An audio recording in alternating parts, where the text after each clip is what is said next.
Madam President, are you ready for me to call roll? Yes, let's go ahead and call roll. Trish Bodie, Here. Gloria Gonzalez de Lucia, Here. Alexis Grimes. Here. Aaron Johnson, Here. Jim McKay, Here. Christine Maurer. Here. Anna Smith. Here.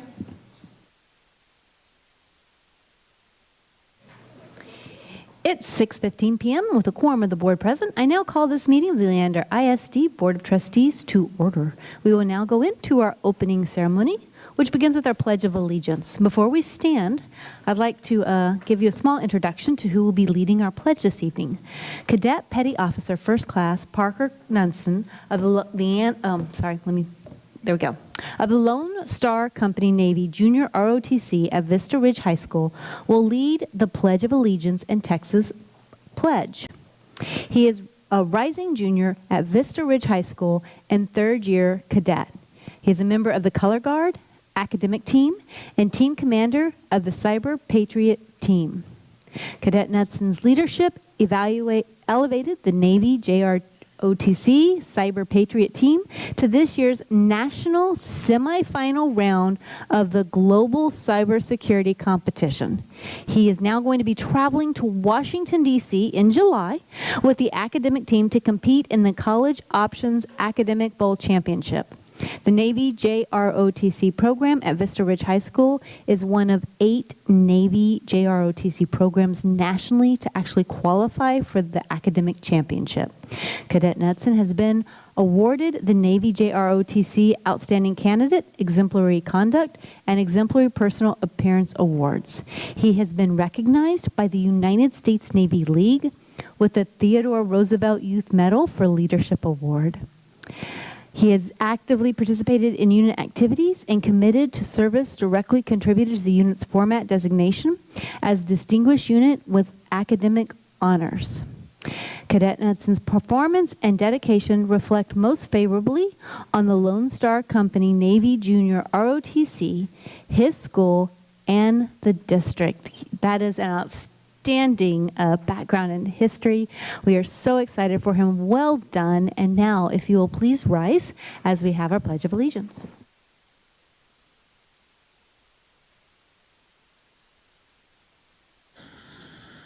Please rise and join us for the pledges. I pledge allegiance to the flag of the United States of America and to the republic for which it stands, one nation under God, indivisible, with liberty and justice for all. Now for the Texas Pledge. Honor the Texas flag. I pledge allegiance to the Texas, one state under God, one and indivisible. Please join us for a moment of silence.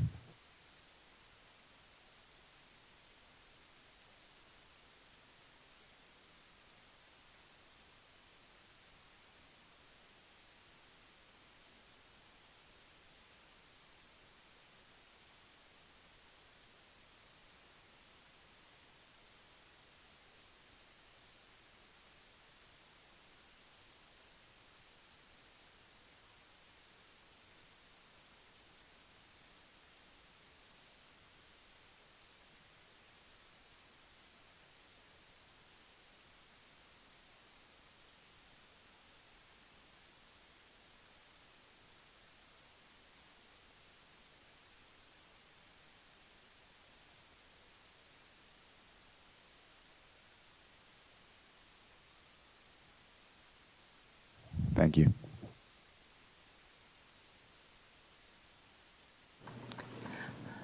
We will now move to the recognition portion of our agenda. Leander ISD is proud to recognize these outstanding students and staff members for their accomplishments. The Vandegrift girls golf team surged to a second-place finish at the state golf tournament, paced by individual bronze medalist Mimi Burton. Just a second, remember they're checking, and we're going to try to restart it again. Thank y'all, community.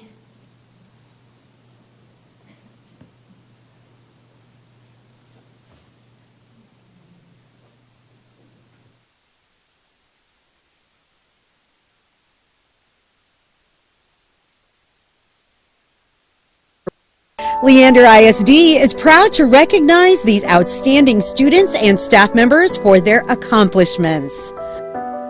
The Vandegrift girls golf team surged to a second-place finish at the state golf tournament, paced by individual bronze medalist Mimi Burton.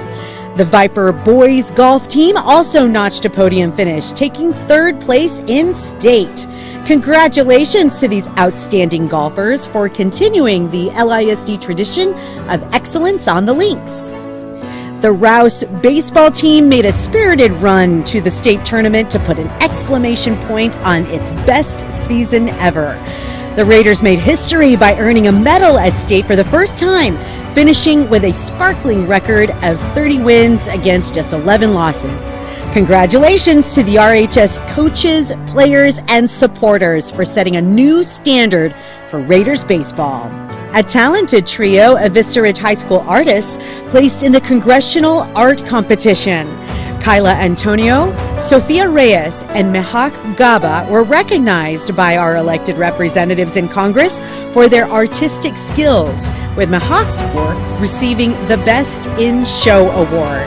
She will go to Washington, D.C. for a reception, and her work will be on display in the U.S. Capitol for a year. The district's Chief of Facilities, Jimmy Disler, has been named the 2021 Southern Region Planner of the Year by the Association for Learning Environments. Disler, who has served the district for over 2 decades, was lauded for his work in implementing the district's effort to create dynamic 21st century learning environments built around neighborhood concepts such as flexible and collaborative areas, natural lighting, and outdoor spaces.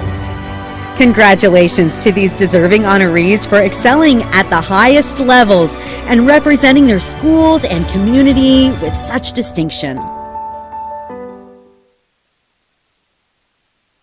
Awesome.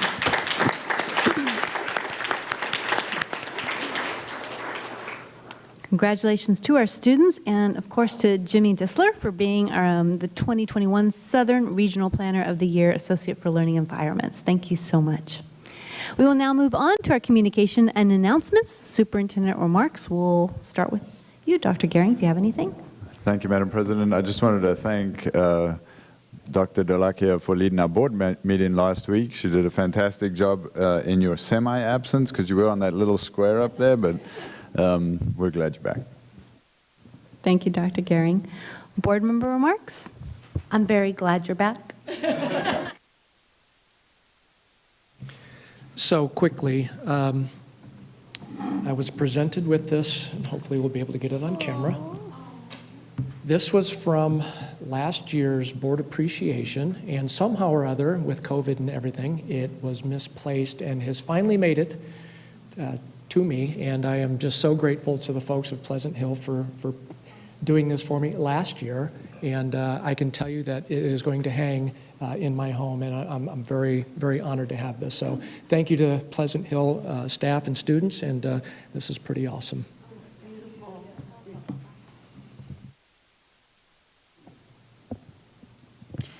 So the last 4 days, Trish and I have been attending the David Langford training. For those who are not familiar, it was pretty eye-opening in regards that I got to see our educators in action. I'll be honest with you, and I said this today, that the first day I kind of was asking, why are we even doing this training? What is the purpose of it? You're getting together a bunch of educators to talk about how to give data. However, the second day is when it hooked me, because we had our educators and their teams, and you got to hear their excitement and their passion, and how are they going to get us to be the district that we need to be. So during those 4 days, they did a video, and we can release the video, right? It's about the Leander Way. And I moved to this area in 2015, and I wasn't familiar what the Leander Way was. That video gave me an understanding of where our strong foundation came from this district.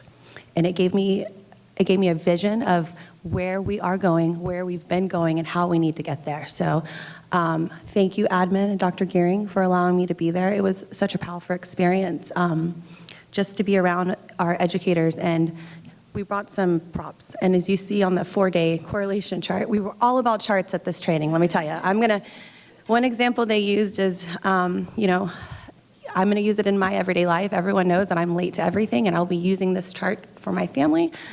But as you see, day 2 was the blue dots and the green dots, and you see where they're in regards to learning and enjoyment. And you see the day 4, and we had off the chart dots.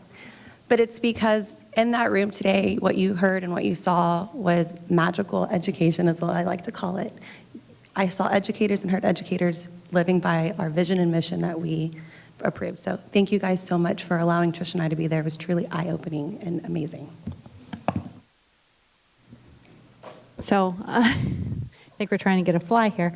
To kind of add on to that or scaffold that, I would like to say I was so impressed, especially with the history of the training that we did.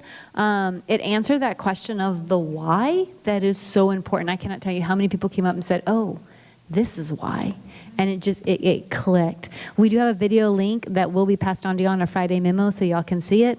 But let me just say, experiencing the journey with just over 100 admin and teachers who took their time for the past 4 days was an absolute priceless experience. The training blended like learning tools with the philosophy of learning. Which was student focus, asking us to take a look at what we wanted our students to achieve, but then ponder the elements of our system that can either create barriers or be a driving force for students to help them reach their personal goals and acquiring meaningful positions when they exit our district. If you do look at the charts over there, I wanted to point out that there was one that we worked on, Anna and I worked on a little bit, where it's a bubble chart. And you take your mission statement, and we put part of it in there about how we wanted to create a safe and secure environment to nurture our students. And then we looked at all the various elements that impact that, from teachers to students themselves, to our parents, to facilities.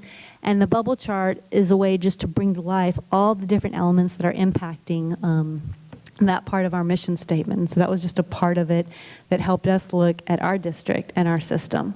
I guess out of the whole thing, what I really gathered was we have a district filled with passionate educators who want to be there for kids, who want to encourage them to be all that they can be, to reach their potential, and they're not afraid to put in the time and the work to do it. So it was an amazing experience, so thank y'all so much for that.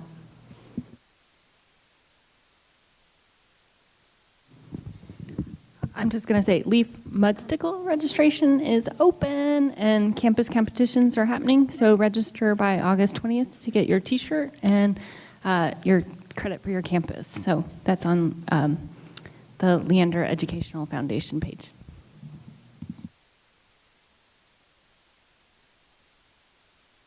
All right, we will close board member remarks and move on to our citizen comment portion of our agenda. Now, as we move on to our citizen comment portion of the agenda, I want to point out that that is different from our public hearing. In the citizen comment portion of our agenda, you can talk about items that are of interest to you or items on the agenda. When we move into the public hearing portion, if you have registered for that, then that means that you're going to speak on that agenda item for the public hearing that we're having today on the 2021-2022 budget and proposed tax rate. For the citizen comments portion right now, this format is not a conversation. It's not a back and forth discussion. We'll ask that your comments respect that limitation, and as such, please refrain from directing comments about an individual by name who's not really going to be able to respond. Our board operating procedures enumerate further requests, but I will sum up by saying that we encourage polite and professional conduct. You have up to 3 minutes to address the Board of Trustees, and as I said earlier, that can either be on an agenda topic or a topic you want to talk about, and you will hear a chime when your 3 minutes are up, so we'll ask you to conclude your remarks as quickly as you can when you hear the chime. Thank you.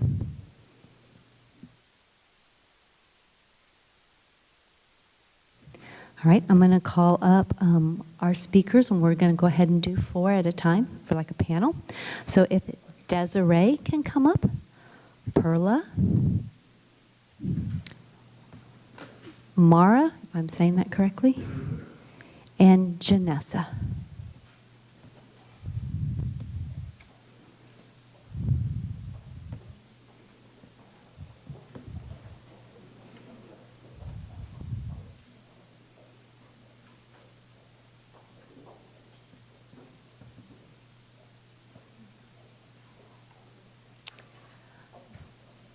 All right, and for our panel of speakers who are here to speak, remember there's a microphone button in front of you. Please press that when you're ready to speak, and then please press it again to turn it off when you are done and concluded. All right, Desiree, you may begin. Thank you. Thank you. Tonight I'm going to talk about critical love. Critical love in a school district is loving students enough to call out and recognize issues and realities that pose barriers to reaching their full potential. Those who critically love within this district have the hard conversations. They collaborate to solve and remove barriers. They roll up their sleeves and work on committees. They support programs for kids, volunteer for organizations, and they commit to working together. Critical love is not looking at a few screenshots online regarding curriculum, neglecting to actually get facts correct, and starting a firestorm over claimed missing content that's actually there. Critical love is not continually coming to this board after unanimous approval, including a public hearing, publicly available material, and lengthy vetting process by committees, demanding new groups be made just for you to subvert the process. Critical love is not ignoring the well-established policy and procedure of challenging items because it might require some actual time investment, collaboration, and commitment from you. And critical love certainly isn't sitting in the back of this room playing an audio clip that says, "You dummy," while speakers you don't agree with speak. Something that happened to 2 separate speakers last week. I was here. I heard it. None of that is done to try and make this district better. The 66 students, former students, parents, staff, and community members who spoke to this board in June, July, and August of 2020 that shared their trauma at the hands of this district due to racism, ableism, sexism, and the denial of rights for LGBTQIA individuals did so for the only reason that folks share trauma with a board like this. They don't want anyone else to suffer what they did. But this isn't a numbers game. No amount of different or differing experiences can make that trauma of the 66 speakers disappear or somehow be invalidated. Those 66 people who came here to speak have no obligation to come here to speak to you again and repeatedly tell you their trauma is real. We know it's real. The data backs it up. We saw the access data list where we are failing Black, Hispanic, disabled, and poor students, among others. They land in LEO at a higher rate than peers, graduate at a lower rate than peers, and have lower representation in advanced courses than their peers. This board answers to our students ultimately, yet every step of the way, people have to remind you to include their voice. Some of you are very, very busy pandering to the people only in this room, with one board member exclaiming that these voters are paramount to the focus of their decisions. I really don't care about your political aspirations. I don't think many here do. The reality is most of you won't be here in the next 3, 5, 10 years, but my children will, and a lot of other kids will be too. They're going to live in this district. They're going to be educated in this district. And unlike you, they have to live with the decisions you make and those you refuse to make. Please get refocused on our students and practice some critical love for them. Listen to our equity committee and make sure you implement every single recommendation they brought to you. Defer to our committee of experts on curriculum items. They actually know the content. And make sustainable decisions that provide every single student equitable access to a quality education. Thank you, Desiree. Berla? Good afternoon. I want to ditto everything that she said. Every single student is capable and deserves a quality, safe education, regardless of their demographics. We entrust our children to you to receive such quality education in a robust learning environment. I've printed out here some basic laws, and I want to thank the governor of the state of Texas for going ahead and signing HB 3979, which in my view, you are the epitome of why such an act needs to be enacted. So let me read you a little bit of HB 3979. Relating to the social studies curriculum in public schools. In adopting the essential knowledge in schools for the social studies curriculum, the State Board of Education shall adopt essential knowledge and skills that develop each student's civic knowledge, including an understanding of the fundamental moral, political, and intellectual foundations of the American experiment in self-government, the history, qualities, traditions, and features of civic engagement in the United States, the history of Native Americans, the structure, function, and processes of government institutions at the federal, state, and local levels, including the founding documents of the United States, the Declaration of Independence, the United States Constitution, the Federalist Papers, the transcript of the first Lincoln-Douglas debate, the writings of and about the founding fathers and mothers and other founding persons of the United States, including the writings of George Washington, Ona Judge, Thomas Jefferson, Sally Hemings, and any other founding persons of the United States. Writings from Frederick Douglass's newspaper, The North Star, the Book of Negroes, the Fugitive Slaves Act of 1793 and 1850, the Indian Removal Act, Thomas Jefferson's letter to the Danbury Baptists, and William Still's Underground Railroad records, historical documents related to the civic accomplishments of marginalized populations, including documents related to the Chicano movement, women's suffrage and equal rights, the civil rights movement, the Snyder Act of 1924, and the American labor movement. The history of white supremacy, including but not limited to institution of slavery, the eugenics of movement, the Ku Klux Klan, and the ways in which it is morally wrong. The history and importance of the civil rights movement, including the following documents: Martin Luther King Jr.'s letter from a Birmingham jail, and I Have a Dream speech, the Federal Civil Rights Act of 1964, the United States Supreme Court's decision in Brown versus Board of Education. Speaker number Perla. 4 will now finish the rest. Thank you, Perla. Audience, if your enthusiasm or clapping interrupts their testimony, that means they won't get their full 3 minutes. So please, let's make sure our speakers get their full 3 minutes, okay? All right, we'll be moving on to Mara. Good evening. My name is Mara Johnson-Petronek, and I have taught AP World History at Leander High School since 2015 and graded AP exams for College Board since 2016. I was part of the textbook selection process, and I am here tonight to encourage the board to proceed with the adoption of the Bentley Traditions and Encounters textbook. First, I would like to clear up some misunderstandings about the AP World curriculum and the textbook selection process. AP World has 2 requirements. First, teach the content as put forth by College Board in the AP World curriculum framework. And second, teach additional content present in the TEKS for World History. Teachers went through the standard selection process that began in January by obtaining copies of the text, meeting with publishers' representatives to examine supplemental resources, completing rubrics to give feedbacks over the text options, and finally by giving Campus PLC rankings of our choices. The Bentley text was chosen because it met the 2 curriculum requirements I just described. It provided the best option for supplemental resources and is the most readable of all the textbook options. This last factor puts it in stark contrast to our current textbook, which is poorly organized and vague, and in addition to being above the reading level of most of the sophomores in our district. Choosing a text that my students could actually be able to read and understand was one of my top priorities in the selection process. Next, I would like to address some of the issues brought up in last week's meeting. Several people mentioned the perceived minimal coverage of Pearl Harbor, citing a sentence on page 858 as the only mention of the attack. If they had read further, they would note that Pearl Harbor is discussed in depth on pages 862 and 863 after the chronological events of World War II from 1937 to 1941. In contrast, our current text does in fact only mention Pearl Harbor in 1 sentence.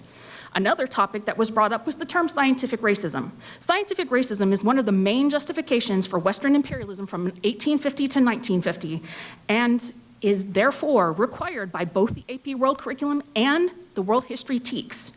The fact that the term does not appear in the current textbook is yet another piece of evidence that supports a new adoption tonight.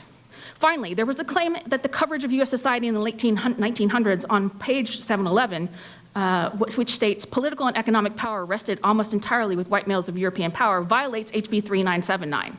That bill specifically states SBOE will develop each student's civic knowledge, including an understanding of the civic accomplishments of marginalized populations, including but not limited to women's suffrage and equal rights, the civil rights movement, and the American labor movement. The next sections on page 711 and 712 discuss the attempts of Native Americans, freed slaves, women, and immigrants to obtain the rights put forth in the Declaration of Independence, which means the discussion as a whole does not violate any standards put forth in HB 3979. I have read this text in its entirety and feel confident that it in no way violates these tenets. Finally, by delaying the adoption for a year is not in the best interest of our students. The current text, it was adopted in 2015. It has been gone through 2 College Board redesigns of the AP World course in this time period. Therefore, keeping the current text in place puts LISD students at a significant disadvantage in obtaining college credit for the course. So I urge the board to act in the best interest of students and accept the recommendation of AP World History teachers across the district and approve the Bentley text tonight. Thank you. Thank you, Mara. All right, Janessa? Hi, I brought a picture here of my kids because I feel like sometimes as adults we get so caught up in our own agendas and our own personal thoughts and opinions, we forget what this is all about, and it's about our children. And this is why HB 379 and whatever my children are taught in school is important to me, is because I have a very diverse family. I have one son who looks 100% African American and his siblings look 100% white. And now I want you to imagine what he may have learned in school. Luckily, he has graduated now, he's almost 22 years old. But had he been raised in a CRT environment or anything related to such teaching, what it would have done to him, his way of thinking, and what it would have done to our family and how it would have ripped us apart. I'm gonna continue reading HB 3979, just continue off where Perla left off. Actually, I'm gonna start with this. A teacher may not be compelled to discuss a particular current event or widely debated and currently controversial issue or public policy or social affair. A teacher who chooses to discuss a topic described by a subdivision shall, to the best of the teacher's ability, strive to explore a topic from diverse and continuing perspectives without giving deference to any one perspective. A school district, open enrollment charter school, or teacher may not require, make part of a course, or award a grade or course credit, including extra credit, for a student's political activism, lobbying, or efforts to persuade members of the legislative or executive branch at the federal, state, local level to take specific action by direct communication, or participation in any internship, practicum, or similar activity involving social or public policy advocacy, and a teacher, administrator, or other employee of a state agency, school district, or open enrollment charter school may not be required to engage in training, orientation, or therapy that presents any form of race or sex stereotyping or blame on the basis of race or sex. Require or make part of a course the concept that one race or sex is inherently superior to another race or sex. An individual, by virtue of the individual's race or sex, is inherently racist, sexist, or oppressive, whether consciously or unconsciously. An individual should be discriminated against or receive adverse treatment solely or partly because of the individual's race. Members of one race or sex cannot and should not attempt to treat others without respect to race or sex. An individual's moral character, standing, or worth is not necessarily determined by the individual's race or sex. An individual, by virtue of the individual's race or sex, bears responsibility for actions committed in the past by other members of the same race or sex. An individual should feel discomfort, guilt, or anguish, or any other form of psychological distress on account of the individual's race or sex. Mediocrity or traits such as a hard work ethic are racist or sexist, or were created by members of a particular race to impress members of another race. The advent of slavery in the territory that is now the United States constituted the true founding of the United States. With respect to the relationship to American values, slavery and racism are anything other than deviations from betrayal of or failures to live up to the authentic founding principles of the United States, which include liberty and equality, and require an understanding of the 1619 Project. A school agency, a state agency, school district, or open enrollment charter school may not accept private funding for the purpose of developing a curriculum, purchasing or selecting curriculum materials, or providing teacher training or professional development for a course described by subsection. Thank you, Janessa. All right, our next 4 speakers will be Liz, Gerald, Catherine, and Pauline.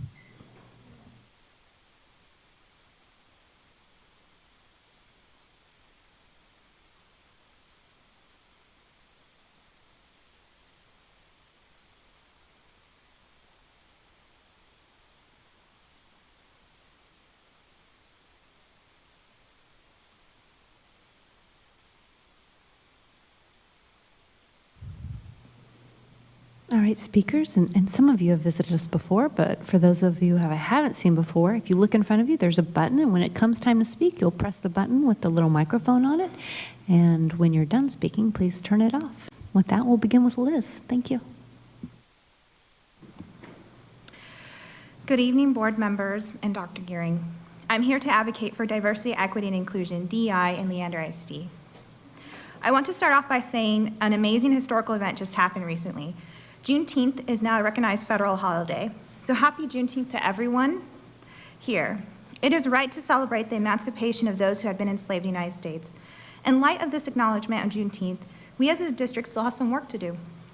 In addition, I want to acknowledge that we all are witnessing major history happening not only in our country, but in the board meeting tonight. Board members, you have to make two major decisions that will impact many. I'm not going to lie. I don't want to be in your shoes right now. But I put trust in you because I believe that you are, that our community's best interests are at heart. I trust that you know students deserve answers about how we got here and that we need true multi-generational partnership in building a freer and more just future. I trust that you know how amazing Leander ISD students can be. They are kind, responsible, and stand up for each other. And I am blessed to witness it every single year. But perpetuating racist systems is unkind. Pretending racism doesn't exist is irresponsible.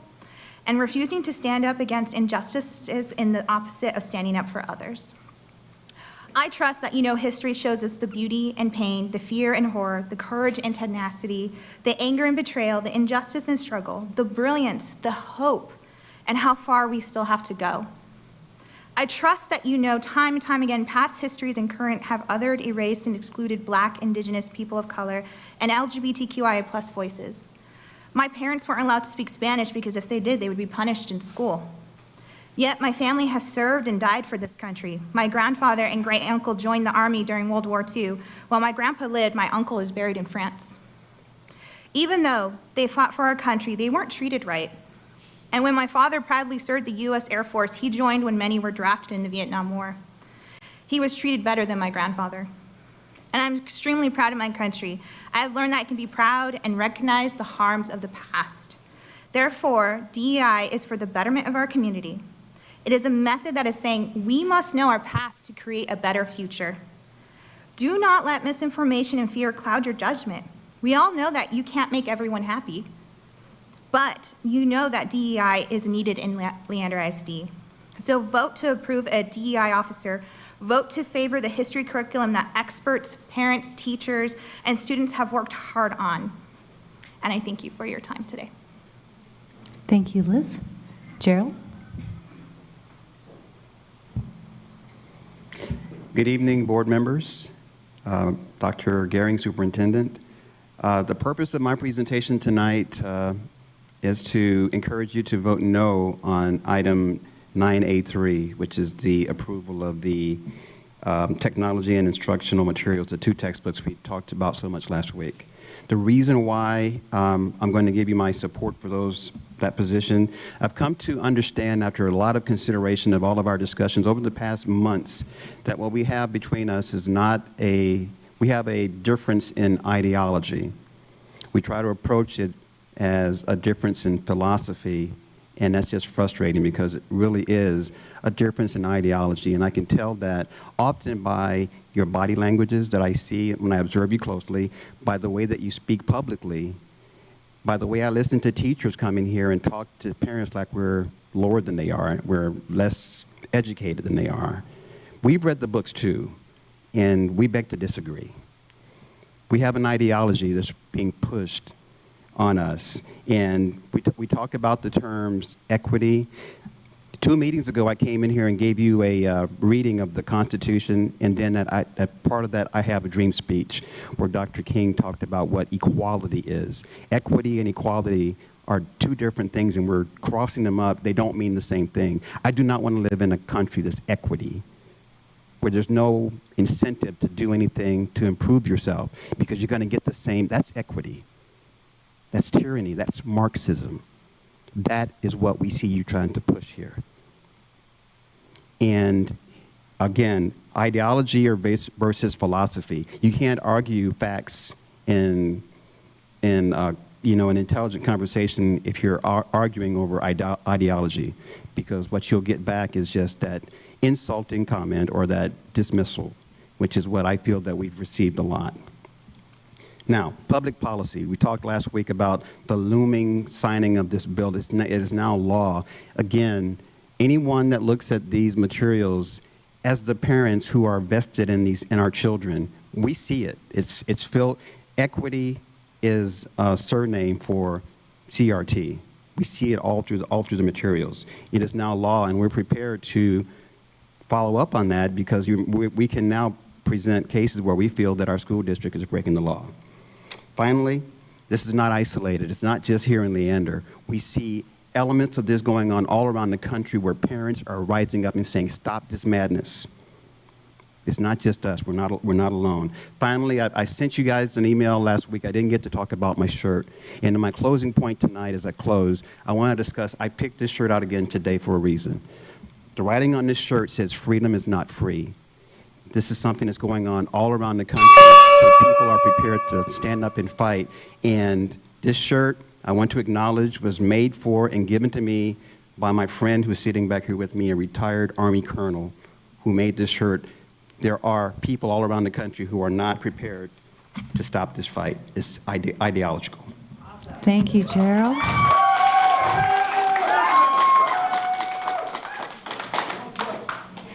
Catherine. Thank you for letting me speak. I think it is important to highlight why we need equity for all of our students. Even some of our board members privately don't seem to understand, but yet attempt to portray that they do publicly. May 12th, 2021, an email to Bruce Gehring and CC'd to Trish Bode from Jim McKay, and I quote, "Additionally, I am still looking for the exact course of events that led to gender identity being added to our student forum. I have asked multiple times now without receiving a complete answer. I will therefore ask again in writing. How did that field make it onto the form? Specifically, who ordered, approved, authorized its placement on the form? What was the reason given for this question even being considered? That is to ask, how did the topic of gender identity being added to our student information system come up? It didn't just appear, someone had a conversation about its inclusion or addition," end quote. To say it's clear by his questioning that he doesn't understand that pronouns are important because by using a person's pronouns correctly, other people are showing them respect and forming an inclusive environment. If your child doesn't use a gender pronoun, it's very easy to skip over. I do so at our pediatrician's office, as they have had that on their forms for quite some time now. If something that small makes a child feel more comfortable, why are we standing in the way of that? Why is it that we have board members who will act supportive in person to the extent to note they're writing a paper, but behind the scenes be hyper inquisitive as to why it was added? Children need love and support, and you have been elected to ensure they feel supported at school and not excluded. It is hard to stomach that you are supportive when these comments were made, and prior to that, you were looking to silence a teacher who spoke to the media that just so happens to be a member of the LGBTQ community, when other teachers did so as well. Are you really an ally? Please decide who you choose to cater to, and it should be for all children and all teachers. Actions speak louder than words, and we are watching. Thank you. All right, Catherine, thank you. Pauline. Thank you for allowing me to speak to you tonight. My name is Pauline Everett, and we have lived in LISD for 5 years. I'm testifying tonight as to our deep concern that the textbook under your consideration, entitled Bentley AP Traditions and Encounters, is not accurate in historical facts of our founding fathers and is in violation of our new law, HB 3979. It is vital to understand the principles that motivated our founders to create our government. Where did they get their inspiration? How did it affect our foundational principles? Here are some specific examples. It's vital to know who effected the development of a nation. For example, the textbook devotes 3 pages to Muhammad and his effect as a religious leader in the country that is now Saudi Arabia. However, in the development of the United States, the book is historically inaccurate. The book in chapter 28 depicts that a majority of the philosophers that wrote the Constitution were deists, who believed in the existence of a God but denied the supernatural teaching of Christianity, such as Jesus' virgin birth and his resurrection.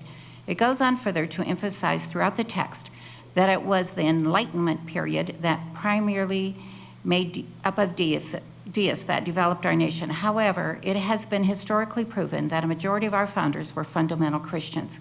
Quoting from one of our founding fathers, Benjamin Rush's essays, Literary, Moral, and Philosophical, 1798, and I quote, "The only foundation for a republic is to be laid in religion. Christianity is only true and perfect religion. Without this, there can be no virtue, and without virtue, there can be no liberty. and liberty is the object and life of all governments, end of quote. Foundational principles affect every aspect of government, especially the education system. For example, in 1892, in the publication from the Kansas State Historical Society, the National Education Association, NEA, stated that, and I quote, "If the study of the Bible is to be excluded from all state schools, if the worship of God is to form no part of the general exercises of these public elementary schools, then the goods of the state would be better served by restoring all schools to the church control," end of quote. I'm not advocating for teaching religion in the public school, simply stating that the textbook is not accurate in depicting the founding of America, rewrites history, and violates our new law, HB 3979, as it stated that, I quote, "The teacher must show respect to American values and not fail to live up to the authentic founding principles of the United States," end of quote. The text clearly fails to be historically accurate and even goes to revisionist rewriting of our history. With this in mind, the parents of LISD will be watching this coming year, since the second half of the bill goes into effect September 2021. Grievances will be filed if HB 3979 is not being upheld in the LISD classroom. Thank you for your time. Thank you. All right. Thank you, Pauline. Our next speakers will be Cheryl, Michelle, Mel, and Erica.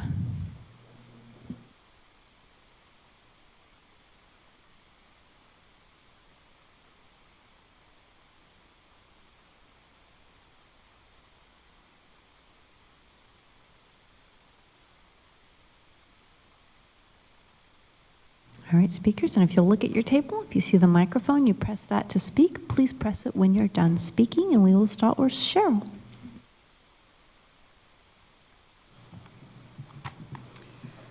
Dear parents, my time tonight is dedicated to you to provide a short list of immoral indoctrination process that continues to drag on at LISD. Our children are at risk as the administration, including members of the board, have gone rogue in what and when they want to teach academics. We see a politically driven administration hell-bent on accomplishing the following: indoctrinate and radicalize our children, which includes hate, racism, division, replacing traditional civics with action-based civics, and setting students up for failure. They wish for students to hate America and hate those that cherish traditional Christian-based values. Those that question and dissent will be ridiculed by present and future brainwashed students and faculty. LISD has been infiltrated by a far-left group attempting to indoctrinate our children for their own selfish political aspirations. Yes, the same administration that has searched out and embraced the pornographic and perverted book club launched into the LISD curriculum. These books are not only disgusting, but at the high school level, they are 6th and 7th grade level readings. This so-called social justice curriculum has nothing to do with making our children better people, but everything to do with twisting their beliefs. So, while the district continues to run interference regarding the book club, Ms. Abramson is busy copying and pasting a far-left California-based agenda into our curriculum. We discovered that the 2021 LISD Language Arts and History curriculum is riddled with and is full court press for critical race theory, which is a far-left fancy phrase for brainwashing. CRT and related inclusion tactics brainwash our children into judging others by the color of their skin and encourages and instructs kids to prejudge others by theirs. LISD has determined that we parents are not capable of discussing matters of race and equality at home, so in their own twisted way, they have decided to do it for you, except is ways that you probably disagree with, such as teaching you what to think instead of how to think, and fostering an environment where our teachers are afraid to speak their minds in class for fear of consequences. The school district has allowed teachers and admin to insult, demean, and bully parents. Just check Anna Smith's Facebook page as she mocks and attempts to intimidate concerned parents who choose to speak to the board. Our children deserve a good education based on academics and not left-wing agendas that include backing off the AP program and designation. We want our children prepared for college and to be productive members of society, not the utopian socialist agenda being forced upon our children. We are still waiting for a response from Matt Bentz and Jennifer Collins about Fuck the Police stance in a song written in the language arts curriculum. And also the YouTube video of Erica Hart addressing the crowd topless and using the word pussy over 5 times. Why is this in our curriculum? Why? It's garbage. All right, thank you, Cheryl. And if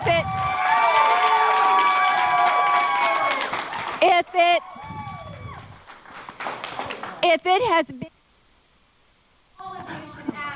I'm sorry. all of we you need should to ask move on to our, how it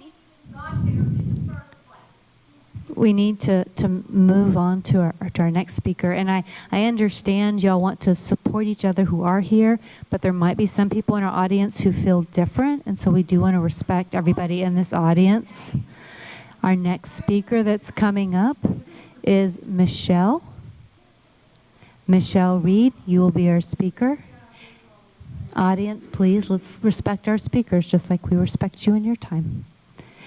Also, if I can remind us, please, if we can't have a back and forth conversation here, I would ask you to respect the limitation and not be calling out people by name and expecting them to be able to respond. All right, Michelle, your turn. All right, good evening. Thank you all so much for letting me speak tonight. Dr. Gehring and members of the board, I want to just preface this and say thank you for all that you're doing for the students of our community. Thank you for having this space for us to speak. And I'm here to talk about diversity and equity. I think that it is imperative that we continue to work to ensure that diversity, equity, and inclusion for all of our stakeholders is implemented, our families, the staff, and most importantly, our students.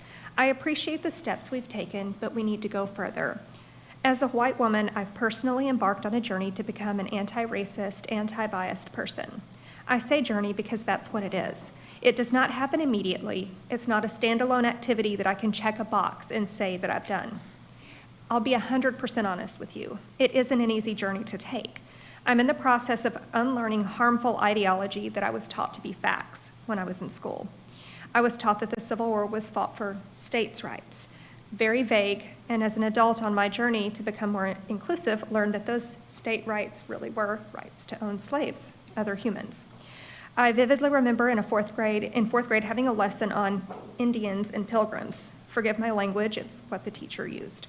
The lesson went something like this. The pilgrims came to America for religious freedom, and the Indians helped them get food. That's where Thanksgiving comes from. The lesson culminated with students being assigned either Indian or pilgrim and made costumes for those personas from paper bags. And then we ate lunch together like it was the first Thanksgiving. I was also never taught about any person that belonged to the LGBTQ+ community, despite the fact that many queer people contributed to the development of our country.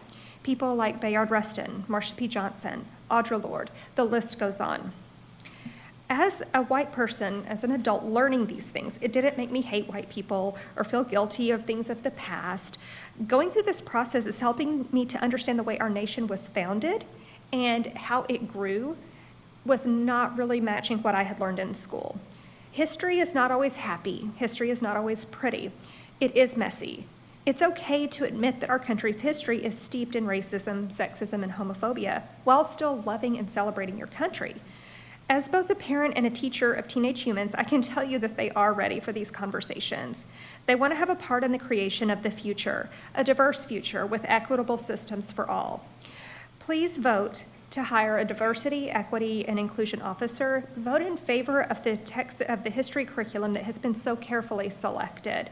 Vote for our future. Thank you. Thank you, Michelle. Mel? Good evening. Thank you for having me speak. I represent hundreds of Latino moms, so I also represent diversity. A little nervous first time I speak. My child, I have one child I've lived here and attended 7 years the school district. She has attended school. Tonight I'm here with concerns about Community Curriculum Advisory Committee that was developed as a group of LISD parents, teachers, principals, students, business, and community members with a primary function to advise on the curriculum, related instructional resources, and potential new programs and courses. According to the Leander ISD website, the CCAC meets approximately 5 to 6 times a year. It's my understanding that this year, 2020-2021, the CCAC met 4 times and spent a maximum of 2 hours out of 4 meetings reviewing the curriculum that you are asked to vote on tonight. The CCAC was also giving reading materials such as White Fragility by Robin DiAngelo as a resource material. My concerns are fourfold, our group concern. How can the CCAC or any committee review 2 textbooks with over 600 pages in a 2-hour period? If you're truly wanting parental input, why was there not more emphasis and time given to the important task of reviewing the text and instructional materials? The additional instructional materials have yet to be accessible to the public for a review. Again, how can you approve your curriculum if neither the public or CCAC have seen the instructional materials? As much as we always want teacher input, it is the ultimate responsibility and right of the parents to review and give your input regarding the curriculum, of which we have not had access to yet. It's also our understanding that the attendance dropped off dramatically after several CCAC members have to be talked to. They have stated that they grew tired of the indoctrination of the discussions, that there was no substance in its reading the review of the curriculum. In order to have true transparency, a working committee must have access to the materials. It's reviewing time to be able to review the materials. The CCAC had neither one of these available. Why was the CCAC indoctrinated with such resources as White Fragility by Robin DiAngelo when HB 3979 has made it clear that these things are not acceptable in a classroom? But you are giving them this resource to the very committee that is reviewing these books. For what purpose? If you're truly concerned about receiving value input rather than just checking a box, so you say you had a working committee, then make sure you have the resources available, transparent with minutes, allowing the public access to the committee, along with not biasing the committee to have an outcome that your staff desires. I have 2 sentences. It is for these reasons, along with the other testimony you are hearing tonight regarding violations of HB 3797 and the rewriting of history, that these textbooks should not be approved. Thank you. Thank you very much, Mel. And Erica, you are our next speaker. Well, I guess I'll be speaking on behalf of the other Latina moms for sakes of diversity, right? Happy Juneteenth, Dr. Gehring and Board of Trustees. I'm here to ask that you approve the AP World History and Geography books and to approve the hiring of an equity officer. I'm also here to comment on the current state of social studies in LISD. When I was young, I learned who Juan Seguin was, that the Tejanos fought alongside the Texans against Mexico. I knew the true accomplishments and attempted genocide of the indigenous peoples of Americas. I knew who Pancho Villa and Emiliano Zapata were, and the not-so-perfect history of this nation. I did not learn any of that in school, but from my dad. He wanted us to see ourselves in history. Having served in the Navy, he wanted us to be proud of where we were, but to always remember where we came from. We are at a time where our children can learn history with many of the missing details included. Including these details is not rewriting history, but including other facts, missing facts, if you will. For example, did you know Christopher Columbus, speaking of the Arawaks, they brought us parrots and balls of cotton and spears and many other things, which they exchanged for the glass beads and hawksbills. They willingly traded everything they owned. They were well built, with good bodies and handsome features. They did not bear arms, do not know them, for I showed them a sword, and they took it by the edge and cut themselves out of ignorance. They have no iron. Their spears are made of cane. They would make fine servants. With 50 men, we could subjugate them all and make them do whatever we want. So, who are the savages, right? This is a great book. I recommend you read that. So, race is a social construct that was supported by science to continue slavery. Science also gave us the racist and destructive study of eugenics. The Nazis used the treatment of the Native Americans and the Jim Crow South as models in developing their policies. That was us, guys. Juneteenth is the oldest nationally celebrated commemoration of the ending of slavery in the United States from its Galveston, Texas origin in 1865. This is not Black history. This is American history. And that's the problem, is that we keep separating all the histories. We're all part of this nation, not just one story. And it's ridiculous. It's ridiculous that my father had to take it upon himself to teach me what the school system should have. You want to talk about taxes? Our taxes go into so many things that it's ridiculous for me to say I pay the taxes of or I pay the salary of everyone here. I am not that conceited. I also would like to say that not all of the citizens that come to these meetings are representative of the population, though you are very sure they are. Our recent elections have shown that the population has changed and will continue to do so. Social studies is one of the most important subjects. Don't make a mockery. Remember, those who fail to learn from history are condemned to repeat it. Let's not repeat it. Thank you, Erica. All right. Our next four speakers will be Trista, Susan, Nicole, and I hope I'm saying this right, Naitha.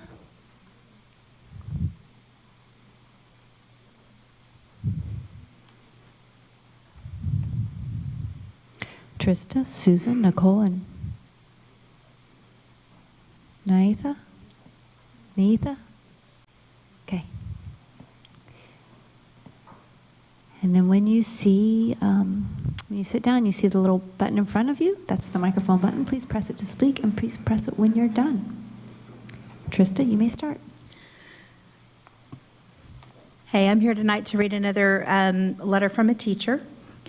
On Tuesday, June 15th, Governor Abbott signed into law the anti-critical race theory bill. This prohibits schools from indoctrinating our children with woke propaganda and pushing political bias views through academics. Critical race theory, CRT, is a Marxist indoctrination that is a direct threat to unifying our communities as Americans by reducing all of us to the color of our skin. LISD would be wise to take this new law seriously. Teachers and students have already been subjected to anti-American and racist themes.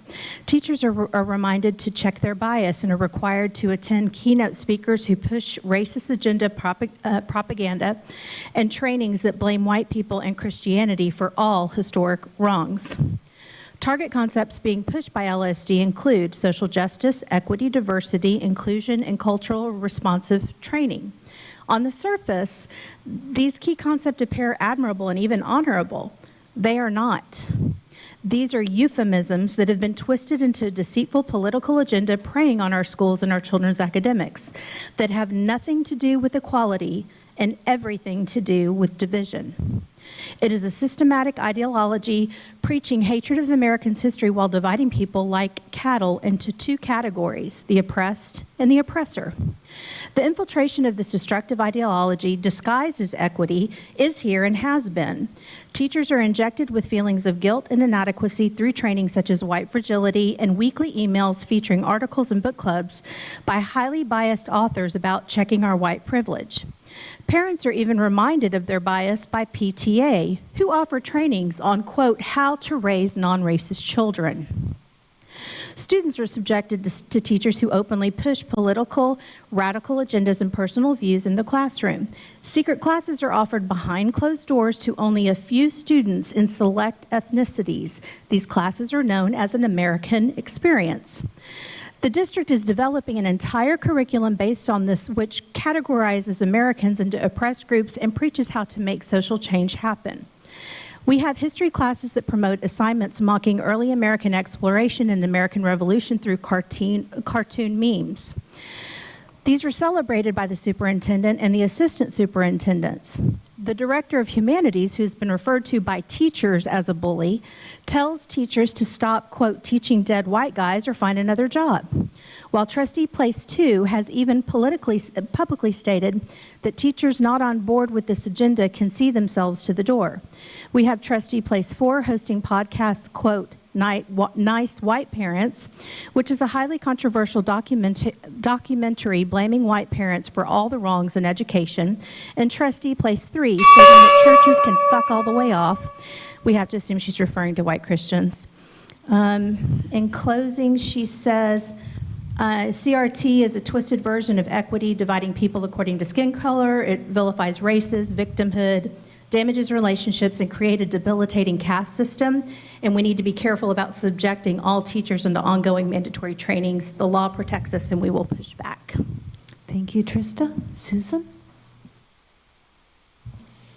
I had a community member that brought this testimony to my home and asked if I could read it on her behalf because she wanted to remain anonymous. While considering spending tax dollars and while you were deliberating to tax the community more, did you make sure that the new adoption books focused on what was the voice heard? We know the answer is no, you did not. If you are rubber stamping it out of committee, was this voice heard, is a committee focus? We know the answer to that too. According to public testimony, no. They only spent 1 hour on the books in the committee meetings. What was your humanities director hiding from them? We know. Have you read the book? The first 9 chapters sent me running to the index. It lists the times a religion was mentioned as meaningful to the history of the whole world. The index mirrored what I read in the book. Islam 179 times, Hinduism 24 times, Buddhism 39 times, Judaism 20 times, Christianity 65 times. Prayers of one religion, Islam, other religions had no prayers to God. This book was a very nice biography of one religious leader. I couldn't find the biographies for Buddha or Jesus, page 291 to 295 and 305. The State Board of Education previously rejected books in the last adoption because they focused on one religion. You need to do the same. These books are under the umbrella of the College Board, but after reading this book online, it's clear this book has the same issue. Can you say to the taxpayers and the children sitting in classrooms, was every voice heard? No, you cannot. 18% of the population of China identifies as Buddhist. Are you going to cancel them out and the children in LISD who are Buddhist like China does?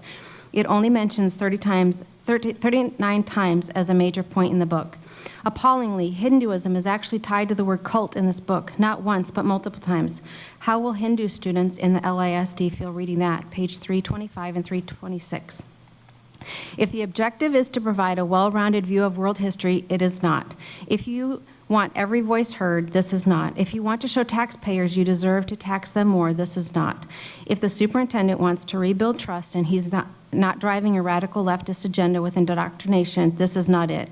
You have families moving out of a previous destination school district into private schools, homeschooling, and wishing for another option.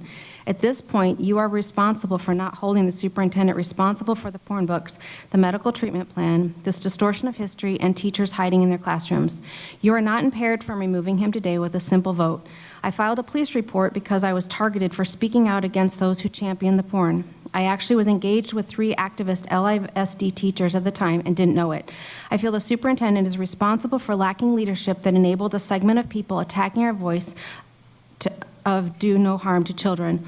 I was signed up for my very own Pornhub channel and subscribed viewership by someone the same evening I engaged with them and one other person. How many times did the LISD allow the emails of its citizens to be published enabling these kind of acts? Twice that I know of, and one of those times after pointing out it could be leading to these harassments.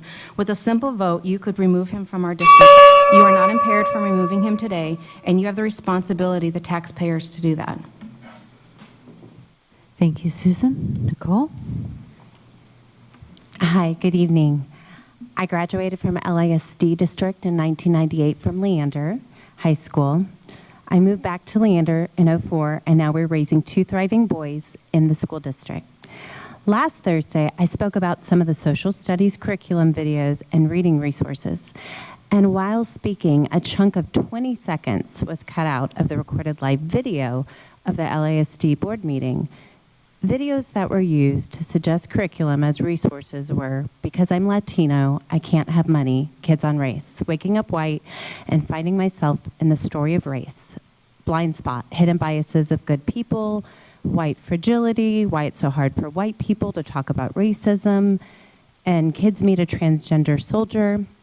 But one video I forgot to highlight was one of a grown man in his 30s or 40s sharing his horrible traumatic abuse in a gay conversion center to 3 children, one around 6 or 7, another 8 or 9, I'm just guessing because my kids are around this age, and a tween about his horrific experience.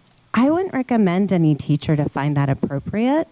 That's a lot of burden for a child to take, and maybe a therapist would be more helpful for that poor man. The majority of these teaching resource videos were leaning to an ideology that the current HB 3979 bill that passed on Tuesday stands against legally to teach. My point was that this type of teaching, again, would be disempowering to children of all race and making big dreams and success in the world seem afar and overall not encouraging. Here are the 20 seconds that, according to the clock on the live video, were cut out. This curriculum appears to be a barrier with a hidden agenda, a stronghold, and it's trying to shape children's minds regarding past traumas due to race instead of encouraging true freedom and success to move forward in 2021 with improvement. Another topic on curriculum would be the current AP history studies that don't dig deep teaching history. Why? It skims through historic truths such as the destruction of our naval officers during the attack on Pearl Harbor, which is why the United States got involved in World War II. September 11th is rearranged as 11th September and of the second Tuesday of September. Are our children not worthy to get the full meal deal in teaching history? Have we lost faith that they can have it all and be limited in this district? Or how about the Mao dictatorship? Now I'm going to get off topic. I've heard from Bob Fu, who formed China Aid, and he was refugeed during the Clinton administration, and he was in the Tiananmen Square massacre, the day before the massacre. And if kids really want to learn truth about women's rights, it's not about equality. Women, there was no, what Mao quoted was that women were just as equal as men. But if you hear the testimony of these refugees, they were forced out of their country to rescue the children in their womb because the woman did not have the right to have her baby. Thank you for listening, and please review this because of the bill that goes against it, and we'll file grievances and so on. Thank you. Thank you, Nicole. All right, Naida. Hi there. Thank you for having me here tonight. My family's been in Leander ISD for 13 years. I just have a senior who graduated last month, top 5% of her class, so she's taken all of these AP courses that we're discussing. She loved her social studies. She would love to major in political science and social studies. And I'm here to say that I support our teachers 100%, and I hope that the board will as well. My child is a blonde-haired white girl, and she never felt any white guilt. What she felt was empathy for the people who were oppressed. So what I came here tonight to tell you was that not only do I think you should support the teachers 100%, they chose these books, they're teaching the curriculum. It was also a book that was selected by a college board. The material is used around the country with great success. These AP classes are college level, and these students taking the classes are very critical thinkers. Facts matter, so I want to mention some things that I heard watching this online from last week. There was a person who said that Pearl Harbor wasn't mentioned. It was mentioned 17 times. Same person also said that America wasn't mentioned. They couldn't find America in that textbook. This is a world history book, and that America was mentioned 1,289 times. United States was mentioned 429 times in this world history book. It's very important that you look these up yourselves and not just trust someone that comes here to speak. So I encourage you. I think that information came from the teachers. The board sought out information.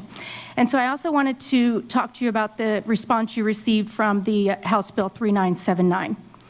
I won't read the bill, you know what it says, but the teachers responded with, "This addresses the content that may be included, and while it may be uncomfortable to learn and read about it, in no way teaching someone to feel guilt. The content in question does not teach the concept in H3 Section 4B. The challenged material in the text instead teaches that white European males dominated the culture and government in the 19th century as facts, but does not teach a concept that someone should feel discomfort, guilt, or anguish about one's race or sex. Sometimes our history is uncomfortable. Some prefer to look away. History is not partisan. These things happened. We cannot learn unless we look at them. Then we can learn and we can grow. Juneteenth became a federal holiday just today.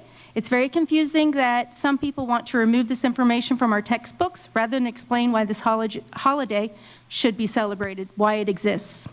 Do not dumb down our children's education. They need to be prepared for the College Board exams, and more importantly, they need to be prepared for life. And this includes knowing our history, no matter how uncomfortable that is. Please support our teachers and their choices. Thank you. Thank you. Am I saying it right? Naita? Nitha. Oh, I'm going to work on that. Thank you very much. All right, our next speaker is Stephanie Christel, Tristan, and Chad. Going to have to get my sound chart back here so I can make sure I pronounce first names correctly.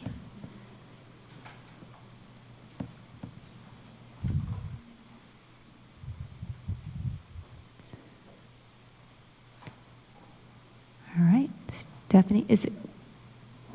We'll find out Christelle or Crystal. Then I have Tristan and Chad. You want to go ahead and come up, Chad? Oh, okay. Tristan? Tristan, then you're not speaking in citizen comments? Okay. So then we'll move on to Teresa.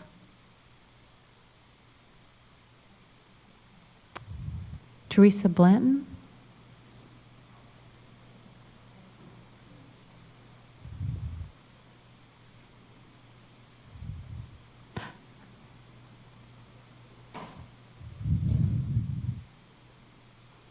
Okay, so I have Stephanie, Christelle, Chad, and then Teresa. All right.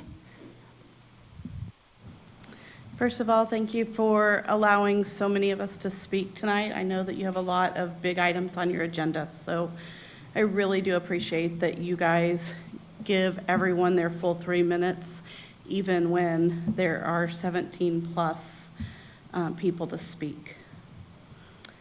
I'm finding it really hard that we're in 2021 and parents are showing up to board meetings asking social studies curriculum that discusses the facts of our history be restated to avoid shaming a specific race. When we don't understand our history, we are doomed to repeat it. In 1863 was the Emancipation Proclamation. It took nearly 2 years for the 13th Amendment to be ratified that ended slavery, thus leading to Juneteenth, or June 19th, which is the day that the news of freedom finally made it to Galveston, Texas in 1865. 1954, Brown versus the Board of Education ruled that separate is not equal. Southern states looked for ways to slow down or to prevent integration. Southern governments went as far as deny funding for schools that were integrated. Last week, we had parents here speaking out against diversity, equity, and inclusion, just as in 1863 and 1954. Here we are in 2021, and Southerners want to slow down and prevent equity and inclusion. Diversity, equity, and inclusion is not an indoctrination of our children. It is a goal to build a safe and accepting space for all students in our district. Separation of church and state is often quoted as ideal, and yet many who have come before this board want their beliefs taught and held up as gold standard in our classroom. This past weekend during a DEI training, I was encouraged to strive for the platinum standard. Normally we talk about the golden rule, doing unto others as we would have them do unto us. The platinum standard goes a step further and asks you to really get to know the person you're trying to help, and instead of giving them what you would want, find out what they need and provide their needs. I want each and every one of our children in our district to feel safe and secure inside our buildings. Currently, we have students who do not feel safe. Being your authentic self is paramount for mental health and wellness. If we allow those that want to deny our students this information and deny the opportunity for growing empathetic students, they need these opportunities to learn. We don't want to be repeating the bad parts of our history. We need to acknowledge our mistakes so that we can stop them from happening again. And the last thing, I just really urge you to pass the budget that approves the position for an equity officer, as well as approving the textbooks that have been thoroughly vetted by our professional staff, as well as reviewed by community members. Thank you, Stephanie. Is it Christelle? Okay, Christelle. Oh, Christelle, can you please press the speaker button? Hi, my name is Christelle. Thank you for the time tonight and for the replies I have received regarding my email to all of you. I appreciate your attention, as I know you have likely received many emails. I am distressed to hear the misinformation and anxiety around the AP Social Studies textbook adoption decision. It is clear that emotions are high. I hope that after a week of reflection, research, and dialogue, the board will come together and vote yes tonight. In regards to the issue that is causing so much consternation in the community, I think we must be clear that this is about race and what narrative we want to teach and believe. The last 2 years, we have been having a national argument over whether we want to be critical lovers of our country, our institutions, and ourselves. Whether we want to continue, as we have been, propagating the same narrative that has resulted in harmful policies and practices, or whether we want to acknowledge the harm, both past and present, and live differently with one another. I understand the feelings that this conversation evokes. I have felt them all: anger, guilt, embarrassment, shame, and fear. I understand the feeling that the sand is shifting under your feet when confronted, that what you believed and held most true was not the full story. It is disorienting and scary. And our instinct says to resist, to hold on to what we have known. But what we have known is hurting people, all of us, in different ways. When I started to really listen, to look around, what I saw unsettled me more than my own feelings. I heard the anguish of a mother whose child was dismissed or hurt or killed. And I thought, what if that were my child? And then I heard that same story over and over and over again. Let's start having an honest discussion about where we've been and where we are now. It won't be easy, but truly only the truth will set us free. Regarding 3979, I ask you, what is the diverse opinion about the Holocaust, about slavery, about the Indian Removal Act? What are both sides to those facts of our history? We will not become united by not listening and believing in the lived experiences of our community. Thank you. Thank you. Chad? So I want to start off with, I've been to, I think, 7 board meetings now. In that 7 board meetings, I have heard probably 30 testimonies read by someone other than the teacher themselves because they are afraid to come forth and stand here. Yet I hear teachers tonight and pretty much every night that I'm here get up here and have the ability to not be attacked. What's that tell you about how this board is managing our teachers? First off. Second off, onto the books. Here you'll see Ronald Reagan, may he rest in peace. At a U.S. and USSR summit in 1985, a Soviet flag served as a dramatic backdrop and counterpoint to U.S. President Ronald Reagan's speech. Now, most of the kids that are in this, almost every kid in this high school was born after Ronald Reagan passed away. They may not know his history. This is very subjective, that he was for or pro-communism, which we all know sitting in this room is the exact opposite. He fought it on multiple different continents.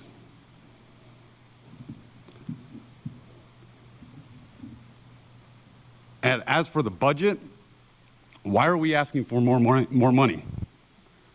The people that are moving here may not realize that they moved here to get away from it in other school districts, are now walking into the same type of CTR or CRT that they tried to get away from. So I was trying to get my son into a private school. There's a waiting list of 220 kids. The comment to me was, she's never seen anything like it. They have never had this many people trying to get into the school. That means we don't want to be here if you're going to teach this. It's going to get worse. We're waking up every single day. You got a head start on the books per COVID and slid them in. But we're awake, we're here now. Understand that. Thank you, Chad.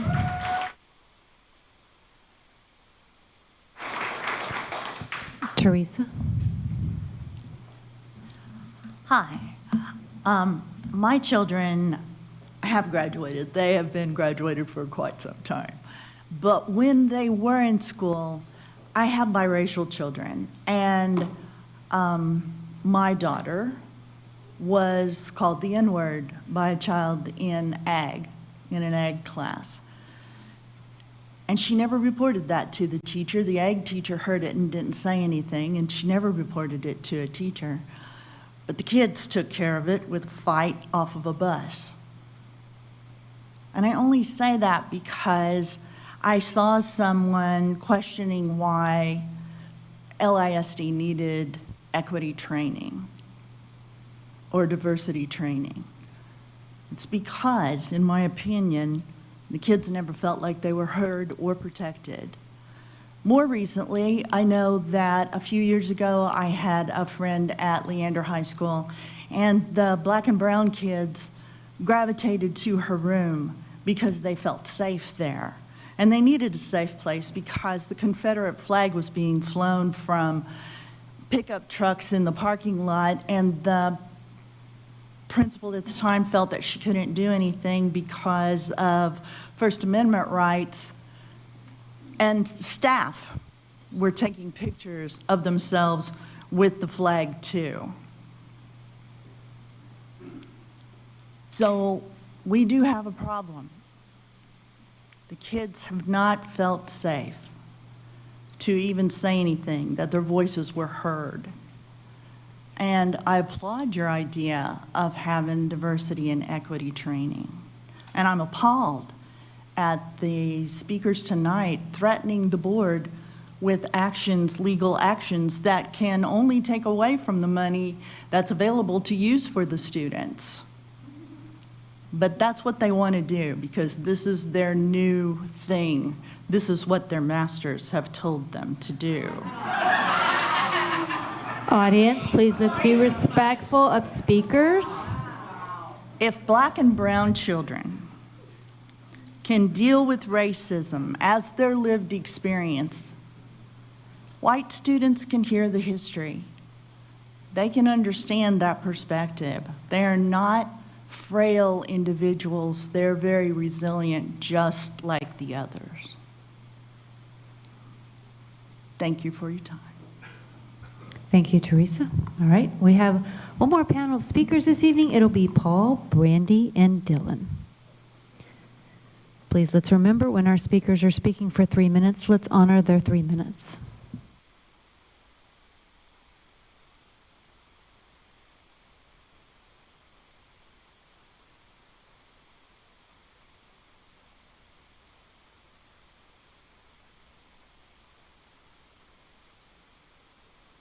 All right, Paul, Brandy, and Dylan, let me remind you when you speak to please press your button when you start, and then press your button when you are done. All right?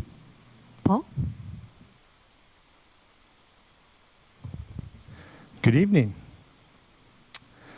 Once again, I see a bunch of smiling faces here, enjoying another round of, I'll just call it what it is. This is just a board gone wrong, a board who should resign, a board who doesn't support the teachers, the good ones. And I have heard some teachers tonight, and I feel a lot of them may be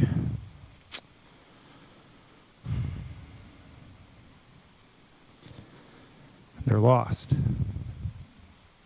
To teach a child, to truly teach a child and make them feel special, you need to get to know them, to respect them, and to love them. I see no love from this board for the students. The last time I was here, there were 4 incredibly intelligent kids who were the superintendent's prize pupils. They were so smart. And they just wanted to be loved. The questions they asked, the things they told you, They just wanted to be loved. They wanted to be loved in a way that when they're done with their school, they could have put a shingle up. I'm a doctor. I'm a lawyer. I'm a seamstress.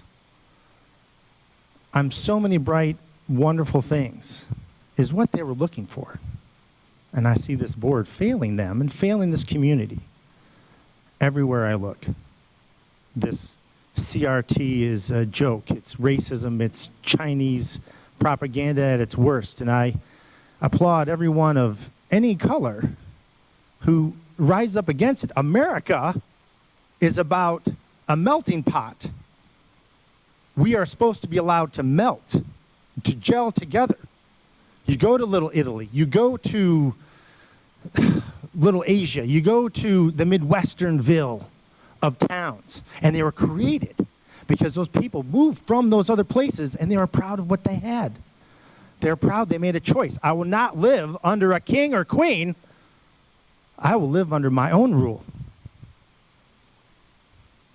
And my rule is a vote. And I say you vote to all resign tonight. And if you do pass that terrible social studies, I vote that the policemen arrest you. And that's all I have to say. All right, thank you. Brandy? Yeah. So I want to publicly apologize for mistakenly claiming that Pearl Harbor was left out of the text. It was not in an area where I expected it to be because the text doesn't read in a chronological order. It was, in fact, there, and I'll actually provide what it states. On 7 December 1941, a date which will live in infamy as Franklin Roosevelt concluded, Japanese pilots took off from 6 aircraft carriers to attack Hawaii. More than 350 Japanese bombers, fighters, and torpedo planes struck in 2 waves, sinking or disabling 18 ships and destroying more than 200 aircraft. Except for the U.S. aircraft carriers that were out of the harbor at the time, American naval power in the Pacific was devastated. The text leaves out the number of American lives lost and the fact that it was a surprise attack, which are very important to Americans. And I get that it's not American history, it is world history, but I feel like those are important facts to include. I also want to point out the introduction of scientific racism, which I guess is an AP thing. This is not included in the text that, according to Wikipedia, scientific, and I'm adding that for the district's fact checkers, scientific racism is actually a pseudoscientific belief that empirical evidence exists to support or justify racism. Pseudoscience consists of statements, beliefs, or practices that claim to be scientific and factual, but are incompatible with the scientific method, often characterized by contradictory, exaggerated, or unfalsifiable claims. Modern science rejects scientific racism as being irreconcilable with the modern genetic research. Had the intention been to educate on facts instead of ideology, some of this additional information would have been valid. The 1619 Project includes this ideology of science as racist, and understanding of the 1619 Project is prohibited in HB 3979. We want our children to learn real history, the good and the bad. There are numerous factual errors in the text. The Abyssinian campaign occurred in 1868, not 1862, as stated on page 749. The British Conservative Party was actually the Earl of Derby's. Rudyard Kipling's birth year is not correct. Hawaii is continuously misspelled with the Okina, and I'm sorry if I get that wrong, between the 2 I's. I only reviewed 3 chapters this weekend. I would not expect to find this many factual errors in a textbook for our AP students. Facts matter. The text is more focused on connotation and feelings, as if teaching our kids how to feel is more important than teaching them the facts. There are several examples where capitalism is depicted as bad and communism more favorable. This is an ideology taught by the 1619 Project, which is prohibited by HB 3979. I have concerns that your idea of diversity and inclusion is only on the surface. The instructions to access the text is only provided in English, eliminating the opportunity for parents that speak any other language from accessing. That's equitable. I also have concerns with the district's idea of deeper learning. From AP, I would expect higher learning. Analysis, synthesis, evaluation. Sadly, if the focus will be readability, students will never have that opportunity. And sadly, if the facts aren't even a focus, then they won't even receive the knowledge. Thank you. Thank you, Brandy. Dylan?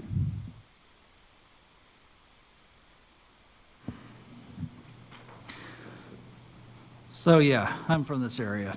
I'm from the South. It's been duly noted about Southerns and their racists. So what I've seen tonight is you categorize and marginalize and criticize. I got a call say flat out this is bullshit. I'm from the South, so excuse me. Also spent 6 years in the infantry. My brothers are black, brown, Asian. They didn't need a special place. They didn't need all this extra crap. My kids have grown up out here. Yeah, they're white. And you know what? They have Asian friends. They have black friends. They have Hispanic friends. You know, I have heard so many things of, oh, well, one time somebody did something and it wasn't reported. Okay, so fix that.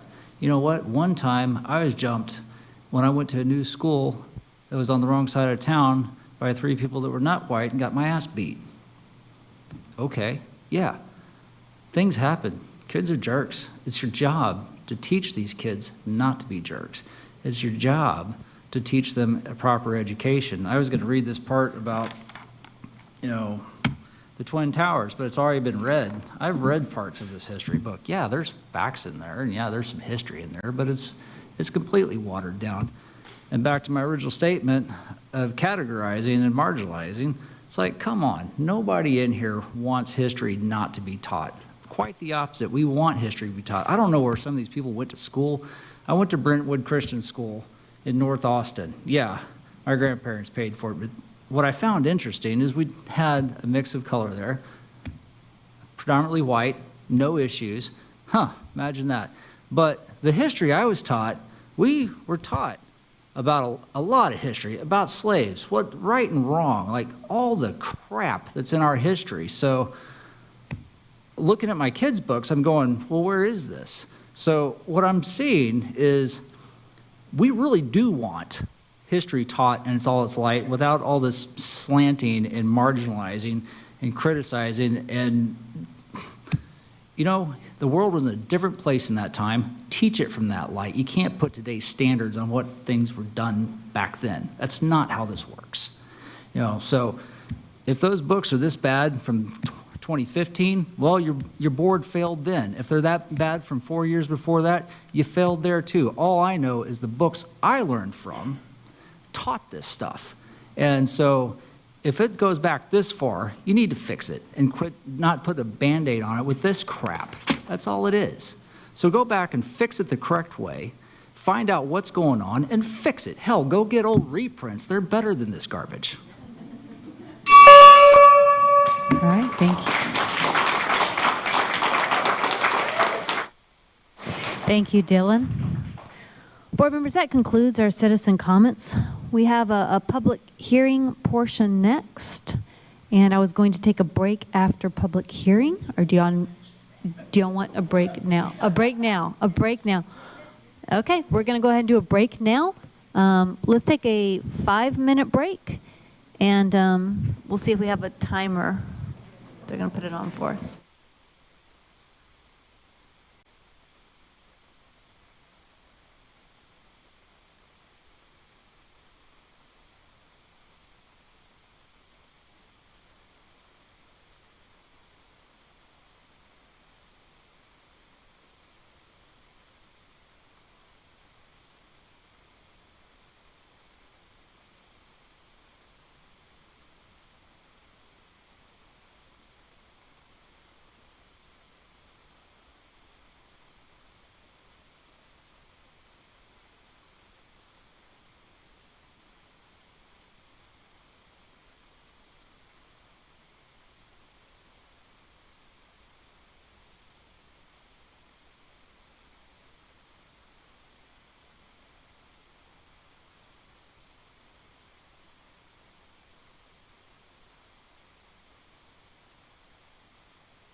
All right, board members, if we can come back from our break. We have a very robust agenda this evening. Robust is kind of an understatement. I don't know if we're going to get out in 7 or 10 hours based on current trends of conversations, but we're going to move through this, and we're going to move through it quickly. And so we're going to start with Elaine. She's going to present this evening our public hearing on the 2021-2022 budget and proposed tax rate. Good evening, Madam President, members of the board, Superintendent Gearing. We are finally here. We've been talking about budget for a really, really long time. And so tonight we are here to present the proposed budget for the 2021-22 school year, which begins July 1 fiscally. So tonight is the culmination of months of preparation and planning. And so we will highlight what is in the budget. So a little bit of a look back in time. According to this chart, we started in December. In reality, we started thinking about the 21-22 budget as soon as we adopted the budget for this current year last June. So if you'll recall, in December, we started looking at the assumptions that would be used, and those were approved in January. And January seems like a really long time ago, but if you'll recall, we were at the height of COVID, and we started with some very conservative estimates of what the year would look like. And we've made great strides in the nation and the world with COVID since then. The other highlights: in March, all of the budget and department requests were received. We compiled those and started looking at the total budget numbers at that point. In April, we were surprised to get certified estimated values, which reflected a 15.68% growth in values, where we had been projecting 3%. And then we started looking at what do we need to do to bring this budget in, and we're considering staffing reductions, and we'll look at what happened since then. The end of May, the legislative session ended, and there were some changes to funding. We'll be talking about that. And then finally, here we are in June, where the board adopts the budget, and we are holding the necessary public hearing. So looking at House Bill 3, it does continue, but I will note that House Bill 1525 in the 87th session made some changes to the House Bill 3 funding elements. We do continue compressing the tax rate, and so M&O property growth, as we looked a month or so ago, does not equal additional revenues on the operations side. We are required to talk about the funding lag of state values for the first report. However, that is no longer the case. As you know, in House Bill 3, we moved to current state values, and so the ability to gain revenues due to that funding lag has dissipated. And the challenge here is now we are estimating what state values, what the comptroller will certify as values, a year in advance of actually receiving those values. Full day pre-K continues. So if you'll recall, we implemented that this current school year that just ended. We still receive only half-day funding for full-day pre-K students. The early education allotment is bringing us a little over $2 million, but that does not fully offset the cost of full-day pre-K. And we did build in the budget an amount for tuition-based pre-K, but looking at our numbers, I'm not sure we'll have room to allow non-eligible participants for pre-K. So as I said, this is the third year of tax compression, and so we will see a decline in the M&O tax rate. The tax rate is actually adopted in August or September. We are continuing to receive fast growth allotment money, but the House Bill 1525 did place a cap on that funding, and we'll look at that at the end of the presentation. And when we ran the revenue numbers, we were not getting formula transition grant for 21-22, but that too has changed under the new legislation. So let's highlight what is in the general fund budget. We are building the budget on a modified student enrollment projection of 41,749 students. That is 3% growth over our numbers in January. And as you are very familiar with, the demographer's report is projecting 8.6% growth, or 43,951 students Today, we are at 41,257, so we're inching closer and closer to our budget estimate. If you'll recall, in January or December, we introduced the concept of a deficit threshold, and in January, the board approved that at 5% of revenues. When we received all of the department and campus requests, we were going to need to look at cutting staff, and the board approved an additional use of fund balance up to just over $10 million for this budget. This budget does include a 2% pay increase for all employees, and most importantly, it avoids layoffs and staffing reductions. So we do not have staffing reductions other than those for formula. Beginning teacher salary of $50,900 as approved in the comp plan. So looking at the revenue budget, again, property value growth at over 15%, which means the M&O rate is going to compress down to the state floor.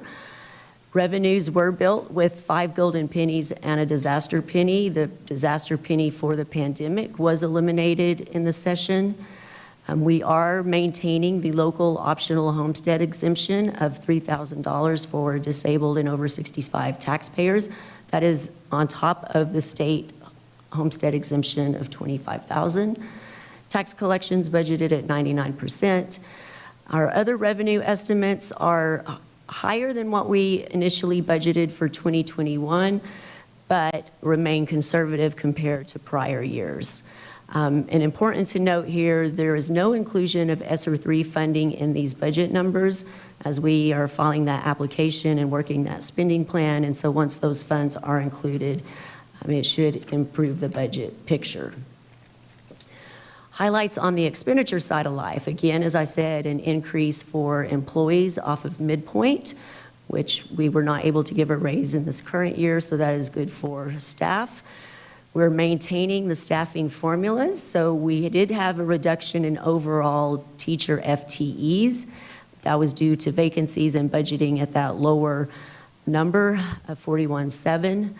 And then there were various position wage adjustments totaling about $1 million in the auxiliary, para, and stipend area as approved in the comp plan.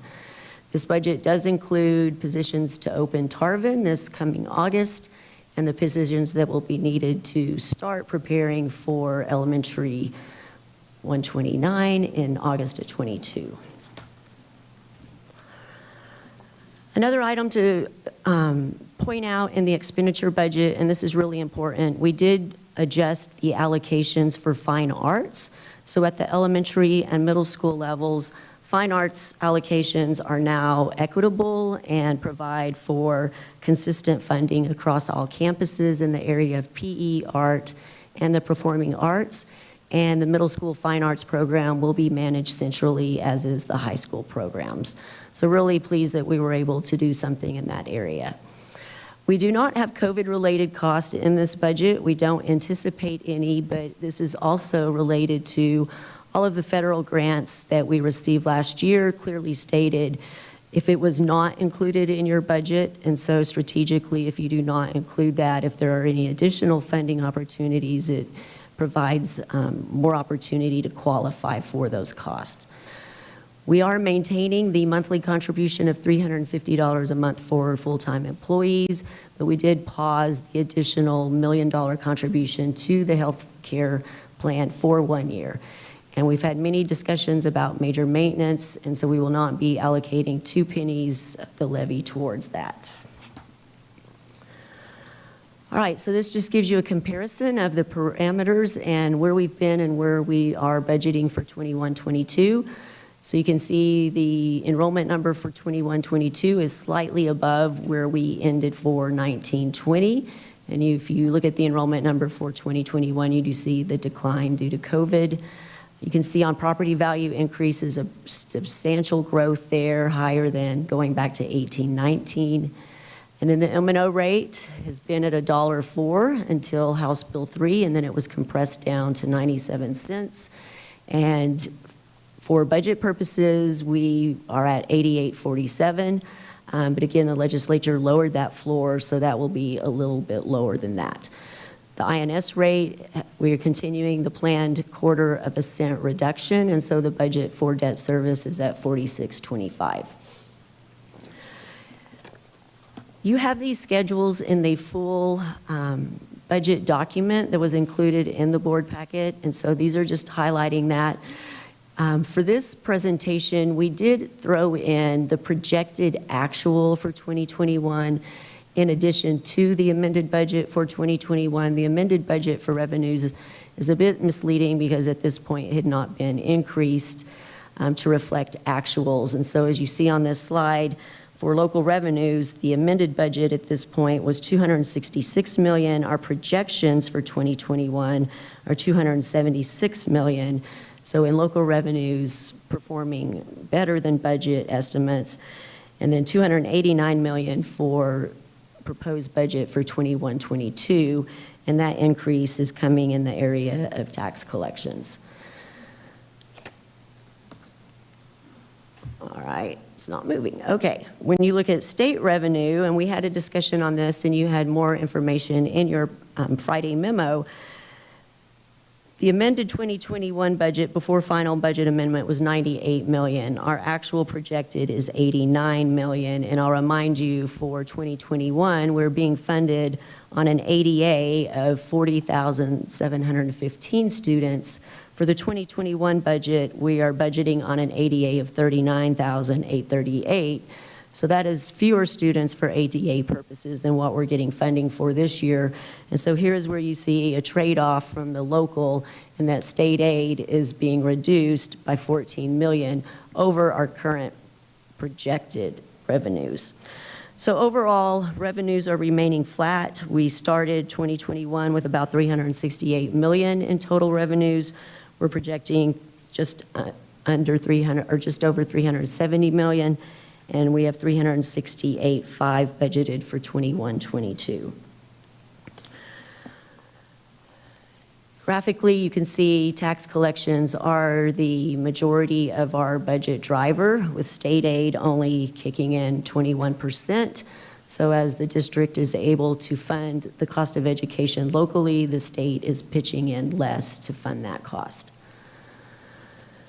Looking at expenditures, again, comparing to projected actual. Remember, the 2021 budget was prepared for about 2,000 more students than we actually saw. And so we're seeing substantial savings in the current budget, and that we have 389.6 budgeted, but we're projected to spend only $360 million. Our proposed budget for next year is $387 million, which is $2 million less than what the amended budget was, but then more than what our projected is because we had savings in payroll due to vacancies. So overall, we're looking at a total deficit for 2021 of $25.5 million. Amended budget before final budget amendment was $31 million. And so we're projecting to be able to bring that down to $6 million. And so I wanted to point that out for comparison purposes, so that even though we started out looking very bleak, we've been able to turn that around. And so hopefully we'll be able to do the same with the 21-22 budget. So where are the costs by function? So throughout the budget process, we've been looking at the budget in categories as far as payroll, supplies, miscellaneous. The board actually approves the budget by function level, and so this is your first glance at how the costs fall out by function level. And so here I'd like to point out that you can't see it in the big Pac-Man blue, but 66% of the budget is instructional. That is pure classroom. When you add the instructional support of 7 and 7%, so 80% of our budget is going directly towards students. And then again, by object, payroll again is the biggest driver of our budget because we are a human capacity district. So majority of the budget again goes to payroll, and then 13% is non-payroll, non-utilities. So to summarize the general fund budget, the deficit threshold, the 5% of revenues that was approved was $18 million. So we were shooting for a budget deficit of no more than $18,426,000.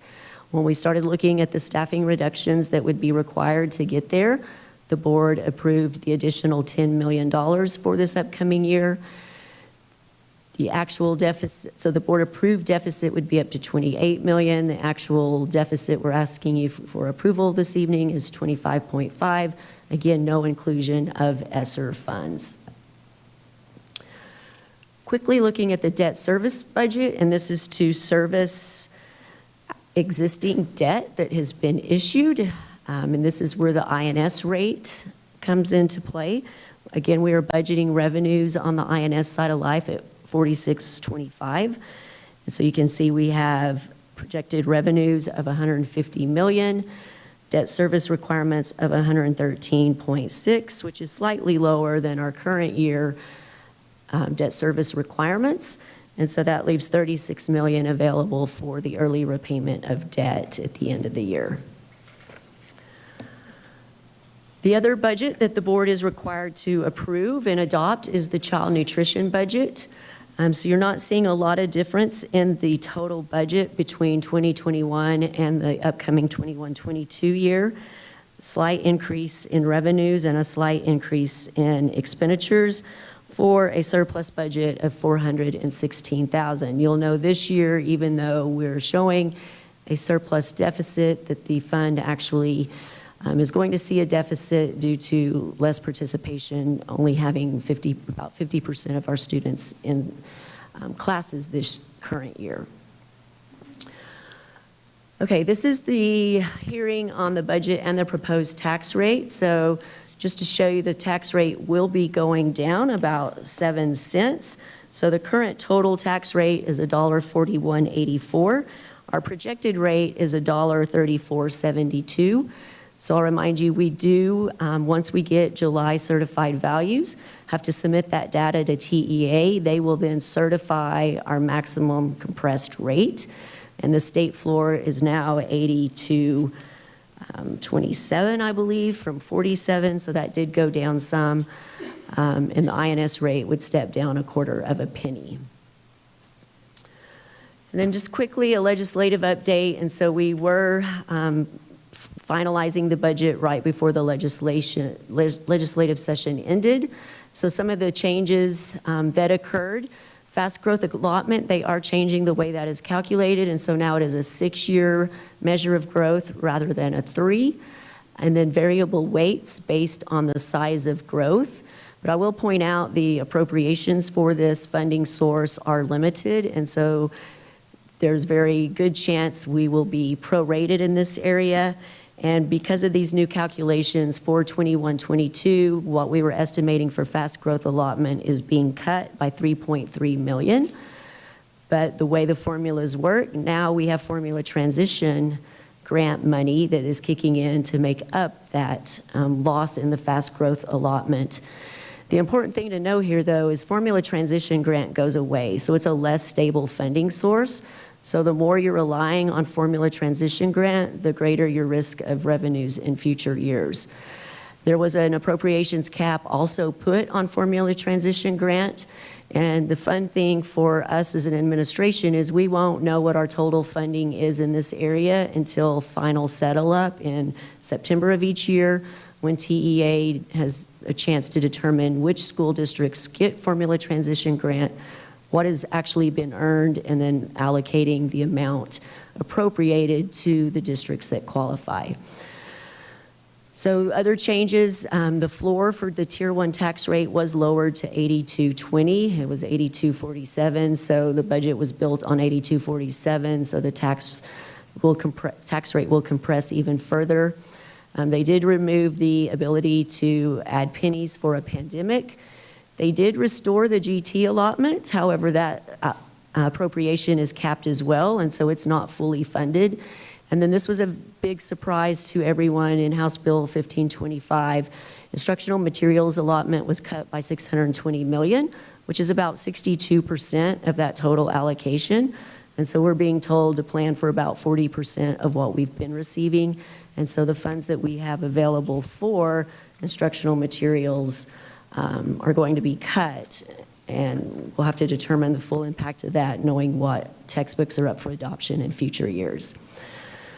So that's a wrap-up of where we've been since we started this budget process. I do want to take the opportunity to thank all of the team members that have worked with me for the past year, 6, 7 months to get this budget put together. I have a couple here in the audience, and just really appreciate all the work that they've done to put together a budget while we're trying to learn Munis and new systems and adapt to COVID. So with that, I will open the public hearing to comment. Awesome. Thank you very much. Elaine, we're going to go ahead and have our public hearing then, and we'll have our speakers come up. So unless board members have any pressing questions, we'll go ahead and let our public speakers come up, and then we'll open it up for more board questions. Okay. All right. Perla, Hopkins, Janessa, and Nicole. Remember, speakers, this is the public hearing. It's not citizen comments. So it is comments on the information that Elaine has just shared with us.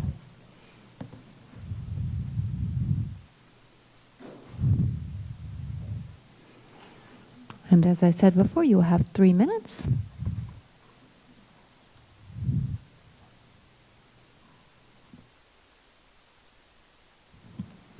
Last October, I told an area superintendent sitting right behind me, Lord forbid you gave yourselves raises and not our teachers.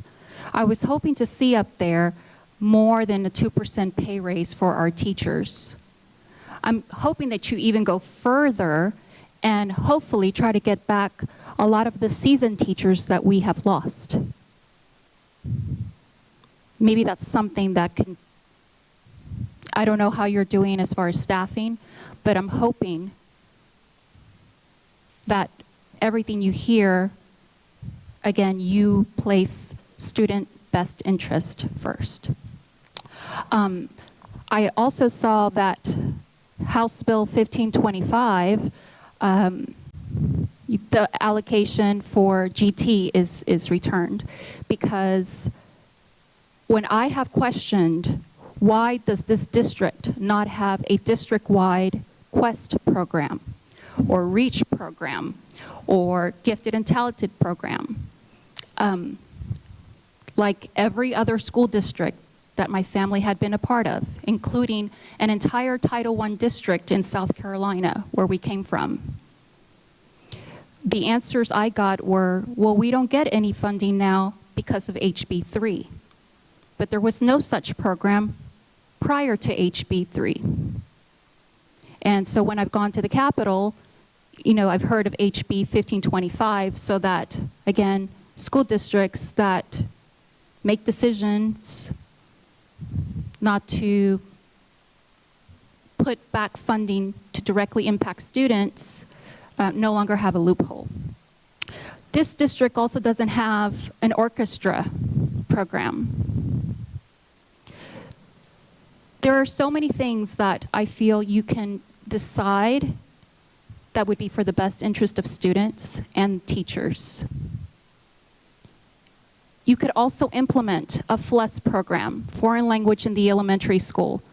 I've mentioned that to many of you several times. You want to talk about diversity? You want to talk about celebrating diversity? Bring in more foreign language programs.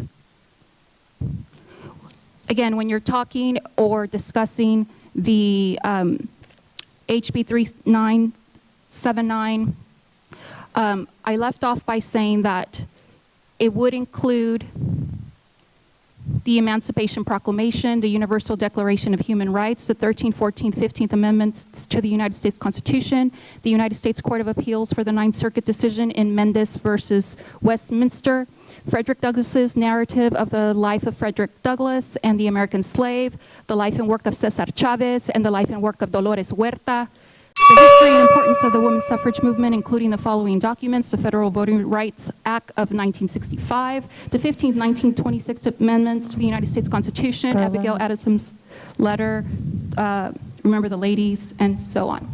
Ms. Hopkins, thank you. All right. Janessa?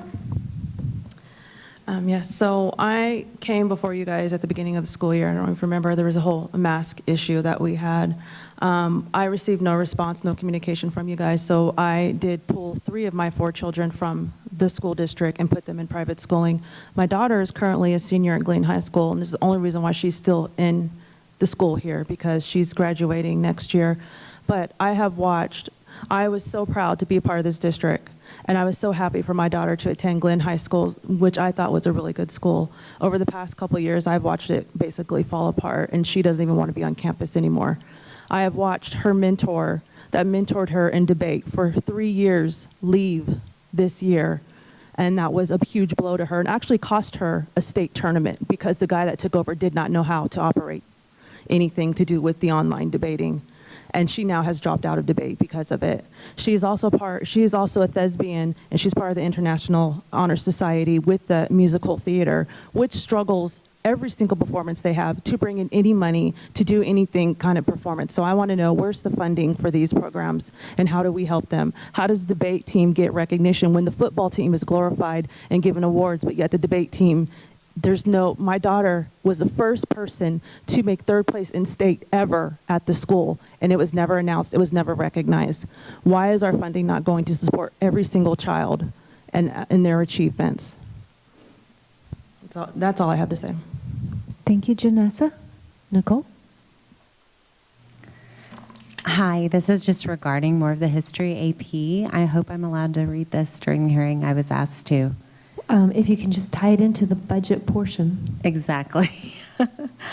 As parents, we elect you as Board of Trustees to our school district to select textbooks that enlighten our students to the reasons behind history accurately without bias and helping them in critical thinking.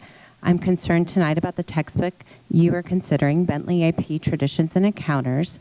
There seems to be a pattern of not recognizing Christian influence in history while continually recognizing Islam throughout the text. A specific example is the abolition of slave trade.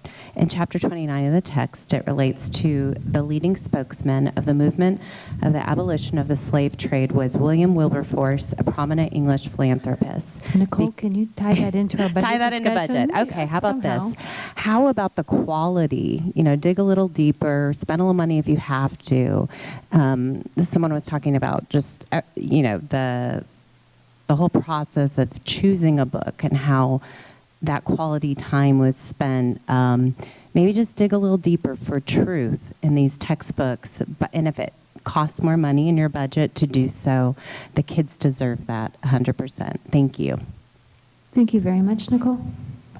All right, we have 3 other speakers who have signed up to speak for this portion. It would be Tristan, Paul, and Brandy. And again, this is the public hearing on the budget that Elaine just presented on.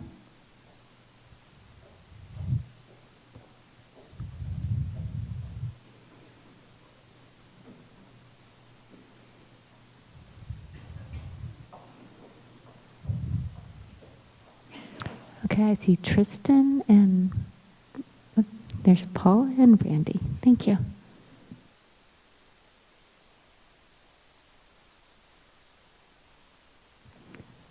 Tristan, just a second before you begin. I think they're fixing the timer.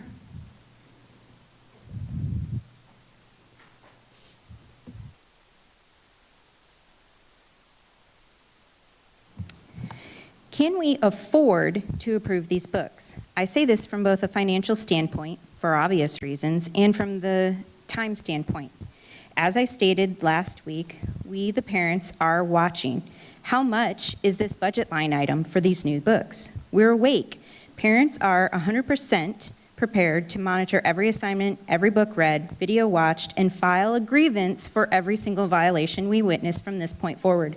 I can promise you, if you approve these books tonight, you should open up your calendars for next year to spend many extra hours dealing with the stack of grievances that will be filed.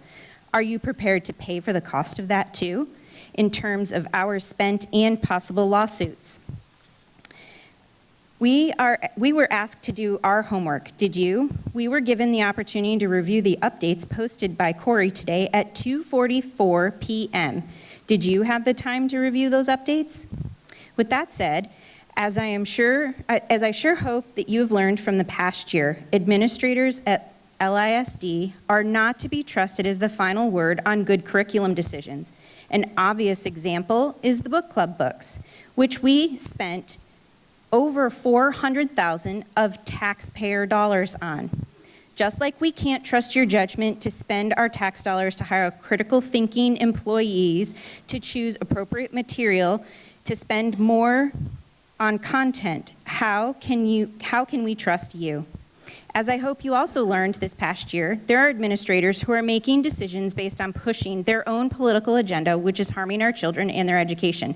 That's also not what our tax dollars paid for. As I hope you also learned this past year, the reality is you, the board, cannot trust that the Leander ISD administration has vetted books for appropriateness, legality, milestones, appropriate grade level learning, or even actual training for teachers for new curriculum. Instead, you're spending money on indoctrination training. As I hope you learned in the past year, you, the board members, are voting on things that you don't even understand before casting your vote. You're voting in ignorance. You need to take personal responsibility for that. Sometimes the best decision is no decision. As stated last week by the two administrators, the current AP Human Geography and World History books do prepare our students for the AP exams. They said that. They were also part of the 9 books that were considered by the committees. If that's the case, that saves money and achieves the same goal. Have we confirmed that the license can be extended? Because if so, that seems like a simple solution. There's no harm in tabling the replacement until proper vetting and confirmation can take place. We're here to remind you, you work for us. You're responsible to represent us, to protect our children, and follow the law, and spend our tax dollars wisely. All right, thank you, Tristan. Paul? Good evening again. I'm looking over at some of these budget numbers, and you know, the personal property of the people, the citizens of this community, too often boards and cities see them as a piggy bank that they can borrow against people's property values. And I would love to see a more in-depth, I think it's called an Ipsos audit of our finances, because I would like to see, and I think there's a lot more people in the community who'd like to see exactly where this money has been spent in the last few years. This past year, or I should go back a couple of years, we had a 10% increase, 7% increase, a 3% increase. This is consecutive years from 2018, 19, 20. That was last year. And then this year, it's going to be a 15%. Wow, that is a big jump. Now we're giving out a 2% raise to the teachers. I'm not opposed to giving teachers raises. I think the teachers have a hard job. The agenda you guys are teaching is terrible. That needs to change. Not paying the teachers less. But the overall expenditures that is happening throughout the district has to be looked at closer. I've heard rumors of $97 million to build a football stadium. I played football. I went by that school. There's no box seats, $97 million. Are we having competitive bids? Are we seriously having competitive bids on everything? I was told it was costing $168 million to build a grade school. That can't be right. That has to be a rumor, because no way, nowhere. And if it really does cost that much, then we need to use something called, like, I don't know, creativity. Creativity like, I don't know, using shipping containers for schools, like putting a whole stack of them together. They're doing really amazing things with those. We need to have competitive bids. We need to have a better auditing of the system. The budget just, it doesn't make sense. It keeps going up, and there's nothing wrong with that. But what's wrong is, where has it been going? You know, some people earlier talked about a Leander way. Well, I just got here 2.5 years ago, and I'm like reading the budget stuff, not anyone else. I'm looking at the budgets from the comptroller, of which I was also told sometimes the comptroller's numbers are wrong, on which I'm like, the state comptroller's numbers are wrong from the state of Texas. Okay, well, I've heard a lot of stories. But anyway, from 2007 until now, we need to rein in where the money is being spent, because the competitive bids, I'm not seeing it. All right, thank you, Paul. Okay, Brandy. Again, I want to apologize for my Pearl Harbor mistake. And I sent you all an email on Friday whenever I realized my mistake. I own it. I'm not perfect. I reviewed it in haste. I spent a little more time this weekend reviewing the chapters because you're going to use our tax dollars to pay for this. Especially chapter 37, titled The End of an Empire, and chapter 38, A World Without Borders. I found way too many anti-Christian examples, such as listing Christianity as an example of terrorism. The text around September 11th, which has difficulty even defining it as such, instead using the second Tuesday in September, includes bin Laden convinced he was carrying out God's will. Bin Laden was Islamic and believed in Allah, and not citing this accurately is incorrect and an attack on Christianity. The text has a clear, connotative, anti-American message. If the text was presented in an unbiased manner, we wouldn't be here speaking out. We haven't even been given access to the online resources that go along with the textbooks, while I'm suspecting will include even more blatant HB 3979 violations. Please understand that the English language arts curriculum includes the same ideologies taught and introduced with the 1619 project that is prohibited by HB 3979. Brandy, can you tie this into our budget discussion? Your budget already funded this and continues to fund these ideologies, and teaching these ideologies is now illegal. Bottom line, we do not approve of our tax dollars being used to promote propaganda that aims to teach our children to judge each other by the color of their skin instead of their character. We do not approve of our tax dollars being used to purchase books that are religiously discriminatory, racially discriminatory, and sexually graphic books that are sexual harassment. I received a direct email this afternoon from district staff with additional clarifying information due to the concerns I raised with the text last week. I do hope that every taxpaying citizen that dares to sit up here and speak receives the same personal attention, and that this wasn't discriminatory against me because I dared to speak out over what I saw. I also want to point out that maybe if the district spent more time and effort, i.e. our tax dollars, reviewing the curriculum themselves instead of fact-checking me, then maybe we wouldn't need to be here. Thank you. All right, thank you, Brandy. All right, that concludes our public hearing portion of this agenda item. Elaine, as we go in, there was some comments made during citizen comments I want to make sure I'm clear on. If I told our community we do have an audit feature in our financial documents, a checkbook register, and other details on our financial page, is that correct? Yes, we go through an external audit every year by external auditors. All right. And those documents are on the website. Thank you. And then there was, I think, a little bit of confusion because there was a 15% jump. If I remember correct on that agenda, there's a 15% jump on the property value, but that doesn't, as you've said, because of compression, equate to a 15% jump for the district. Correct. Is that correct? Okay. Correct. Board members, any other questions?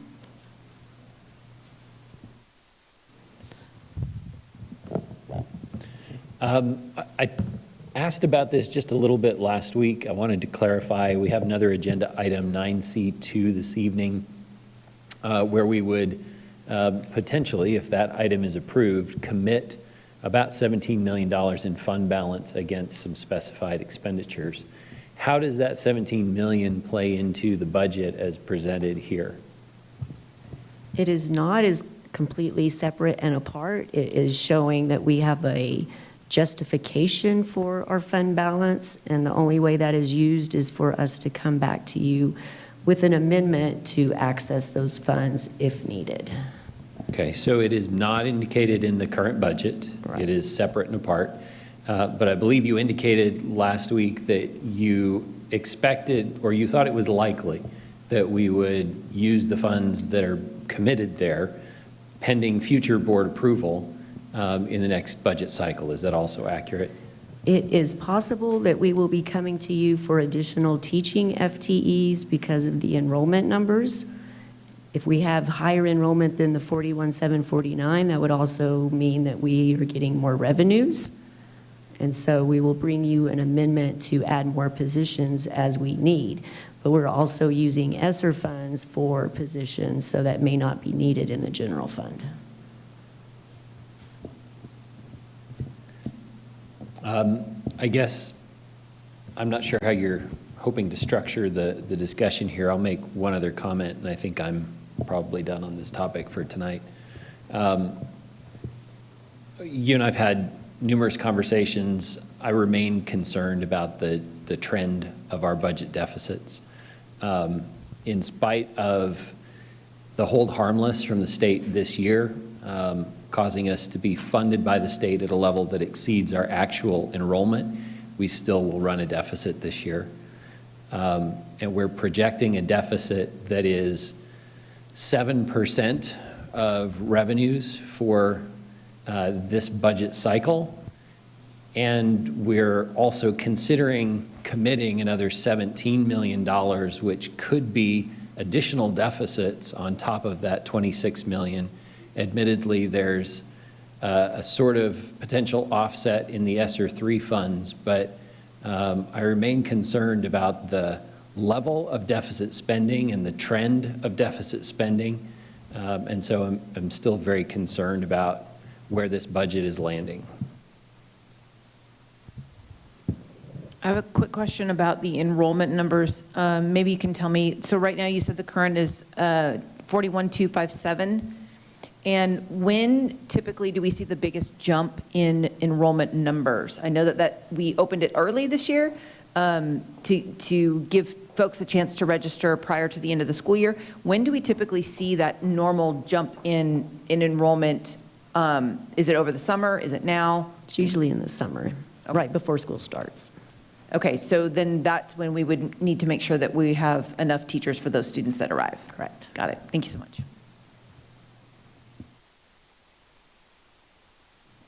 Board members, if there are any other questions. Just a comment. I just want to thank Elaine and her team. I know you've spent a lot of time talking to each of us, listening to us, and we didn't always agree on the fund balance, but I appreciate you listening to the consensus of the board and moving forward to do something as best as we could given the 2020 pandemic. So thank you all for the phone calls and the emails and all the questions. Very appreciated. All right, thank you, Elaine. Board members, this will conclude our public hearing portion of the agenda. We'll move on to our consent agenda. I need a motion to approve.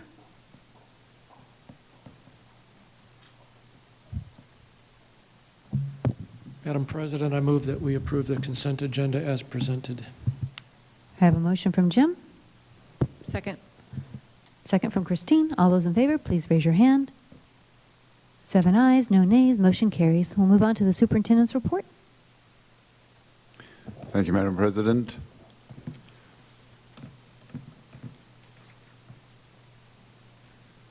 We have a new look tonight for the first time in a while.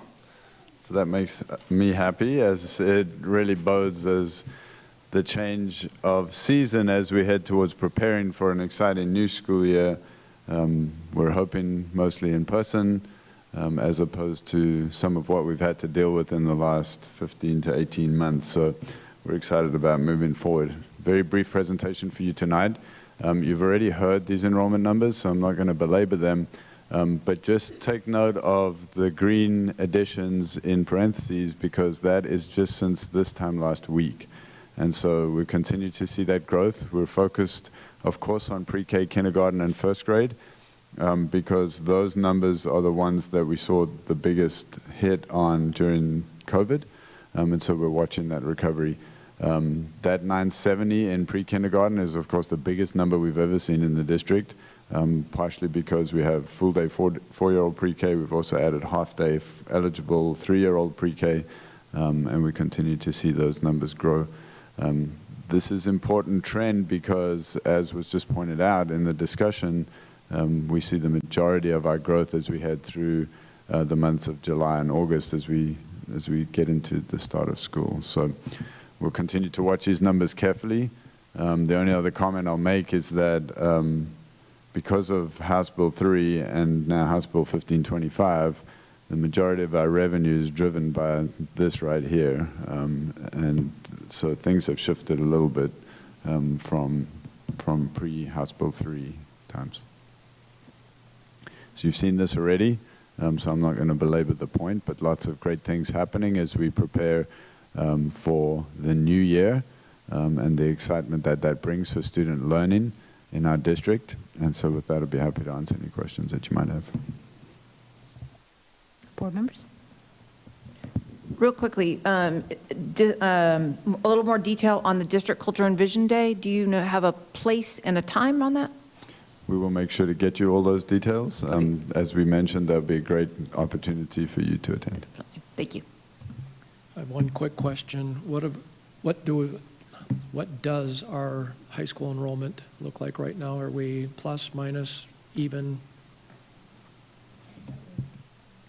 So the details of that, I think, have been going out in the board member. I think I will send you clarification again, because I can't quote you the exact number right now, but I think we're pretty even with where we are. Okay.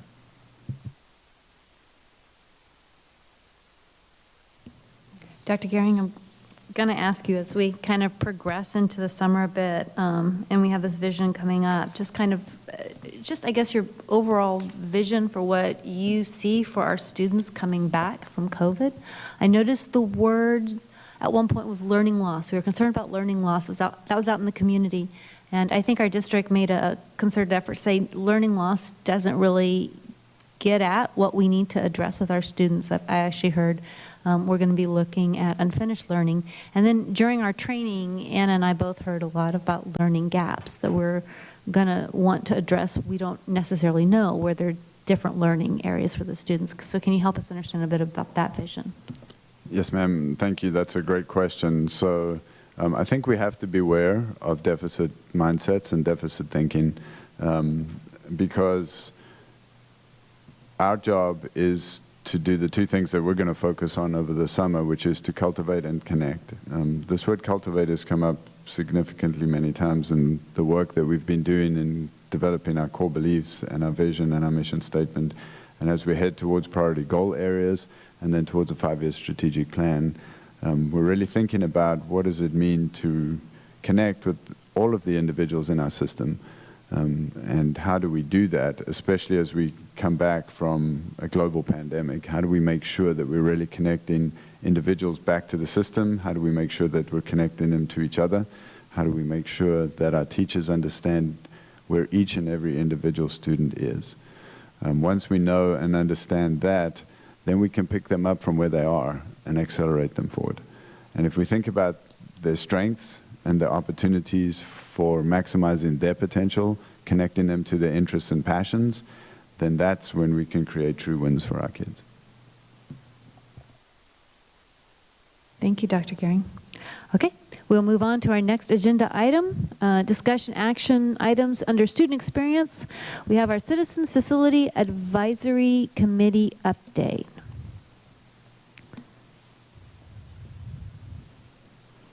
And we do have presenters, board members. This is not an action item for this evening. As you'll notice, it is a discussion item.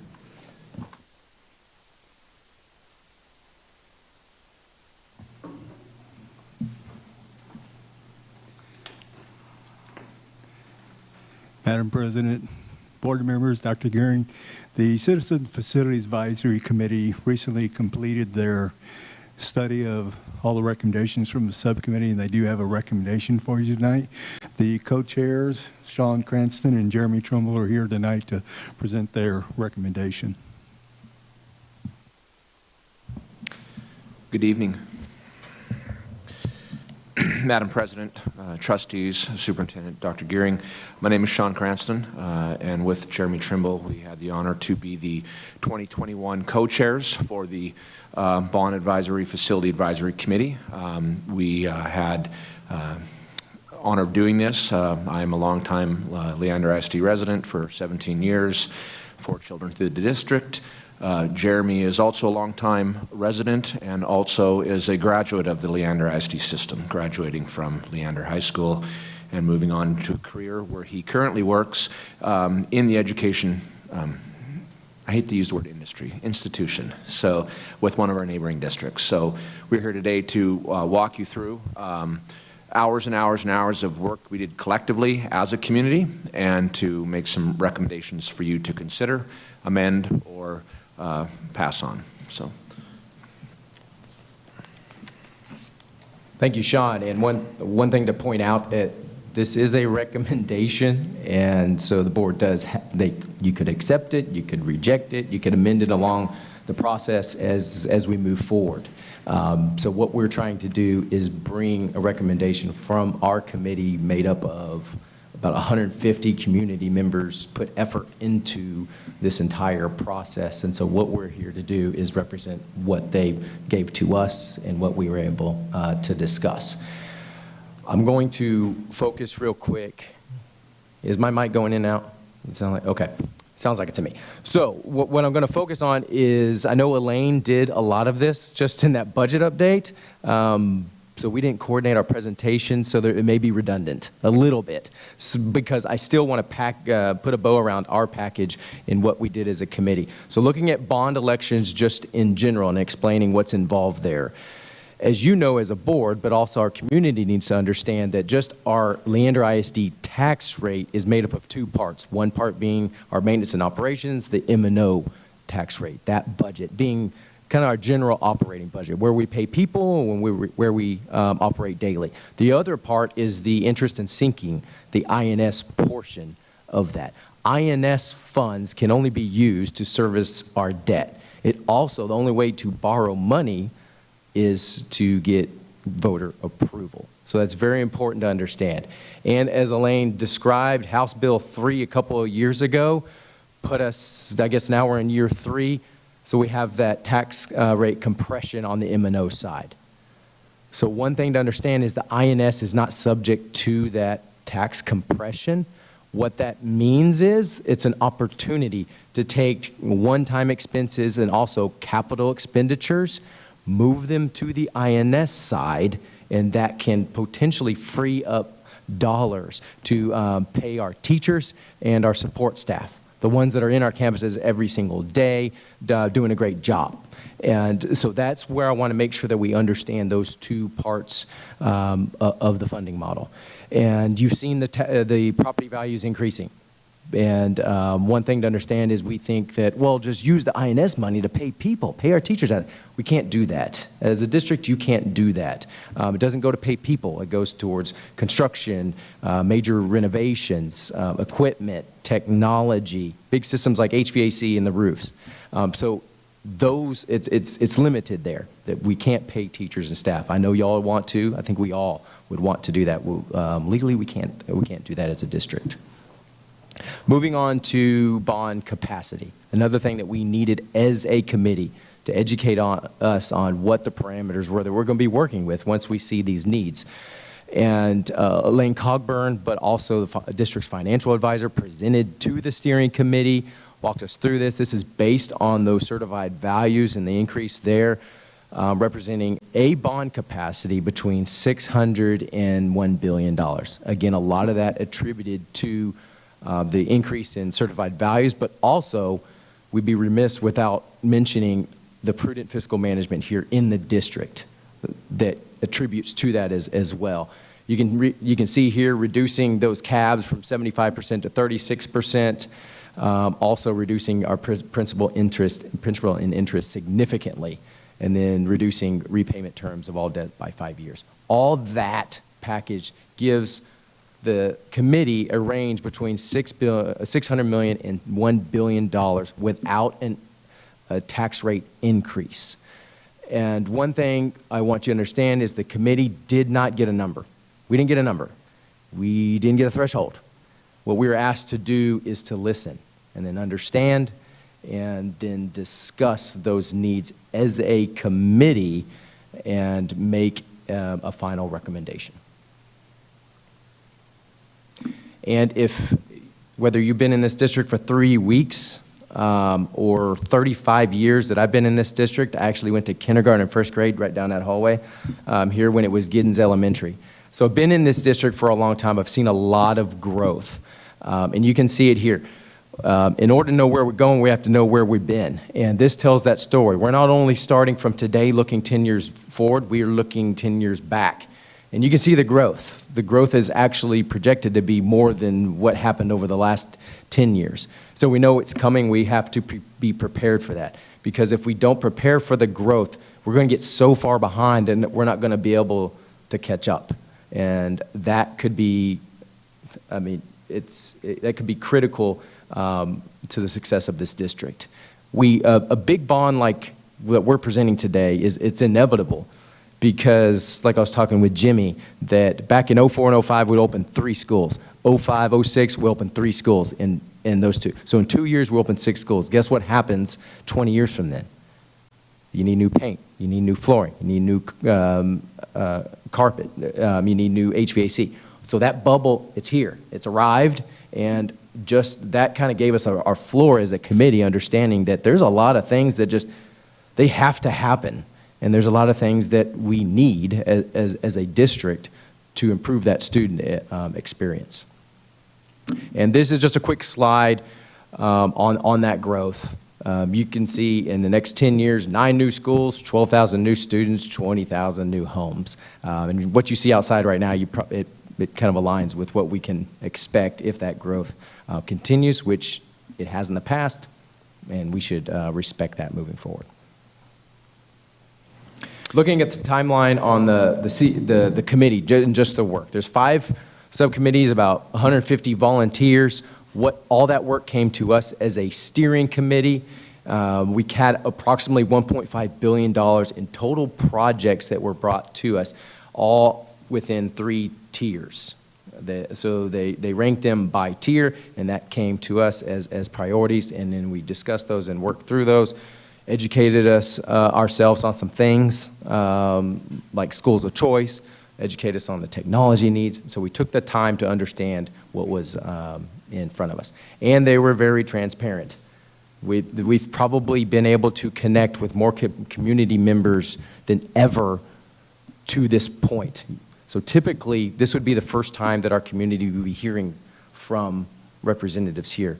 But with these meetings being streamed, our community could connect and could understand what that process looked like, and could kind of understand what that story was. So this quick timeline, I'm not going to go through that because we're here now, and we did all that. We did all that. Oh. We did. So John? So overview. We evaluated over $1.5 billion in requests through the community, through the 5 groups. We had really four themes. We had growth, which we've heard a lot about tonight, aging schools and infrastructure. With growth, with change, as Jeremy pointed out, we need to go through replacements. And as we have had strong growth cycles in the past, it's time to look at replacing some of that infrastructure today. We looked at technology, specifically the delivery of education in a post-COVID environment. I think the last 18 months has demonstrated to us that the institution of education is dramatically changing and that we need to equip our educators with the tools to be able to teach the students what they need to learn. And the 4th item is choice. We had a lot of conversations regarding schools of choice, about opportunities for the whole student to be able to experience and explore in their educational journey and come up with different recommendations on how we can do something different and better and more productive for our students. Some of the key highlights we wanted to point out was that this bond touches every student and every school. Everyone is going to have an opportunity to gain from this. We wanted to touch the student experience, and as Jeremy pointed out, we wanted to do it in a fiscally prudent way and wanted to stay below any threshold that would cause an adjustment to your already approved INS tax rate.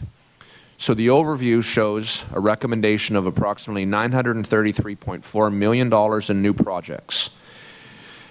There was a robust discussion, and as a commitment to our committee, we wanted to point out that through your fiscal management of past projects in other bond cycles, you have a potential to use some of those savings in other bond cycles to potentially pay for some of these projects today. And we wanted to make you aware of that should you choose to explore that further. So moving to the next slide, we wanted to give you a kind of a breakdown of the focus areas.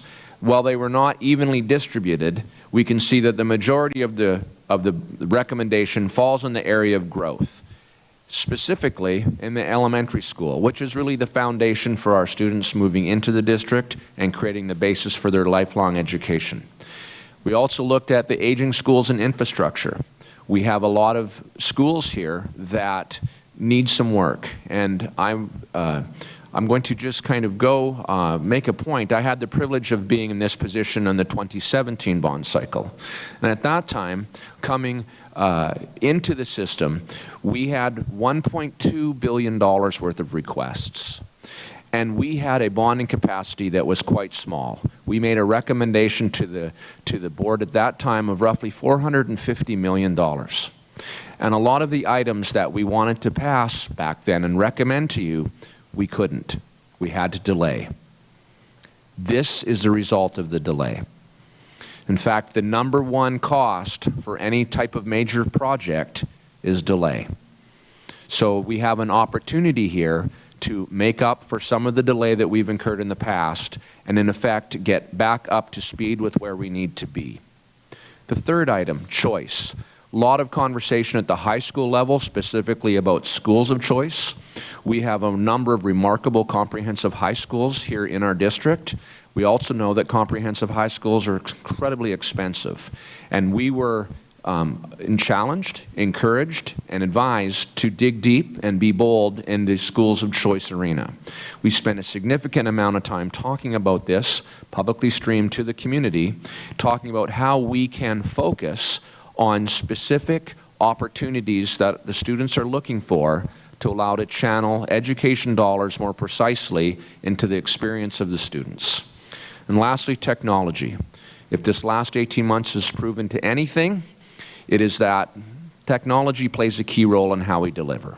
And so, again, thinking about things that we unfortunately had to pass up last time, in conjunction with how the changes of delivery of educational materials is occurring at today's pace, we listen to experts that you put on our committee, experts in IT, experts in data storage, experts in delivery, and listen to what they recommended for items that you need to be able to provide the technology solutions to deliver to the students.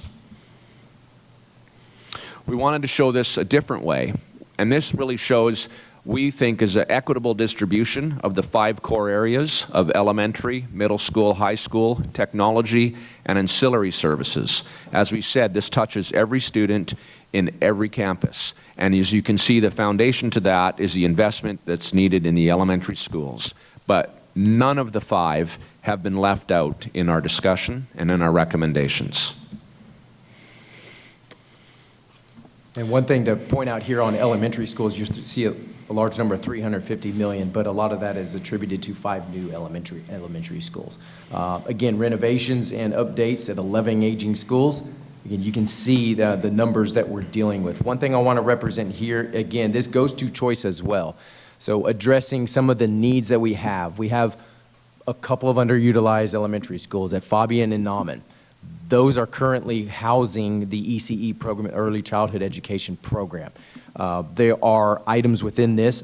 I understand when you look at the scale that choice is like a sliver little line, but it's still supporting those programs that still need some things in those campuses to continue the success of that program and to grow that program and taking advantage of underutilized campuses and existing programs. So that's one decision the district has made. This supports that and grows that priority.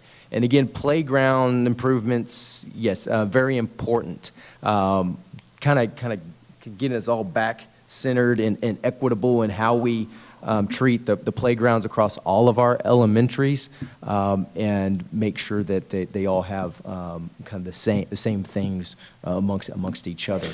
Sorry to interrupt, Jeremy. I'll give you a very specific example. Some of our elementary schools have Shade structures. They may have been funded by the parents that live there or the PTA. They may be in some of the economic areas of the district, which, as you know, vary widely across the district. Other schools have them, maybe they're supplied by previous budgets, and yet other schools have nothing at all. And so this is an example of how we listened to the community and said, why should some districts have to fund them?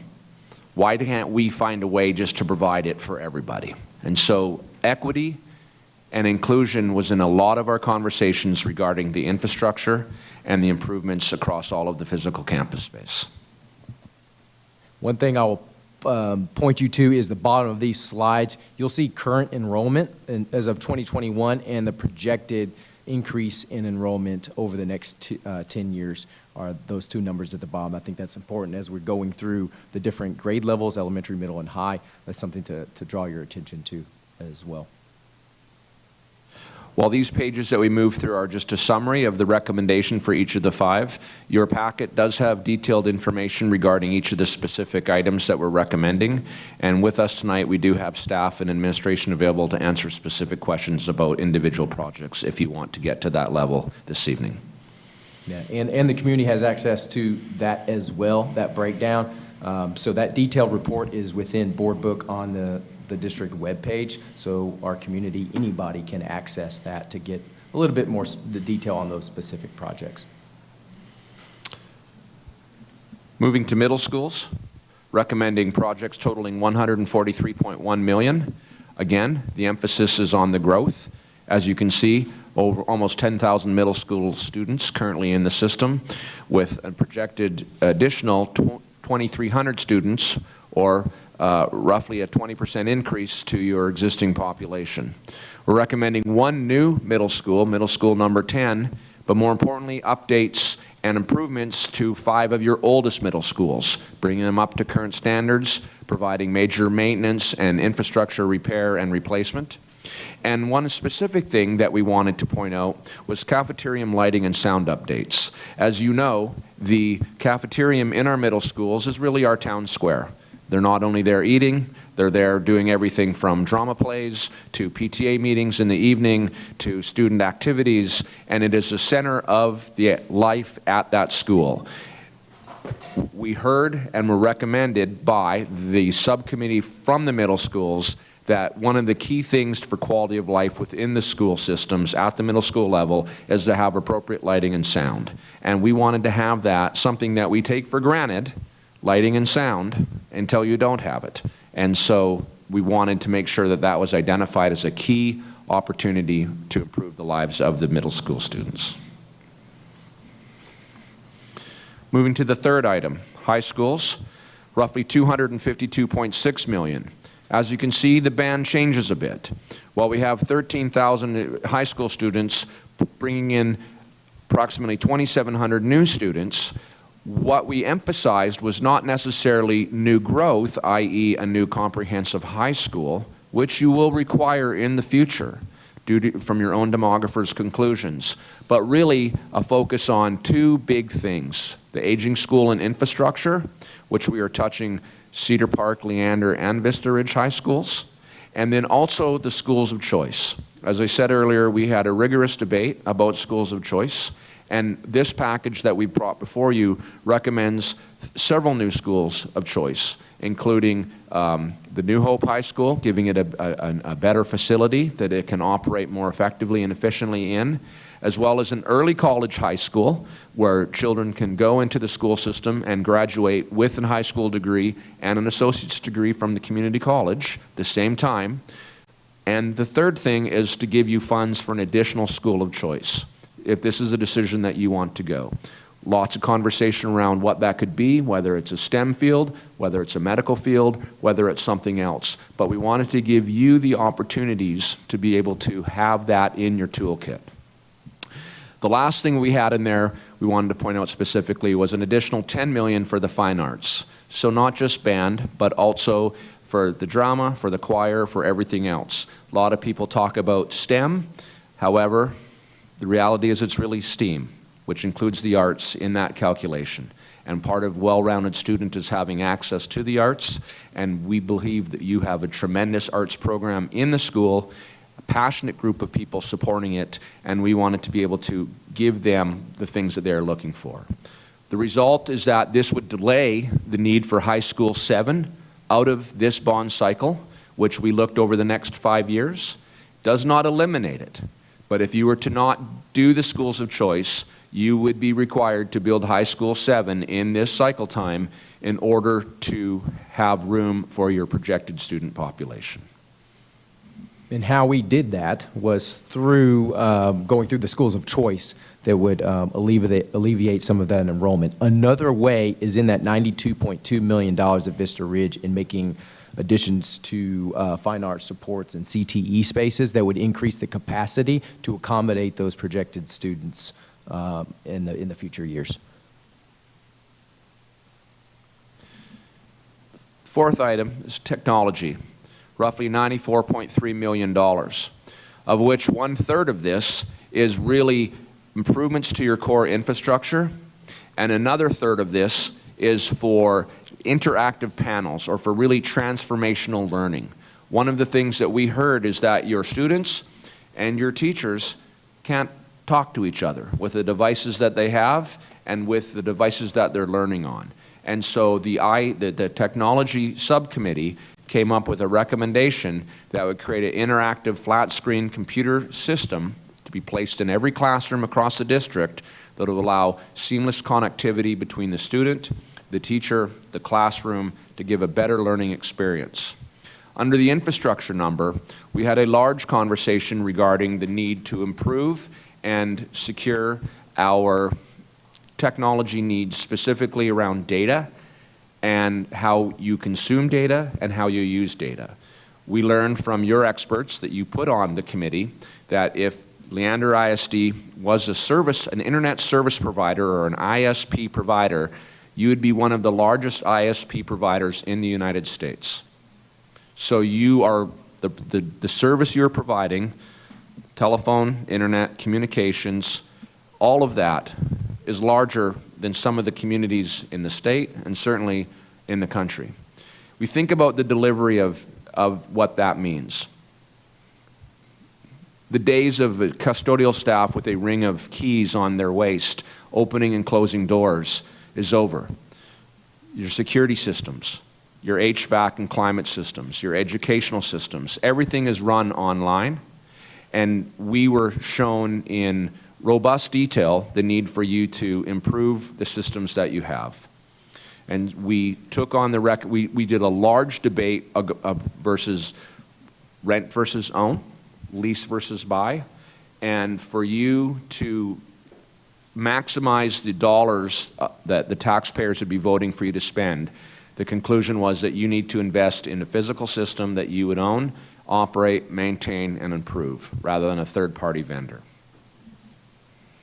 Another item I want to point out here is, it's not on this list, and you see some very large numbers in millions of dollars, but we discussed last time on how can these projects, whether it's large or small, affect multiple communities within our district. And as we be diverse, there's some items in here that even putting wireless access outside our buildings. So our outdoor classrooms can utilize the internet.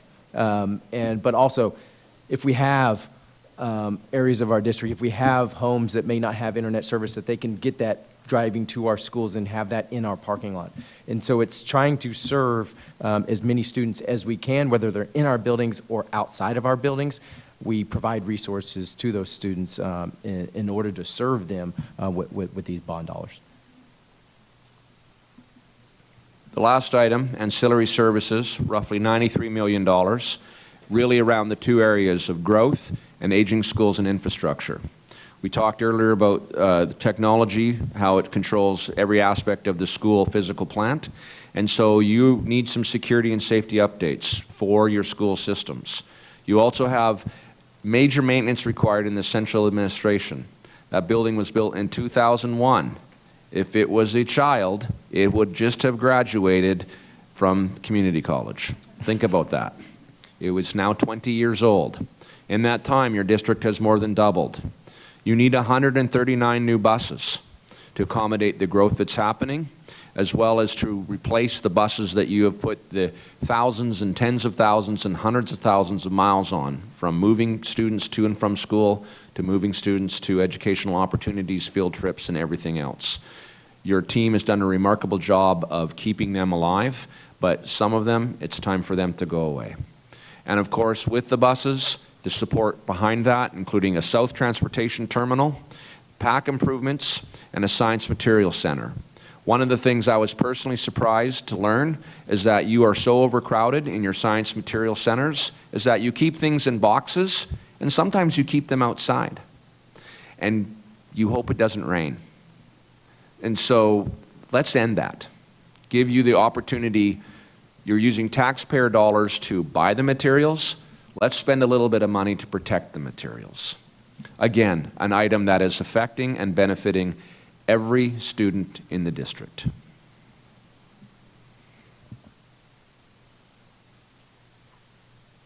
So look at next steps.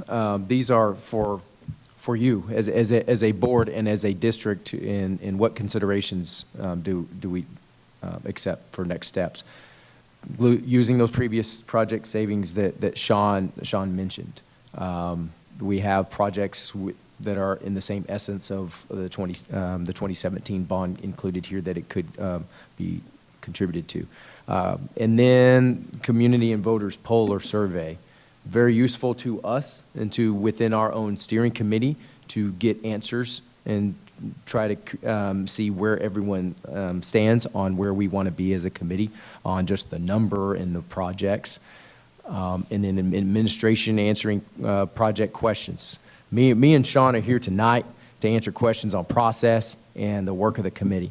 But there's a lot of great administrators that helped us as a committee along the way, and they invested a lot of time, and they have the talent and the skill to answer a lot of the project-specific questions. And like I mentioned before, you have a choice. This is just a recommendation. You can accept it, you can reject it, or you can adjust the recommendation as you move forward as a board. But if you want to call November 2nd, 2021 bond election, you have to call that election by August 16th. So those are some highlights on what those next steps would be.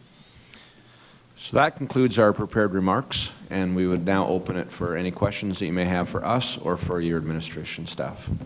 So board members, before we get to questions, I would just like to thank Jeremy and Sean on behalf of the board. Thank y'all for the hours and hours and hours that y'all did going through this and bringing a very comprehensive update and suggestion and recommendations to us. So thank y'all, and thank your committee for us too. We really appreciate the time because it's time also that's looking at what we're going to do for our students in the district. So it's time well spent, but thank y'all. You're welcome. It was a privilege to serve. Thank you. Board members, questions? So I'm very interested in the technology portion of that. I don't know if we can bring that slide back up. Does that technology, does that reach, and you're talking about being our own internet service provider, do we ensure in doing that that we touch every student in this district, especially our economically disadvantaged students? Are we taking care of that in a way that's going to benefit them, not just in the short term, but in the long term? The short answer is yes, and I can answer that with certainty for two very specific examples.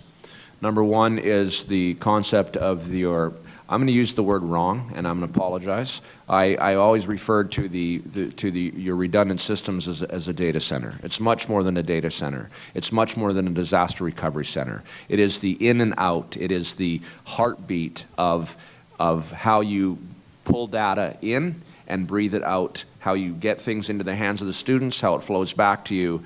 And a big component of this is making sure that that is robust, definitive, and how you say, minimized its sensitivity to disruption. So that's the first thing. It provides certainty of service. The second thing is what Jeremy mentioned, and this can't be overlooked. We're recommending that you put external I'm going to use the word again wrong, Wi-Fi or other types of device secured obviously to your system. You trust the students, you send them home with devices, or their personal devices are trained to be attached to your system. Every campus would be provided with external Wi-Fi access. So not only could a class go outside and still have access to your system, but more importantly, a family could return to your school in off hours to access the internet, to access your networks, to access. So son or daughter has homework at STU, my internet's not working, something's happening at my home, I'm having an outage, whatever, I don't have internet. Whatever that situation is, the child, the student should be able to come to the facility, even when it's locked, and be able to access the system. We thought that was transformational.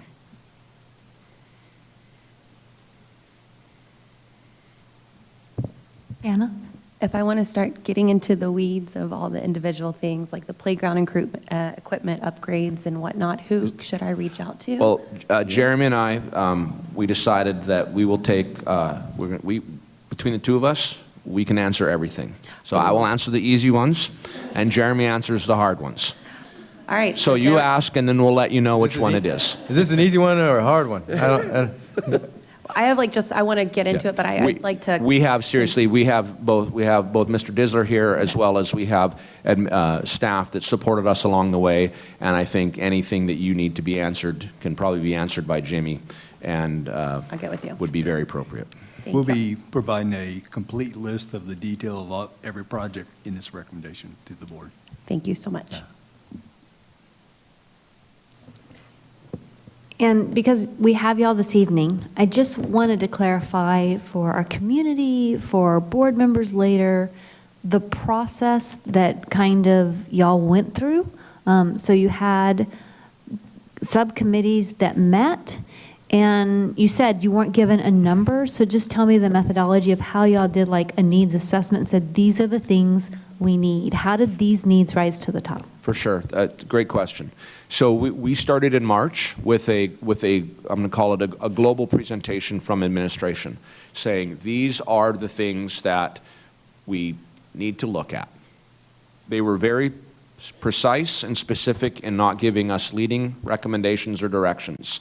We did, however, ask them for information and help in understanding what is critical for student safety and success, what we'd like to have for student opportunities, and what could possibly wait for later. So the must-haves, the want-to-haves, and the like-to-haves, for lack of a better description. Then charged with that information, the 5 subcommittees then worked with administration staff that were assigned to each of them, and they spent hundreds and hundreds of hours. Collectively, thousands of volunteer hours were spent touring facilities, listening to teachers, talking to students. We had a number of students on the steering committee, on these subcommittees, hearing what works, hearing what's needed. They then boiled that down into a list of recommendations, which they then coded into what we called Tier 1, Tier 2, Tier 3. Again, must have, like to have, want to have, right? And so each of the 5 groups did that. They then made presentations to the steering committee, which was roughly 24 of us on the committee meeting on a regular basis, where they presented all of their recommendations, broken into Tier 1, critical for student safety and success, Tier 2, we'd really like to have this, and then Tier 3, this would be cool as well, right, the want to have. And from there, we then sat down and we looked at, as a steering committee, how do we then make sense of this? Remember, these totaled over $1.5 billion. And to their credit, not every project was recommended as a Tier 1, not every project was listened to, and every project was considered, not every project was recommended to us. We had an opportunity to see all of them as well as their recommendations.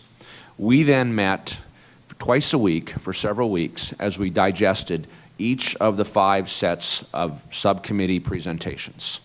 And then we, as a steering committee, sat down and said, how do we benchmark the district?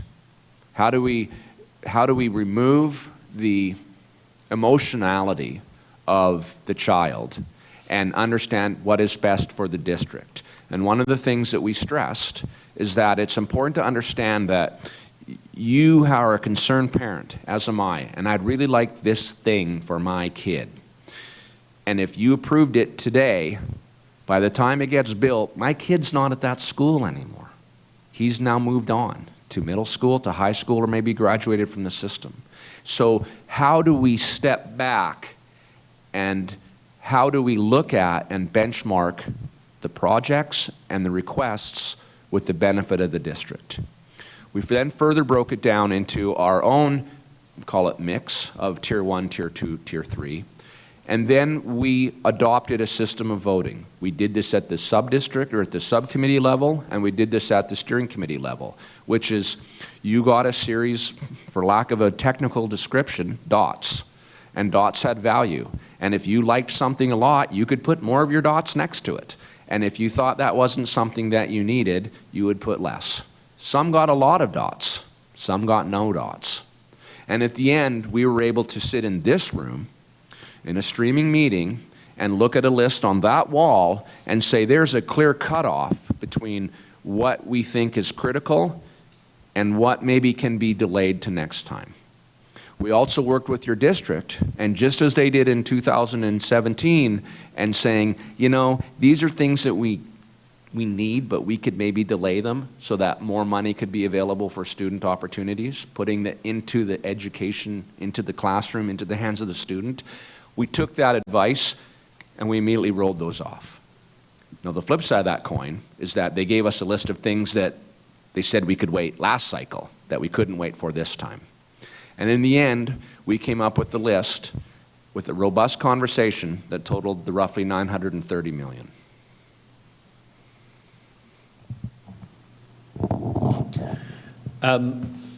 The recommendation comes in at the relative upper limit of the estimated capacity, bonding capacity that you all indicated earlier. What do we know about what that potential repayment fill would look like layered against our current debt obligations? I would want to bring Elaine up and let her recap what PFM stated in our meetings. That would be officially a hard question. Too hard for Jeremy. And I'm going to need to phone a friend. Actually, the repayment's going to depend on how much we issue, when we issue it, how much interest rates are, and how we structure that. But the capacity was built off making sure that we have the capacity in the right years and to be able to amortize a good portion of that in the front end. Fair enough. I think an initial model of this is important because, talking about total capacity is one thing, talking about the structure of these projects and how they're sequenced versus our available capacity is another. So I think it'd be helpful to see that as soon as we can, knowing that it's a straw man at this point. And that was modeled at a 46-cent tax rate, which is lower than what we would be adopting this year. And I believe issuing 200,000 in chunks starting in '22. Okay. Yeah, if you can share that with us, I would appreciate seeing that. I also have one suggestion. When we did this last time, we worked with Robert Stein from the Center for Civic Leadership at Rice to work with our community to get a sense of what was likely to be successful in our community. My recollection of his work is that he was right on the money. And so I think given the size of this potential ask and everything that has been going on in our community in the last 24 months, it would be really wise for us to have an impartial third party tell us just a little bit about sentiment in our community as it relates to a potential issue. I have a number of other questions, but I'll hold those for future discussions. I will make a comment about schools of choice. I need to see the dots connected in terms of how the proposed schools of choice address the enrollment issues at high school, because if those aren't the right schools in the right place, they're not going to attract the right students to help us solve are overcrowding issues. And so I'm a little concerned about that. And just to plant the seed or put the stake in the ground, I'm also concerned about comprehensive high schools versus not a comprehensive high school, whatever that is, and what the experience is for a student who considers attending that not a comprehensive high school in terms of the programs that are available to them. Do they stay affiliated with a comprehensive high school as a home campus? Do they lose that affiliation?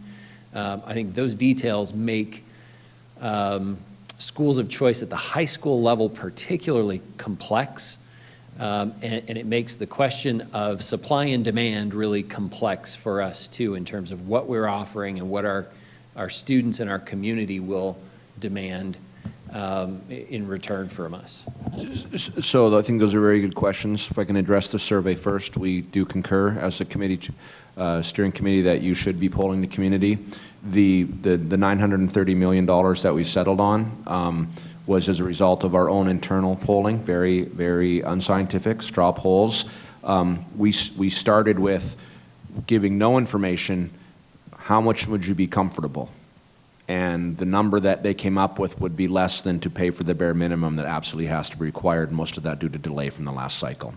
So then as we discussed and learned and became more educated, we became more comfortable with a number that we're bringing you tonight. We highly encourage you to consider doing a similar tactic, polling your community to find out what is going to be tolerable. So I commend you for that.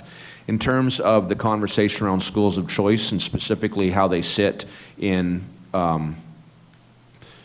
physical proximity to each other, can I use the word enthusiastic conversation regarding that? Yes. So we actually did schools of choice over 2 different meetings.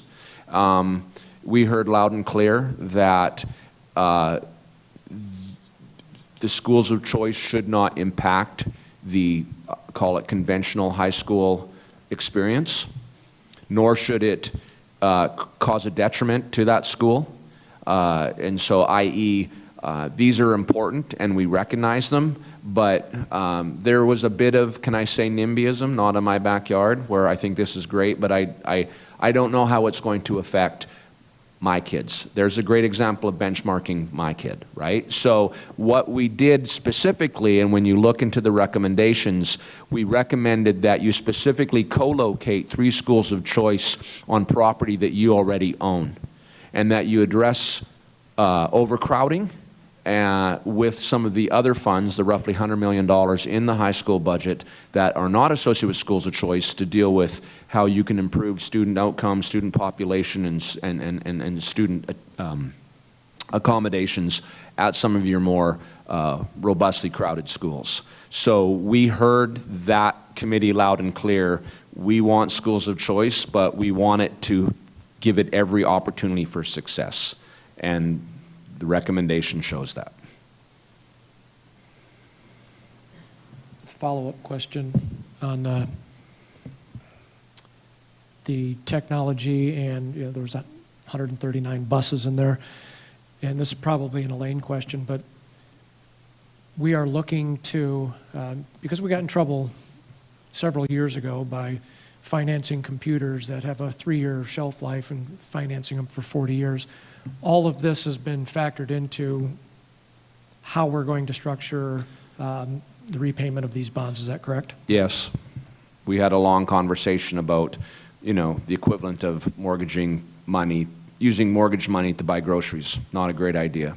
And we know that technology has a fungible shelf life, and that it would not be prudent for you to use 20-year dollars to buy 3-year equipment. And our conversations with your CFO would indicate, and this was an important thing, and when we recommend, and I know you know this, but some of our steering committee didn't know this, when we recommend, and if you decide to set a bond limit of $930 million, that doesn't mean you borrowed $930 million. It means we gave you a credit card with a $930 million credit limit. And you have a really, really good financial person over there that has done a remarkable job of controlling and specifying and pacing how you make expenditures in your last bond cycle. And she was able to demonstrate to the committee how a lot of these things would be done in much shorter bonding periods to be able to pay for and then move on. And in fact, we talked about 5 and 10 year life cycles of equipment and appropriate financing for that. Good. I appreciate that because, again, this is for the benefit of the community that's watching, because this is a big number.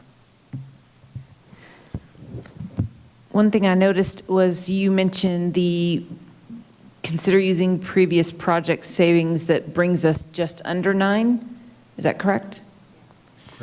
Correct. Okay. If you were to use, our understanding is that previous project savings, combination of both lower costs than predicted, as well as more timely production of those projects, that you have roughly $40 million that you may be able to effectively take projects in this recommendation pile and use them, if appropriate, from other bond money. And we had another robust conversation about that. We would not want to predetermine your decision. However, the language of the bond as approved in 2017, my understanding is that it would allow you to be able to do infrastructure improvements because they weren't specifically listed on it. I just wanted to say thank you all for making this as transparent as possible. I know when we started talking about the committees, this was one of my biggest concerns, was ensuring that the community saw the entire process. And I got to thank y'all for that. I mean, you even had the Zoom notes online. And so thank y'all so much. Sean, my son, loves your voice. We've been listening to CFAC videos, and he's like, are you listening to that guy talk about buildings again? So you're a celebrity in our house. But seriously, thank y'all, like from a parent, also from a community member, and as a board of trustee, I really value how you guys took a hold of this committee. And I want to just let my board members know, like, I think every meeting I watched, I heard from every different steering member, even our CFAC subcommittees, is this going to affect every student? Is this going to affect every school? And it was very empowering to hear other parents be like, well, wait a minute, this is not very equitable, but you know what? This is going to help everybody. So thank y'all for setting that tone. It really was amazing and transforming to watch. So thank y'all. Thank you. And just as a final note, I just wanted to say that I'm in agreement with Aaron about getting Mr. Stein back to do the polling and the assessment of the community's appetite. He was very, very accurate last time. I will mention, I have talked to 2 firms that do that same service. I talked to Dr. Stein as well as Basilice here locally, and a lot of districts use the Basilice now, but we have definitely, prepared to move forward. I was waiting tonight to make sure the comfort level is still here, try to get the sentiment of the district, to help y'all make that decision, and then once the bond's called, possible another. We did 2 of them last time. One while you were deliberating to make the call or not, and then after you called for it, another one. So I've talked to them both about doing the same program. So we'll definitely get moving forward with it. And so this would be a competitive bid to get one? We did. We went and got 2 quotes, both of them quoted, and got it. Definitely. I just want to say thank you too. I know it's a lot of work. I've been there, served with y'all last 2017. How does this go in conjunction with our zoning conversations? Is that later, or are we going to have that conversation? Because I think some of those options were in conjunction with redistrict zoning for the whole district. So I will take a stab at that one, and then Jeremy will correct me. The reality is that we live in a V, right? And so there's no more room at the bottom of the V for people to move to. But there's a whole bunch of room for new houses at the top of the V. So independent of the conversation around anything that we've talked to tonight, at some point you will have to have a conversation around redistricting. And that this was a critical thing that we made important to everyone to understand. Nothing that we can or can't do tonight is going to change the fact that some people might have to send a child somewhere else. And I don't know what that looks like, and we certainly want to minimize the disruption. My children moved multiple times as they went through their career in Leander ISD. The reality is that we live in a high-growth district, and that one of the curses of being in a place where everyone wants to be is that sometimes it gets crowded. And unfortunately, you have a lot more people moving in on the top of the V than you do in the bottom. So I would like to offer that the redistricting question is parallel but independent of the projects that we've spoken to today.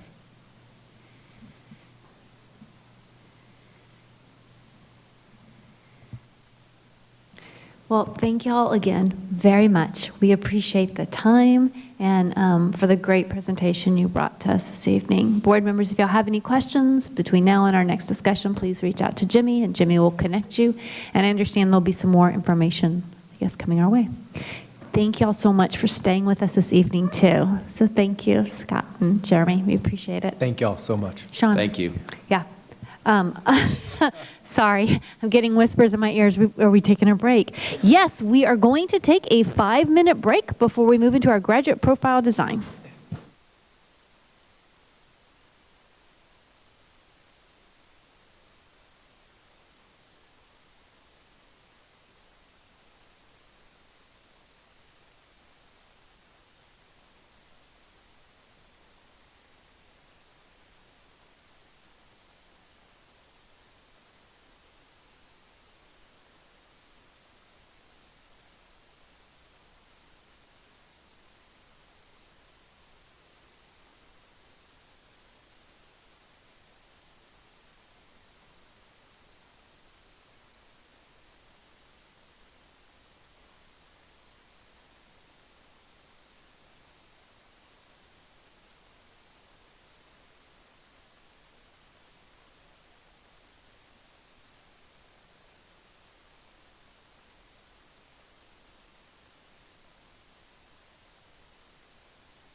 Board members, if we can get back to our agenda.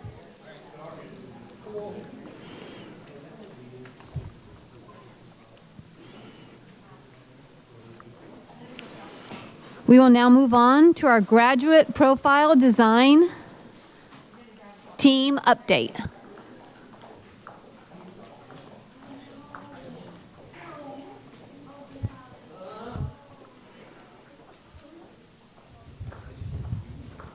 All right. Thank y'all so much. I would like to point out that this amazing team that is presenting to us this evening was also instrumental in the quality learning training that we did. Thank y'all so much for that as well. Y'all did awesome. Thank you.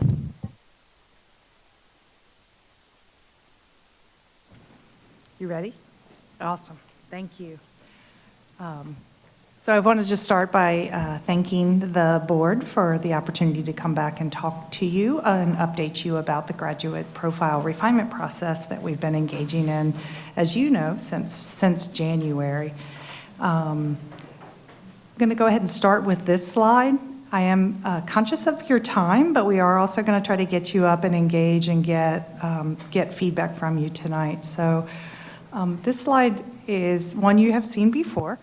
And I just wanted to remind you that the graduate profile is just one piece of the many pieces that are all coming together that are leaving us in a place or leading us to a place where we're going to be developing a 5-year strategic plan for the district. So in addition to the amazing work that you guys have been doing with core values, with vision and mission, and all of the shared learning that you all and the rest of the administration has been doing around some of those priority areas, we are now getting very close to a place where we're ready to start launching that next process.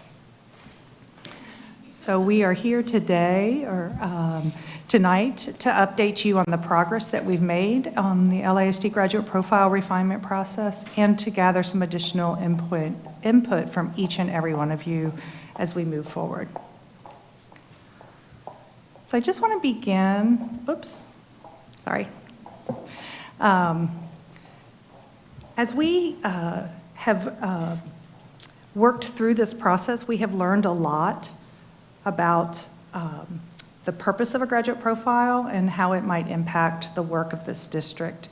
And in our work over the last 6 months, we have come across a number of analogies that kind of help describe or define what a graduate profile does. So I just want to invite the board to take a few minutes to read through these 4 analogies that have really resonated with us as we've been doing this work. And as you do that, think about which one resonates with you.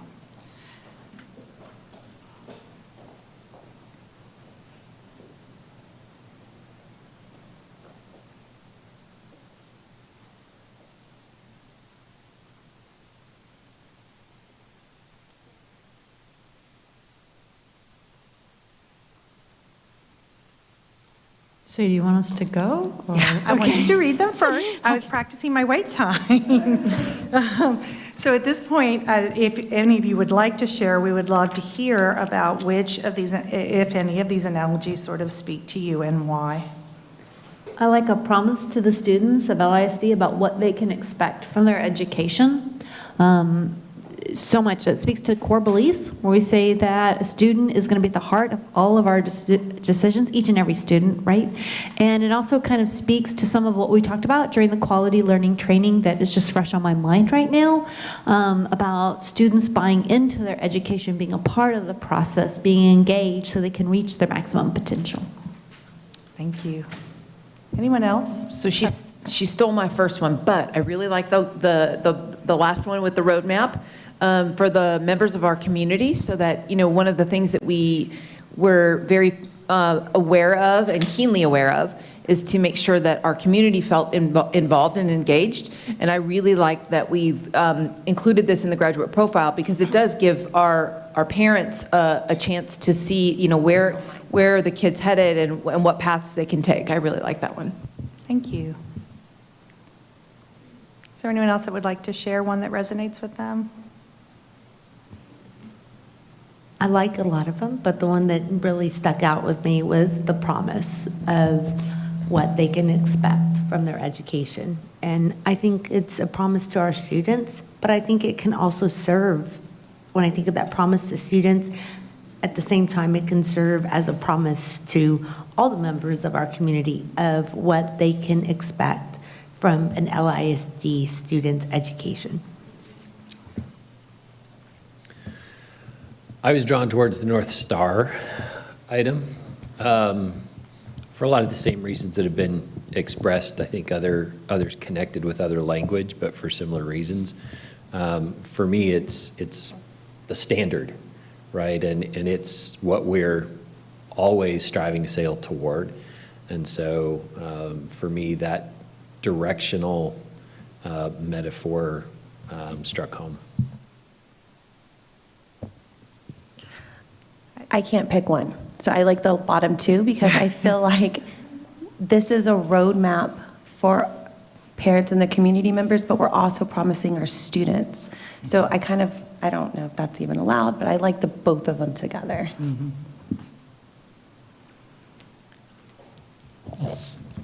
I guess, I'm sorry to be contrarian, but I struggle with the roadmap language because, at least as I understand a roadmap, it kind of isn't. It's more about destination. It's a culminating state. It's not really explicitly about the journey. Obviously, we have to ladder backwards from the graduate profile, and so it can lead to some of those roadmap kinds of conversations, but on its own, I guess I struggle a little bit with the roadmap metaphor. No, I could understand that. I think for me, I'm thinking like as a first-time parent, right? I see this graduate profile and I'm like, what does this mean to me as a parent? But most importantly, how is my student going to get there? And one thing we've been working in our SEPTA committee is a roadmap in regards to special education. And you're right, Erin, it does differ. Like it's got different areas where it can go, but for the most part, it gives at least this certain population an idea of like, okay, so every 3 years I get a read. Okay, this is where this read will take me. Oh, this is what I need to ask at 5th grade level. It's just kind of like I don't want to say an all-out guide, but more of like, well, if you want your child to be, a creative, critical thinker, this is what we need to go to. That's kind of like what I'm looking at it. Not like I'm picturing like Candyland, nothing like Candyland, what we're going through.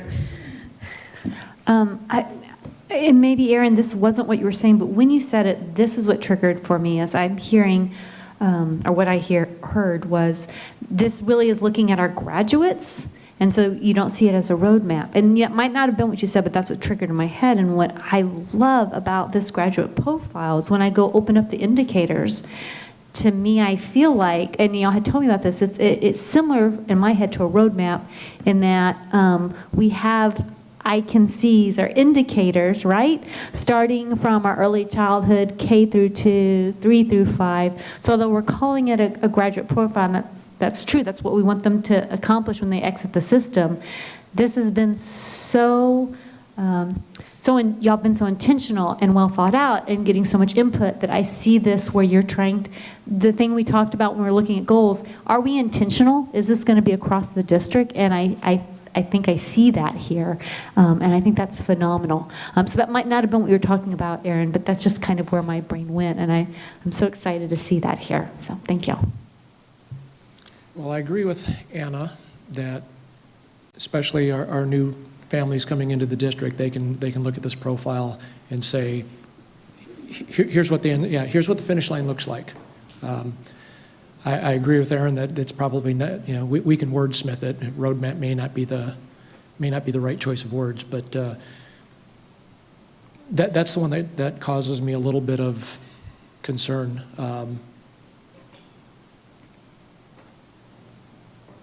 All members of our community taking into consideration all of the diverse thoughts and all of the cultural and ethnic differences. That roadmap, if that's what we're going to call it, has a lot of different streets going to the same finish line. And we're going to have to make sure that those roads are clear and accessible to everybody that's on them. I just want to thank you all for that conversation. When we started doing some of the presentations and as these analogies emerged, we just sort of used them as a talking point, and it was us talking about them. And when we were meeting with our group of teachers that actually developed the indicator statements, it just happened organically where they began to have these conversations.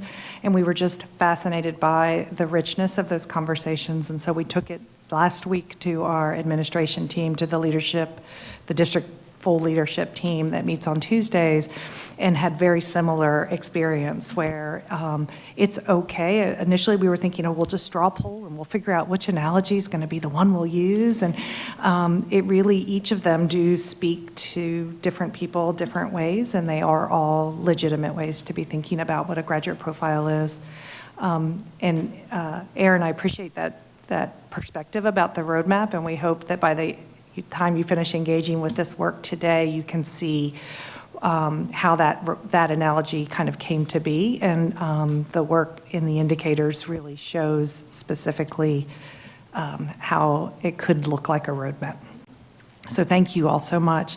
So as you guys know, that this refinement process has occurred in tandem with the work that you've been doing on core beliefs, vision, and mission. And I just want to reassure you that as these documents have been completed and refined, the core team has taken a hard look at these and has re-examined the work that we've done. And so it's been part of our iterative process. And so we appreciate the ability to be able to work on these together and for us to influence each other. So one of the things that we've also come to realize in this organic process that we've been engaging in that's been oftentimes messy is we've become to see the graduate profile as really the embodiment, the student embodiment of our core beliefs, our mission, and our vision. And so by that, it's the manifestation of what we're trying to do as a district and in our students. What you see on there, and it still says title of the thing, because we have had so many conversations about what we should be calling this, and we finally, at our last core team meeting, are recommending that we use the language that we've always used, which is the graduate profile, but also think about it differently, as you all will see this evening. So we'll loop back in. That's part of the feedback we're going to want from you all. So since we last met, it's been several months, almost 4 months, since we last gave a formal presentation and update to you. We have included a number of updates in your board memo, but I just wanted to kind of let you know we've been busy. So this is just a little bit of the examples. We've actually had 2 design teams form. The first design team started in beginning of January and met through almost to spring break, and then we decided we needed to have a second design team where we reached out deeper into campus level representation. So we changed our meeting structure and times and included more campus people for their convenience. But I would be really remiss if I did not take the opportunity to publicly acknowledge the work of the core team. So we've had 6 volunteers that came out of that first design team that stepped up and volunteered to be part of the core team, and they have met weekly since February for an hour and a half usually, and have been a passionate, amazing group. We've become like a family, I think, even though we've been meeting through Zoom. We've learned to push back on each other and do really hard work. And we actually have several of the members of our core team here, so I just really feel the need to recognize them. So Brian Miller, who works in our student support services. We have Jennifer Rusharp. Oh, thank you.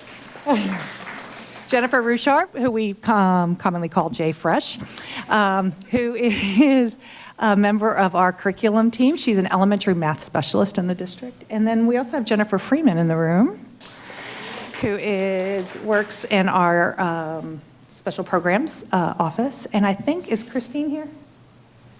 Christine was trying to hang on, but so Christy Hilbin, who is the new principal of elementary school has been just an amazing, and also Bethany McPhail, who works in our counseling office. So I just really felt like I needed to do that. So, but in addition to that, we have had tons of opportunities to gather some feedback. I know you all have been aware of many of those. We have been very fortunate to be able to reach out to DWIC. We have been a part of DWIC, every DWIC meeting this year. And so they have been our go-to group to get some really great, rich feedback. They've been amazing. In addition to many of our curriculum teams, teaching and learning teams, our admin teams, we've actually worked with students directly all the way down to first grade who provided a direct input and feedback. Our student advisory council, of course. And then most recently, we had a teacher work day. They finished their work on the 2nd of January, and we're going to be showing you some of their work now. So I'm going to turn it over to the one person I forgot to introduce, who has been probably most pivotal in the heavy lifting of this work, is my thought partner and colleague, April Chavette, who works in our IPL department. So we are really excited to bring forward our most recent, and I think that's probably the term we frequently use, most recent version of the graduate profile, because it does continue to revise and refine and become better and better every time we have new eyes on it and new pieces of feedback. You'll notice that the 4 core attributes of the graduate profile have really started to stabilize and hold true through many, many rounds of feedback. The introductory statement that is at the top of it has been refined a couple of times. I think you've seen one version of it, and we've added some additional pieces of feedback from you as a board, as well as some other members of the community, to really articulate our continued commitment to academics, character development, and really the entire fulfillment of our students, right? Beyond just any specific piece, but really I think one of the conversations in our maybe it was our teacher group said, "Where's the joy?" Right? Are we articulating that we want our kids to be fully fulfilled beyond just any particular component of this, right? And looking at it as the whole. So you have this document, I believe, in front of you, and we'll be utilizing it also throughout the presentation.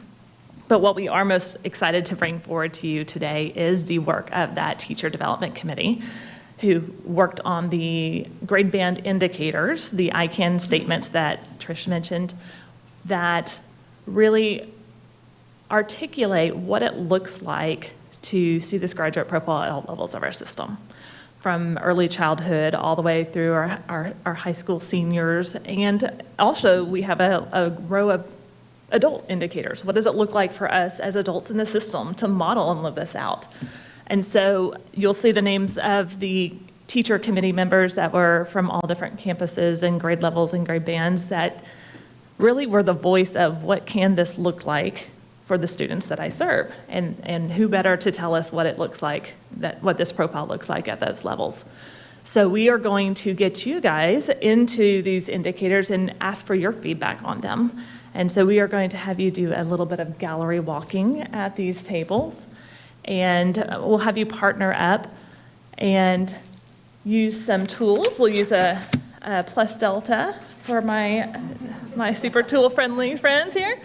You're going to have the graduate level indicators at the table, as well as the progression of ICANN statements that go from elementary to adult level, and the 4 different attributes are at each of the tables that we'll rotate through, and you'll be able to add comments and feedback on here. We want to make sure we hear your voices as we kind of move forward to continued refinement. We want to get it in on this level of the work as well.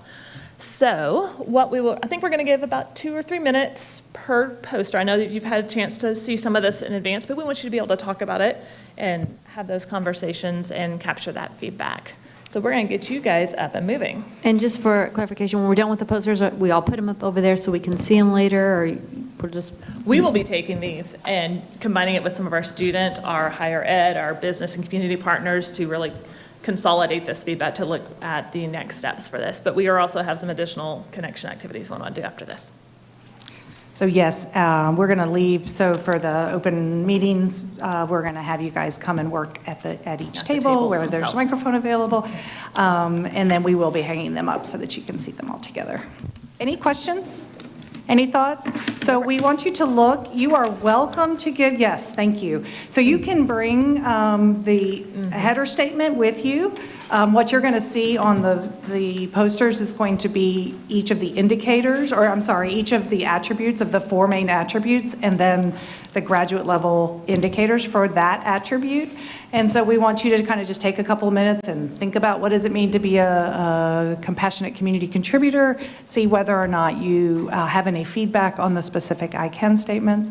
I will say that mostly we're looking kind of for the plus delta level feedback, but you are welcome to mark out and put any kind of feedback you would like. And also we will be taking feedback after this meeting. And so everybody's on the same page. When you say you want plus delta feedback, what is that going to look like when we're putting that feedback down? That's a great question. Thank you, Trish. So in the plus, it's what really stands out to you that you really like. That's important for us to know so that if we make revisions, we don't want to go back and change something that people are thinking is great. There's actually a little plus and a delta at the bottom of the paper, so you can just list your ideas of things you like about that particular indicator and what's going on with that, and any changes you think we should be making. Okay. Questions? Okay, we look ready. All right. Thanks. We're going to have you in pairs, so just two per table, and we'll give you about 2 or 3 minutes per table. And then we're going to bug you to rotate. There's markers at each table as well.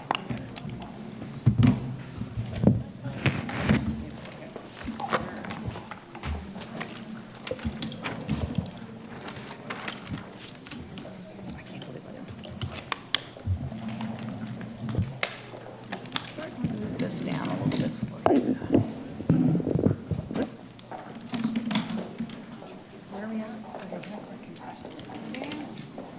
Adaptive and reflective individuals.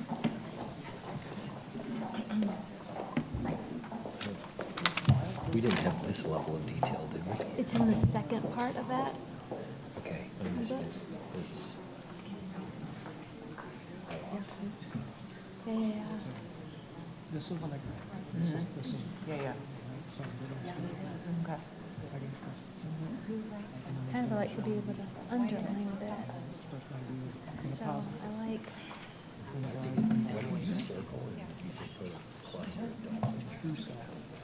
All right. Where do you see? You must have delta. I like the progression of that person. This one, compassionate community contributors, right? Yep.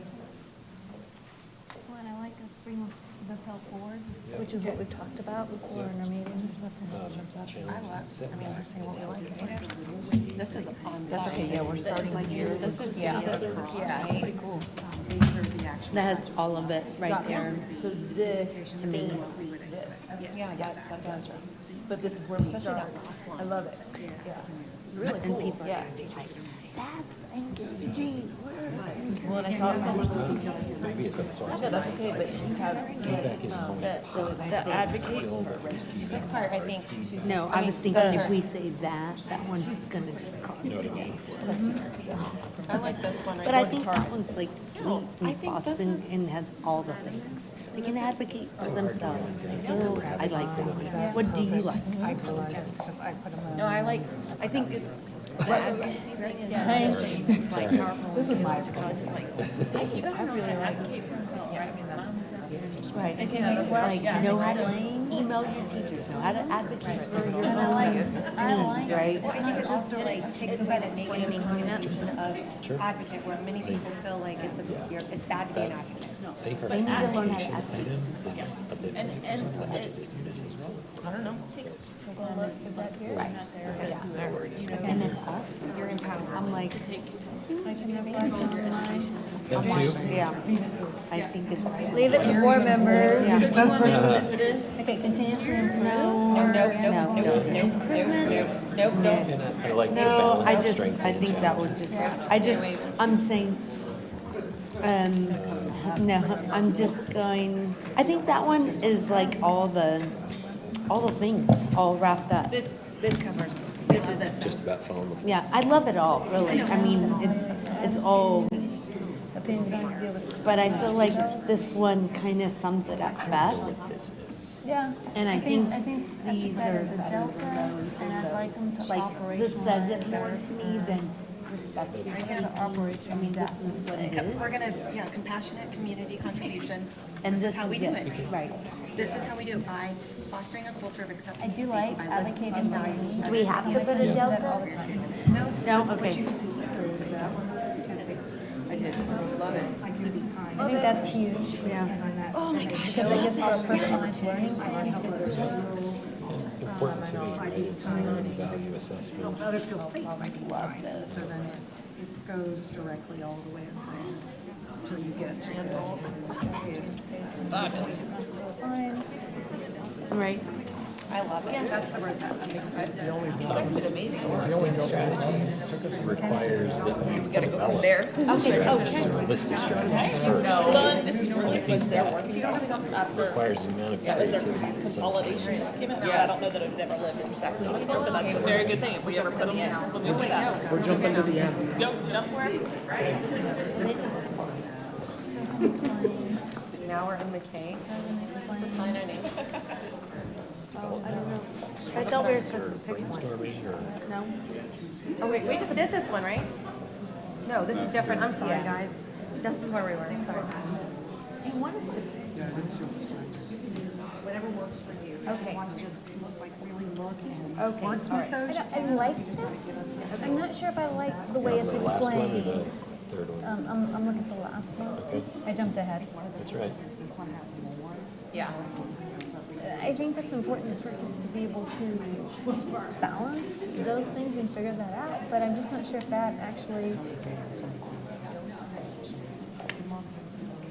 I like this one better.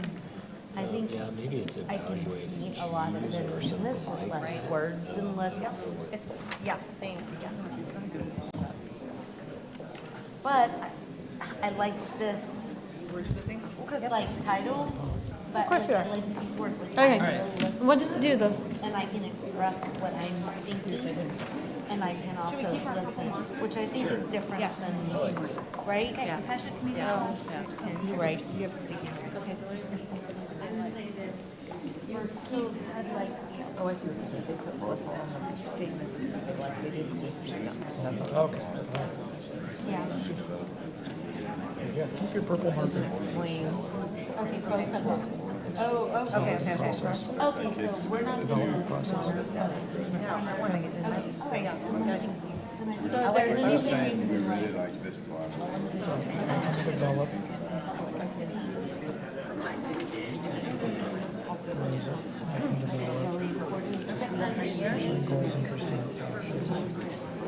I like this. And I also like, I like this. It goes back to the advocating. I can provide, and maybe I can provide, and this is only thing. May I see all these? Right. You have like some type of portfolio, or you have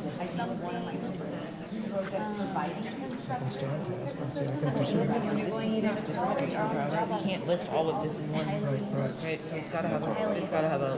Well, this is the ultimate goal. Right. It's going to bound it. Yeah, and we get here by, I think this could be. We get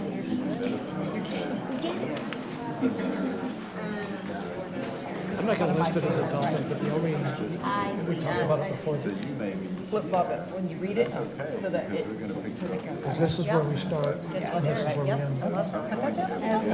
No, we didn't. Yeah, so I think that when I can provide, and It's the content that matters. It's the content that matters. Yeah, but we're gathering feedback because we want the best product that's going to go out and be effective. kind of that, It's okay. towards, because these are all the 9 through 12. Yep. Overall, sorry.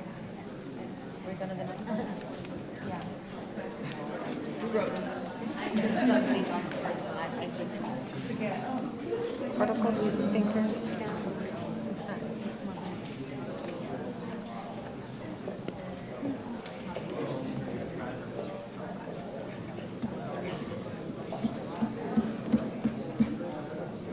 My writing so quick like that? I think this read.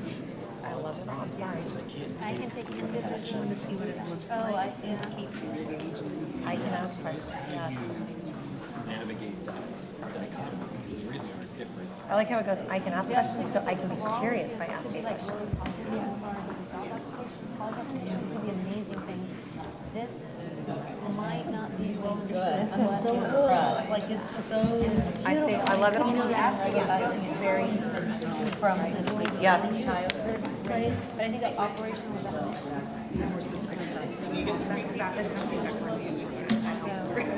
This is amazing. Well, I love that y'all have this, like, early childhood's usually not thought in these processes, but in reality, it's a huge part. just being intentional. Yes. Like being intentional at every stage.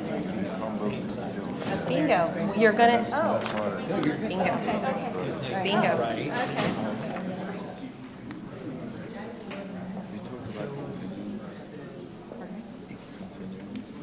So this idea that it's not blocked with silos, It's just continuing. That's and, what and it's you like might, when he you like might be, explains to me, I you know, really. here on this set, but you might be there.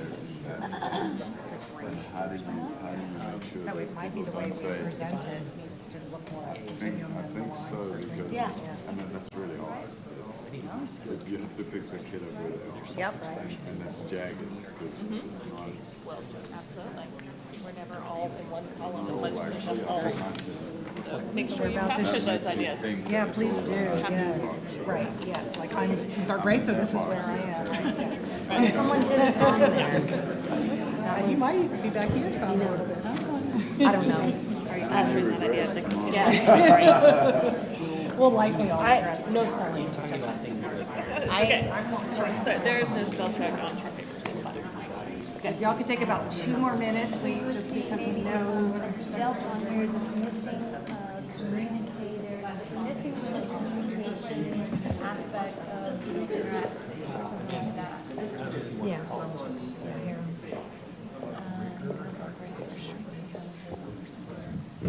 I think it's so important to teach that failure is not like this failing I wanna see forward this. is a beautiful, beautiful thing that we've got to teach these kids. Because sometimes Look at this. second to none or This all is this awesome. learning philosophy Yes.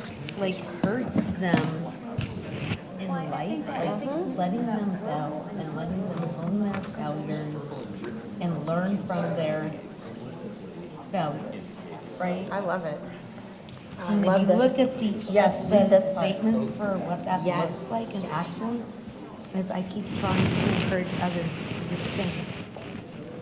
I can learn from my mistakes and keep trying.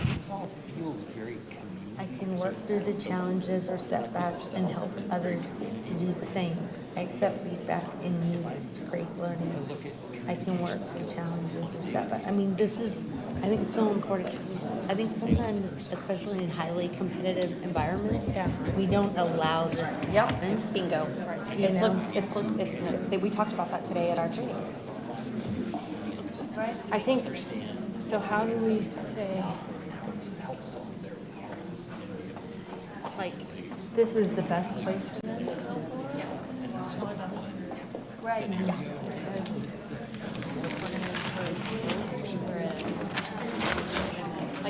I think it's just, it's. I think, and I'm just gonna do this, but it's not the word doesn't allow that growth, right? I think you're talking about like how important that self-advocacy is. This is huge. And I think we need it, This is but big. just how much, like it's a different plus. You put a plus there and you also just like,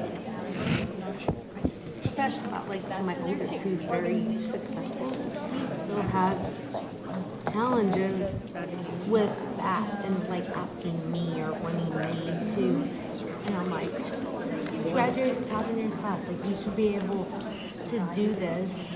And it's funny because you're gonna do better because he's learned, because he's learned in that program. Yep. Just for the sake of what you need to do. Specifically, right, with examples and stuff of what that looks like, where the other one never got that. So he doesn't know how to do that. And we should be So doing I that think for every student. I think it's important because it's funny because my nephew does have to because of the program. Right. My skill. Yeah. This is good. I don't have anything to change. This is like Yeah, amazing. I think it's great. I love it.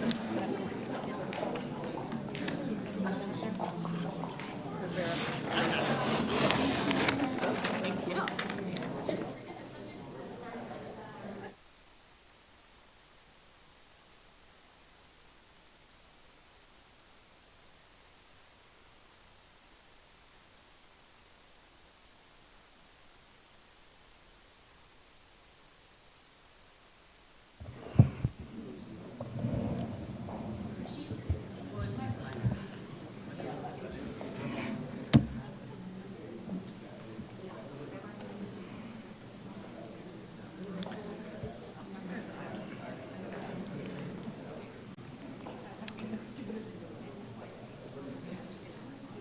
So I just want to thank you guys very much for taking the time to provide us that feedback. I know that was fast, but it is really critical. And you are literally one of thousands right now who have provided us some form of feedback throughout this entire process.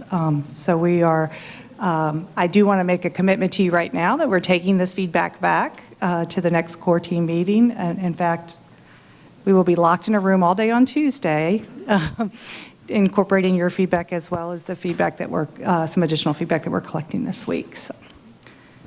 Absolutely. So what we want you to do now is we've spent some time in the details of each of those 4 attributes. So now we want to take a step back. And on the back of your document that has the graduate profile in it, you should have Post-its on the back labeled core beliefs, vision, and mission. And what we'd like you to do is think about them holistically and look for those connections you're seeing to the core beliefs, to the vision and the mission. The development of this process was all very interconnected, right? And it was happening simultaneously, and all this was informing each other. So what connections are you seeing between the work that you've experienced in that graduate profile and those in your core beliefs, vision, and mission as currently drafted? So I'm going to give you a couple of minutes to just jot down some ideas on your Post-its, and then we'll do some sharing. I'll put the slide up just in case you can't remember all the wording.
Just a few more seconds to get some ideas jotted down.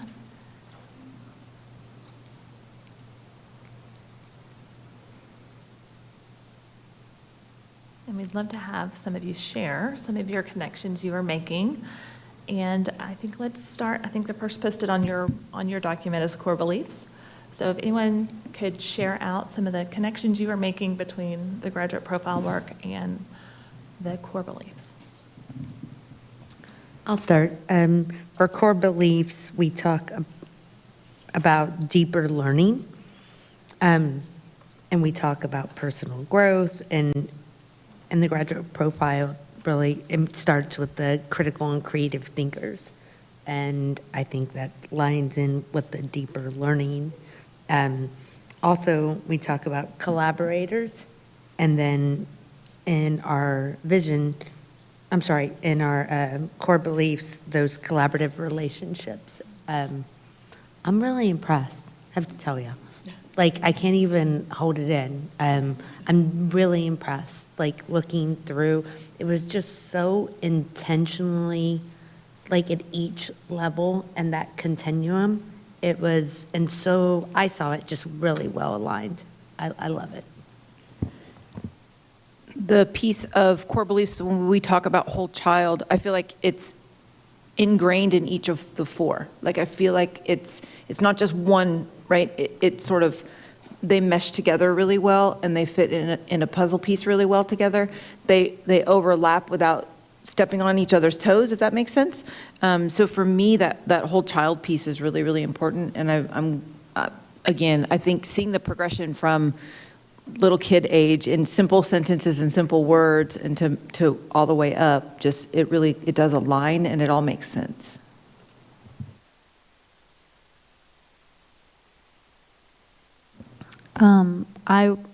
Very impressed. I thought the critical thinking that we talked about, right, is that these students are going to go out, they're going to search information for themselves, they're going to find out the answers to unplug the world or change the world or whatever.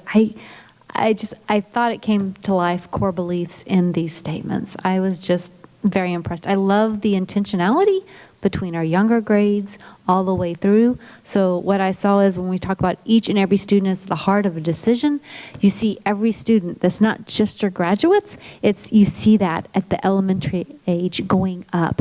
And I love the fact that some of the things we want to do with our community, our goal, our core beliefs, we're kind of fostering that with our student community as well, so that we're looking at a meaningful collaborative relationship. We're even asking our students to look at meaningful and collaborative relationships. What does that take? How do we do that? And then allowing students like deeper learning. I can see that all through our graduate profile as well. When we say deeper learning, I do still think, like, when we use words like deeper learning and critical thinking, we need to make sure we explain those definitions, right? That we're asking students to not just recite information. I think you hear community saying, I don't want my student to just recite something back to me. I want them to explore, to know the world. And I think that's what I see in our graduate profile. So we're asking for students to take their learning to the next level. You have words in there like reflect, and to be able to share, and to be able to understand and explore. And there's so many tangible words of taking learning to another level. So it's fabulous. I just want to point out that earlier in superintendent remarks, you asked me a question about vision. And so this is all part of the articulation of that vision. So I'm impressed with, if you picture a Venn diagram with vision, mission, and core beliefs being each one of the circles, that intersection where all three come together would be the graduate profile. That's what I see. So I think you've done an exceptionally good job of incorporating each one of us. I couldn't look at them, well, this one fits here and this one fits here. Each one of these statements incorporates all three of those. So I just saw it as a Venn diagram. So really well done.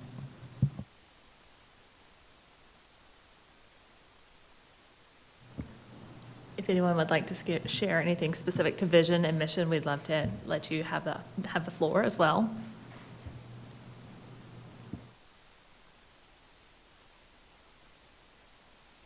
I think we could go on, but I mean, I think Jim summed it up perfectly, and that to me, I really saw it just this perfect culmination of that graduate profile. And to echo what Trish said, when we looked at the previous one, it was really what high school graduating seniors. And in this, I mean, I can see, pre-K in there. And you can just see all that progression through there. So that's really phenomenal. So as we discussed this, that word embodiment of our vision, mission, and core values really just sort of resonated with us, that we feel like that's what we're on the verge of creating, is something that truly is an embodiment of what you all have said we are about, and what we are all feeling and desire for our students.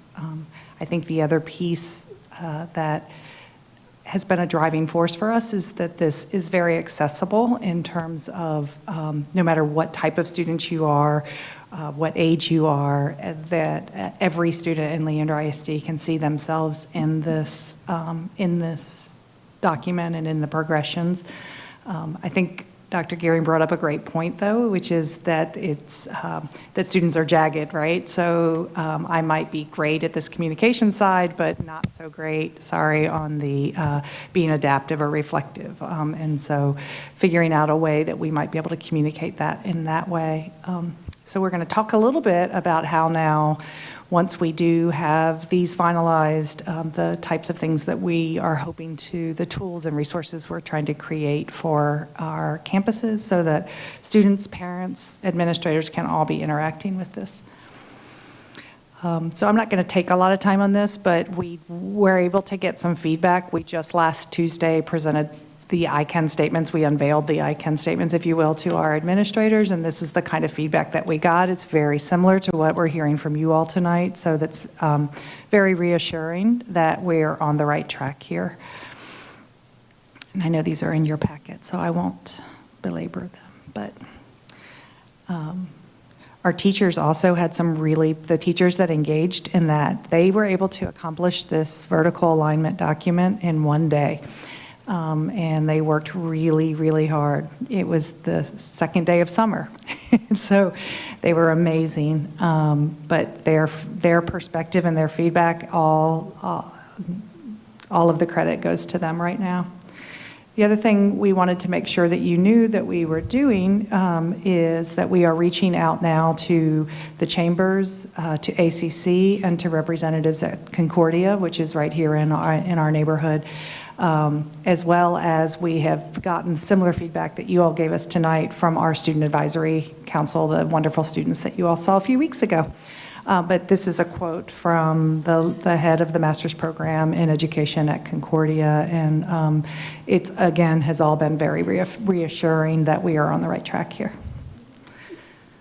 Before y'all move to next steps, I wanted to make two statements. One, when there was that bubble chart of all the communication that y'all have been getting, I want to say when I was doing the school visits, right, I walked by, I know at least on 2 different campuses, classrooms, and said, oh yeah, these students in elementary school, these students worked on and talked about the graduate profile.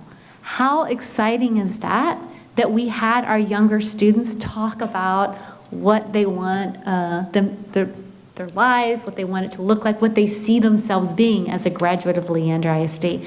I thought it was really intentional, very aligned, and I really appreciate y'all going to that step to get that done.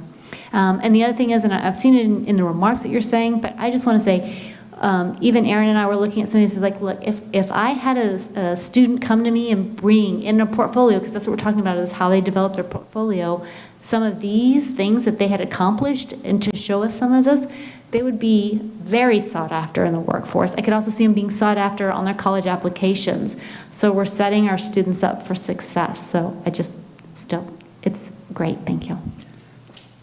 It's a direct alignment to our vision there. Yeah, AJ Giuliani said our job is not to prepare students for something. Our job is to help students prepare themselves for anything.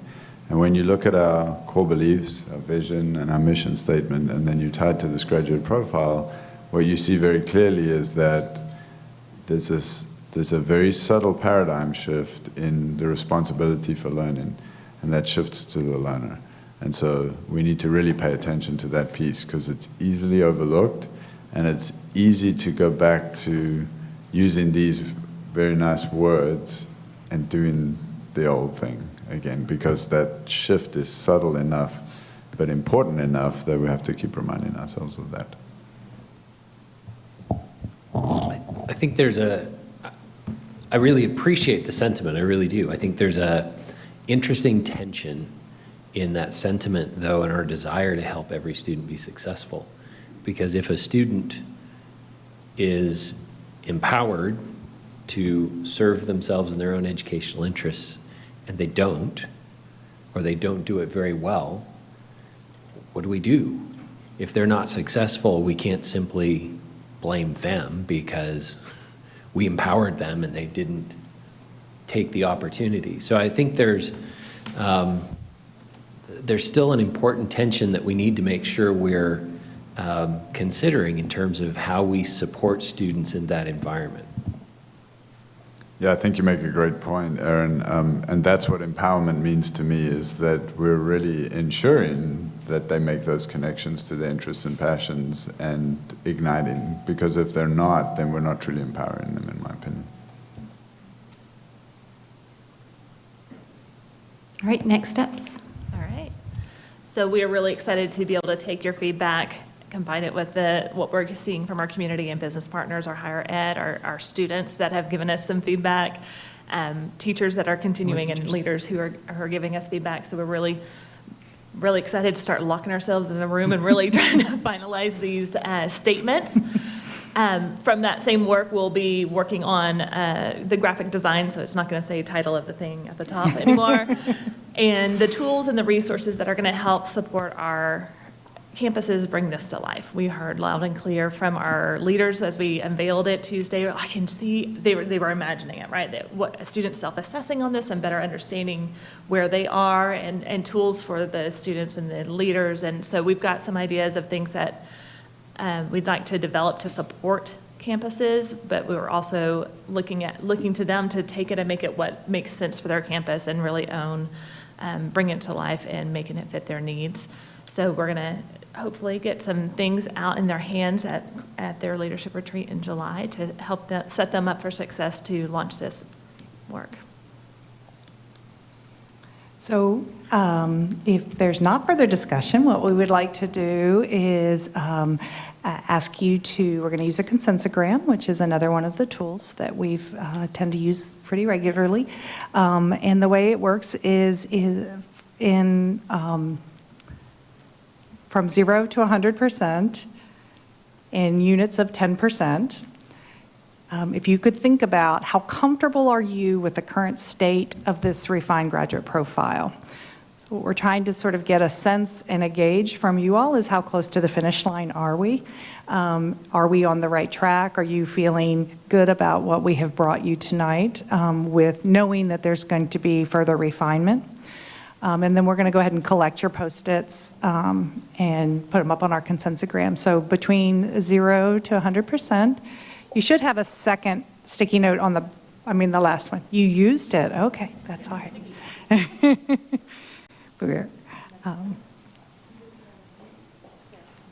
No, you don't put your name, you just put the number. No name? Oh, thank you. And then if you are less than 100%, then if you could just tell us on the back, what would help you become more comfortable? Okay. So. And in increments of 10%? Yes, please.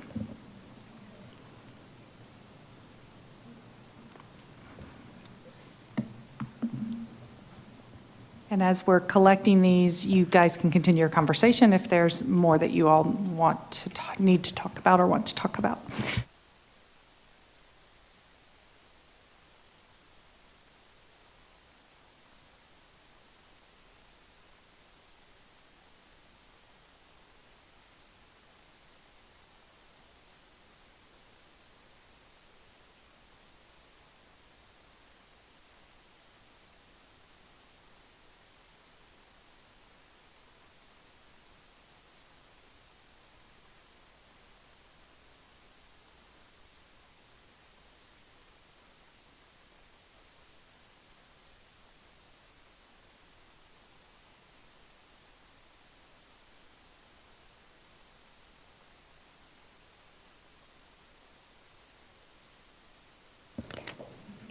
Yes, I I call out April and y'all for helping so much with the quality learning, but I forgot to say thank you back there to Susan Cole, who has been just amazing the last 4 days as we did our quality learning. So thank you.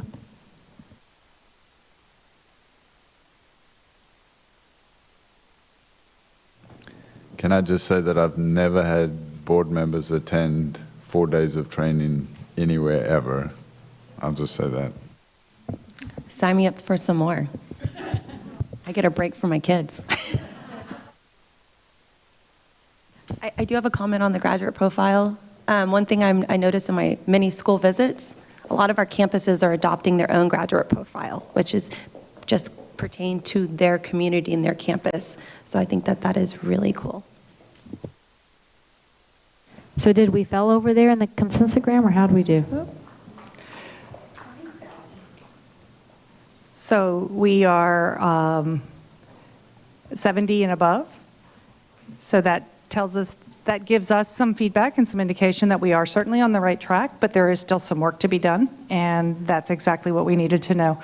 As we have said, we are going to try to finalize this language pretty quickly because we really want to be able to launch the school year for all of the campuses at the leadership retreat, for those leadership teams to have an opportunity to start really thinking through. They have been informed and a part in providing feedback all along, so this is not going to be brand new to them, but to be able to provide them some tools for them to begin to think about implementing with their students in their communities. So it sounds like we are on the right track. We will be continuing to update you all through the board memo, and if it is your pleasure and you'd like us to come bring it back, we are happy to do that. We're hoping to have the graphic in time for next Friday's memo. Board members, do y'all want them to bring it back on an agenda, or just the Friday memo updates? Or we'll go with the Friday memo updates. If anything changes, though, we'll let you know.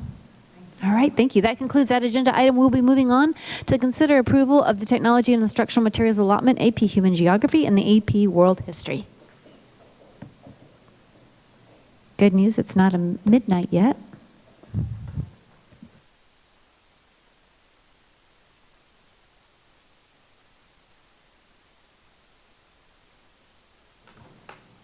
This is an item that's previously come before us, and before y'all start going through, are y'all going to do another presentation? We don't have a presentation. I have some notes regarding the information that we sent you guys earlier in the week, just so that the community knows the research that we've done this week, but that's really how we were going to kick it off. I'm going to put this out here then. I move that the Board of Trustees adopt the text Human Geography, a Spatial Perspective for the AP Human Geography course, and the text Traditions and Encounters for AP 2020 for the AP World History course for purchase using the Leander Independent School District 2021 Technology and Instructional Materials allocation. I second. Okay, I have a motion from Gloria, a second from Anna, and I guess for discussion, if you want to go ahead and just give us a quick update. Yeah, I was just going to share with you guys as a reminder, and with our community as well, that we were able to send a board memo earlier this week in response to the conversations that we had together last Thursday. Included in the board memo was a timeline of the work that happened with the Technology and Instructional Materials Adoption Committee, including the different communication opportunities that SCR partnered with us in order to communicate with our community. The requested artifacts that you guys asked for, examples of curriculum documents, data from our teachers, those kinds of things. Responses to the community concerns. So we specifically looked for evidence in the textbooks regarding some of the community concerns. And then the cost of the one-year extension was provided to you guys as well. And then this afternoon, Corey and I had some conversations, and he was able to pull some of those pieces of information, and those were added to the Leander ISD website for our community to be able to see as well. Thank you all for that. I think that helps add to our transparency when we get that out there. So thank you. Board members, any other questions? I'm going to call for a vote if there aren't any other discussions. Yeah, a couple of things. In citizen comments, reference was made to when certain materials were made available publicly. I think you definitely shared some of these materials with the board before some of them may have been available to the community. Can you give me a little more detail on what was provided to the community when? So I believe that the community input opened up April 6th for the very first time, and that was at a CACAC meeting. And then it was the very next week that SCR posted on the district website, as well as the Facebook feed and a Twitter feed. And then we communicated with the Board of Trustees that same week in a Friday memo that everything was open for public input at that time. And it was the two that had been narrowed down for each of the courses, so a total of 4 textbooks that were made available beginning April 6th. Sorry, I meant in regard to the items that were requested or discussed at our last meeting. Oh, I'm sorry. So we shared them with you guys Monday or Tuesday, I believe. We worked on a draft, and then I believe that they were posted this afternoon on the district website. Okay. I don't know about the time. And my concern there is it simply doesn't give our community much time to process that information. And the board a little bit more, a day or two more, but not a lot more. My primary concern at this point is one of process. Dr. Benson and I have talked a little bit about this. I think when we start getting significant feedback from our community late in the process, it signals to me that the process hasn't done an effective job of getting at that feedback earlier in the process when we have time and opportunity to process the feedback. I think the other concern that is growing for me is about the I don't love some of the content elements that have been highlighted in the text, but I also recognize that we may not find a text that is going to make me 100% happy, or you, Jennifer, or you, Kip, 100% happy, and that's not the expectation. That's not realistic. So I'm willing to tolerate some issues that community members or I may have with aspects of the text.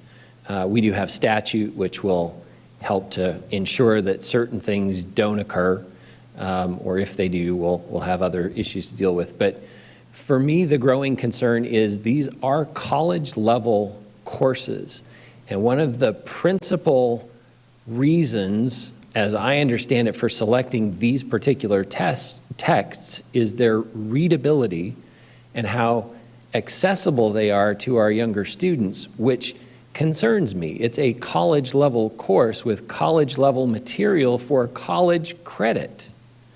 So if we're choosing texts that really reduce the reading level required in the mastery of that material, are we really accomplishing the primary objective for many of the students, most of the students presumably who are participating in these courses, which is to receive college credit and to be prepared to do well on a college-level course with college-level assessments. What would you say in response to those concerns about readability and the sophistication of the text, or the relative, I mean, we'll set organization aside, right? Material can be organized better, but the level of the reading material seems to me to be highly relevant. Well, let me start with the current textbook that we have for AP World History, which is the Stearns text. It is a rather dense text. It takes a lot of mental manipulation just to get through it for a lot of kids. And sometimes it's hard to understand the fact that the way this author writes, he may go on and on about a concept that really could have been covered in a lot less time. And so the new text really gets to the meat of what we're after and what the students need the information for. I don't know that if they're not able to read the content deeply enough and understand it, then what is the harm in having a text that gets to the matter a lot easier and quicker with fewer words, and the students still can understand it better? I guess that's what I'm having trouble understanding. Why do we need such a dense text if the purpose of the course is to prepare students for that college level exam that they're going to take at the end of the year, and we can get them there with a less dense text then I think we can be more successful. Does that make sense? It does, but it suggests to me a lower standard in terms of the content, potentially, right? I understand that there may be a more economical way to present material that's just more efficient, more readily consumed, and you can move on to other material sooner and cover more material that way. But I'm also concerned that readability may be another way of saying it's not as, and don't get me wrong, I'm not suggesting we should choose dense material because it's dense. That doesn't make any sense. But the question is it really college level material? I would say that the College Board would not have chosen this as one of their texts if they did not believe that it was at that level. I also heard our teachers attest in Kip's presentation at our last board meeting to the fact that this allowed them to engage their students in much better discussions that got them much quicker to the ability to take that college level exam successfully. I mean, that's what I heard our teachers talking about as they were trying to select the right text for our context.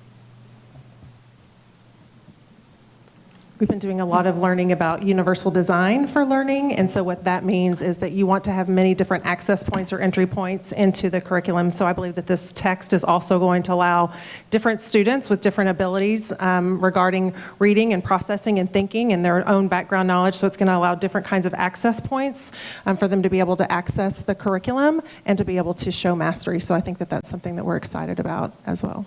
Many students take these courses as juniors and seniors across the nation, and we offer it as freshman and sophomore courses. I was going to add something about that. One of the things we heard at graduation was just the sheer numbers of our students who are taking and successfully passing those AP courses, and we also heard the dollars saved in receiving credit for those courses. And I think what's also really valuable about the way our AP teachers in Leander ISD do it is, I know times before y'all have shared that data of where their scores are. There's a lot of universities that won't count it unless you have a 4 or 5, and our numbers are off the chart. And so I think it's a testament to our AP teachers. They want the best resources to make sure that they're getting those 4s and 5s, that they're preparing their students as best as possible. And I think there's going to be times where we're going to have a lot of parents that don't like something. I think for me, my priority is always going to be to are we educating the students? Are we preparing the students to be as successful as possible, right? We know that the AP exam is difficult, and I want to prepare those students as best as I can. If 100 community members show up in a month and say, we need to stop teaching division. Division is very divisive. I'm not going to ask the math department to remove division from the curriculum because I don't think that that would be appropriate for the academic success of our students. And right here, we're trying to prepare our students to be successful in these courses. So I appreciate the clarification on that information also. Just one more point, Aaron, to your point about readability and such. Our teachers have, for the last few years, had to supplement sometimes utilizing our current on-level world history textbook that we have, as well as some other test prep type books to help students grasp a concept that maybe the Stearns text that we currently have doesn't address in a very good way or an easy way for students to understand. So our teachers have used a variety of texts to make sure that students can find ways to access the material. So I think what this new text does is maybe helps us not rely on a lot of extra texts if we don't have to. If a student can access this text and read it better and understand it better, then I think it's the best we can do. I also would refer back to the information I think we shared with you in the text, in the memo about the teachers that chose this text, the majority of those that chose this text are readers for the AP course, which means they read the tests and score the tests. And their experience at going to these readings and talking with other AP teachers across the country is where they garnered some of their information as well on which text to get. So I think that with all the information that we have, this is the best choice that we have at this point. And I think that's a great point, Kip, that the text is just one of the resources that our teachers use. They use multiple different resources to make sure that our students are prepared for this really high-level thinking. Honestly, I trust their judgment in selecting the materials that work best for them in their classrooms. Well, let me see if I can't equally offend just about everybody here tonight, because I've got a lot to say. Last week, we heard from a number of community members who voiced concerns. Whether or not we agree with those concerns or not, that's not my job. My job is to listen to the concerns and make sure before I cast my vote that we have addressed those concerns. If somebody was upset because the cover was purple and they wanted it pink, I would have to seriously consider that and say, does it come in pink? That's what my job is. So I asked for a one-week extension, and in that week, we had a chance. And to Aaron's point, I wish we would have had more opportunity to go through this. But I was asked a number of times as a board member, did you read this text? That's not my job as a board member. My board member is to trust the administration to make the decisions that are in the best interest of the students. I have to trust that. I will tell you that given some of the things that we've done this year, I have a bit of a trust issue. Because I have that trust issue, I'm going to ask for some extra time to read this text. I went through the text, and again, to Aaron's point, I don't agree with everything the way it's presented. I wish they would have used some different words. But it is a college-level course. And if we are so set on creating critical thinkers, we're going to have to trust our children to be able to critically think when they're reading this text. So there's that. I was disappointed, is the word that I'll use, that our license had expired and we don't have a go-to. And I'm going to be very blunt. That jams it down our throat to make a decision, and I did not appreciate that. We have to do better. Because we received so much feedback late in the process, that tells me that our process of how we engage our community to review the resources, we probably need to take a look at that. And everyone I've talked to in the administration said, yeah, let's do that. Let's see how we can bring our parents along. I appreciate that. And then we have robust conversation from our community members. Let me back up before we get to the community members. The teachers who are the professionals who vetted these books, and yes, trust me, I have a lot to say when we're talking about our English language and graphic sexual content. That doesn't apply here, so we'll separate those. I trust the teachers that are teaching the course to vet these books. And I have had some really, really wonderful exchanges through email with these teachers that have gone into great detail of how they got there. I'm satisfied. I'm not satisfied how we got here in terms of we don't have a license. I'm not satisfied in terms of trust has been broken with some of the other choices we've made this year, but when we're talking about these AP books, I'm satisfied. Now, let me see if I can make everyone else feel a little uncomfortable. Here's what I'm really disappointed in. Every one of us that sit here do this for free. We put in 50, 60 hours a week trying to do the best that we can with the information that we're given. If you expect me to read every book cover to cover in every school, in every library in the district, you better call a special election and get somebody to replace me. It's not going to happen. I trust the administration. When the administration gets it wrong, I ask for accountability. You want to come in here and take a swing at the board members, by all means, we've signed up for that. But when we have students who show up to a board meeting to have their voices heard and they are heckled out of our meeting, you have crossed a line. That is never acceptable. We had students here tonight that wanted to support what they thought is in the best interest of their student body and their education, and we had the adults heckle them out of our meeting. You want to take a swing at me, not our students. That's all I've got to say.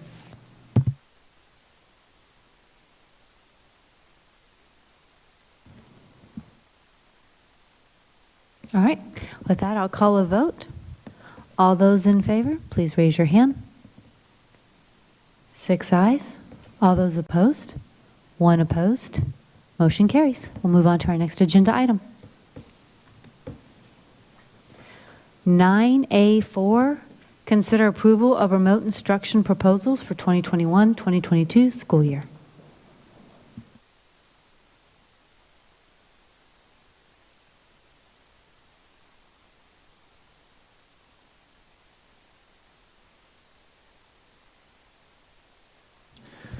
Good evening, everyone. Dr. Gearing, Madam President, I brought with me, again, I always bring a smart person with me. I got Alicia Westcott here. She's our Director of Mathematics and Science, and she's been instrumental in the development of the remote learning proposal, so she'll be here again, if I can borrow a line from Sean's presentation earlier, to answer all the hard questions. So that's what we're here to do tonight. Last week we talked about bringing this to you, and here we are. So we're going to discuss and seek approval for a proposal to offer a limited remote instruction option for our families. Current reality, just to reiterate some of the things that Dr. Gearing has shared in his superintendent's report, you know, based on the way things are going with the pandemic, we do believe that the best opportunity for the vast majority of our students is to be coming back to learn in person with our teachers in our wonderful LISD campuses. But we do acknowledge and have gathered documented information from 346 of our LISD families and their 504 students spread across grades pre-K through 12 who have indicated that they have a need to start the next school year in remote instruction based on an ongoing medical or health concern resulting directly from the pandemic. So that's why we're bringing this to you. We looked at our mission, our new mission again today, and we talked about how it ties in with our core beliefs and our graduate profile. And when we have had discussions in cabinet, and I've talked with my people, have talked with the superintendent about whether or not we should offer a remote option as things, you know, continue to progress here in Texas.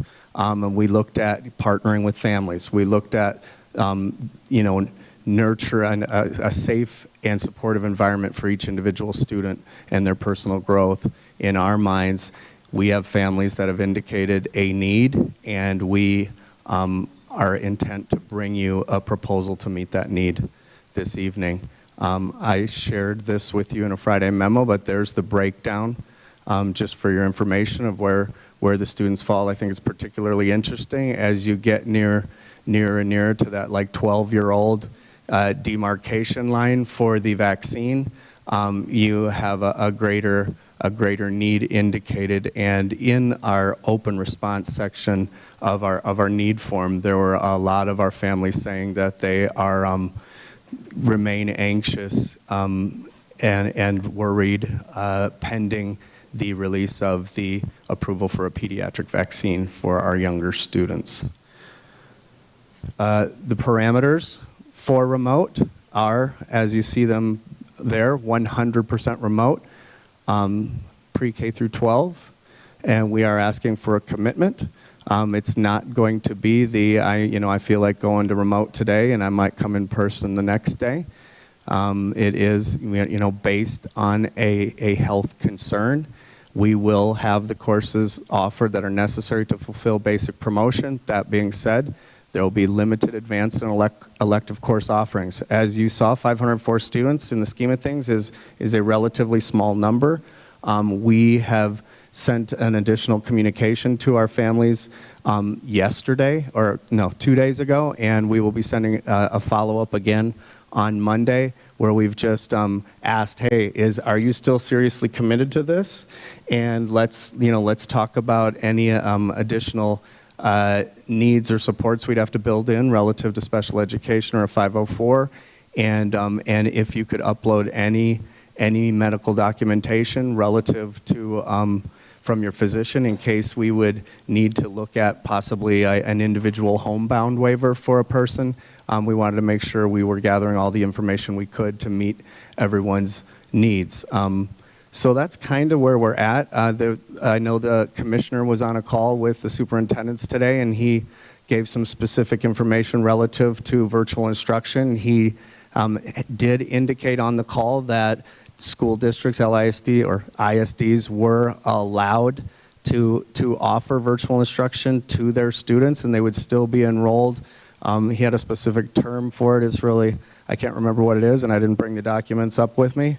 But he did also say that he confirmed that it was allowable to use ESSER funds to fund this, and he additionally did say there was some potential for limited partial funding based on a hybrid option, which would put kids at school for part of the week, which, while we're taking that into consideration, seems to defeat the purpose, which we are trying to meet a health and medical concern piece relative to what our families need.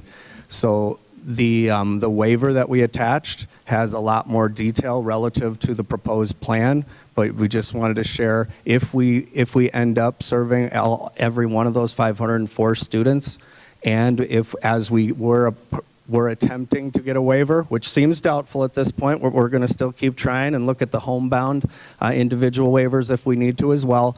We would need to pay attention to those class ratios of 22-1 at the earlier grades and things.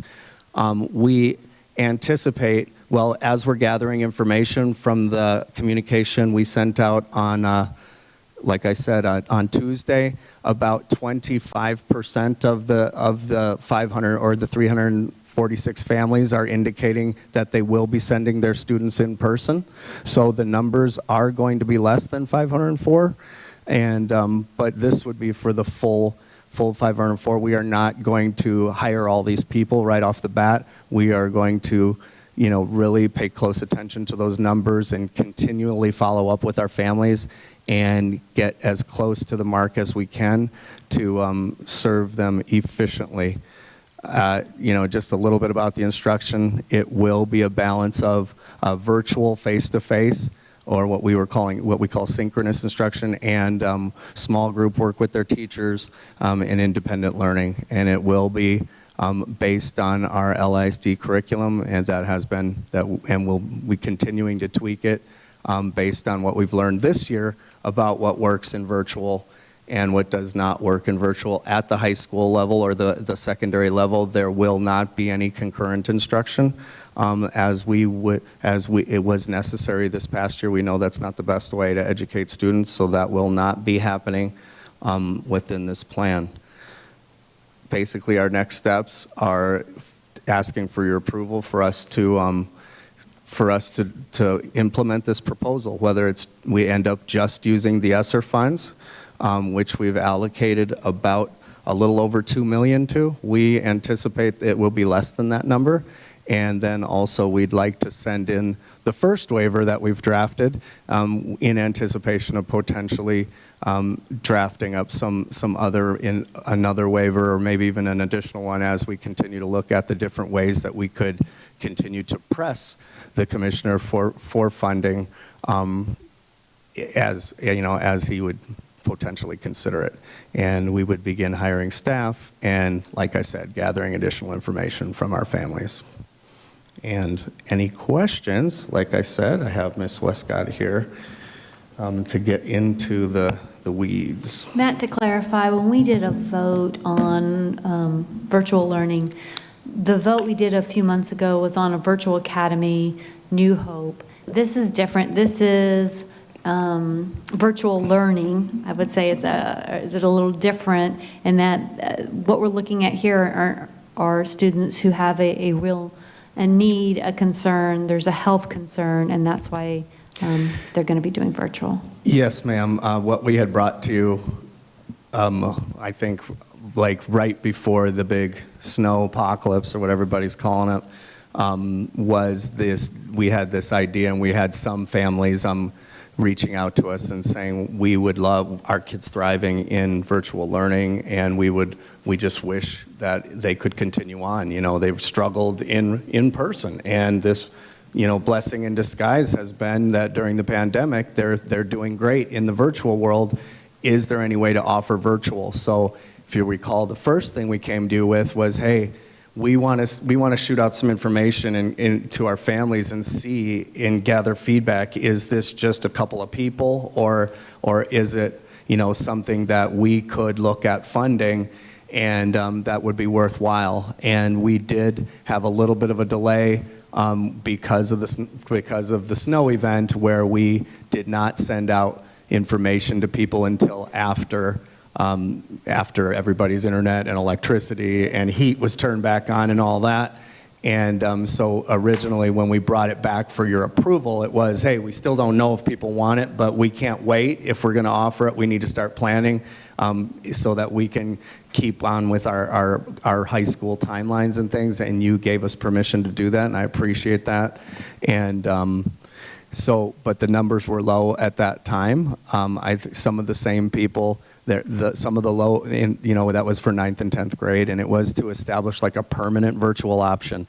Now, as we look at the New Hope redesign, we do have there is a blend of in-person and online learning that already occurs there, and we'd like to explore how we can really provide the most amount of options on that continuum between completely virtual and completely in-person for our New Hope students. This is different. I'm sorry, I feel like I just circled around hopefully not circling around the drain, but circled around the central topic, which was this is a remote option for families that have a continuing health concern as a direct result of the COVID pandemic. If I can just add to that, though, I think the board's initial direction of saying a virtual offering of some kind is important to us as a district really resonated with us and brought us back to our first core belief, which is that each and every student is at the heart of our decisions, and this requires a focus on students and all elements that impact their overall student experience in order for them to reach their maximum potential. And the more we thought about that, the more we said, well, if this is the need, then we have to pay attention to that and try to meet that need somehow. And so that's what we're attempting to bring back, to say it was different then than it is now, I think.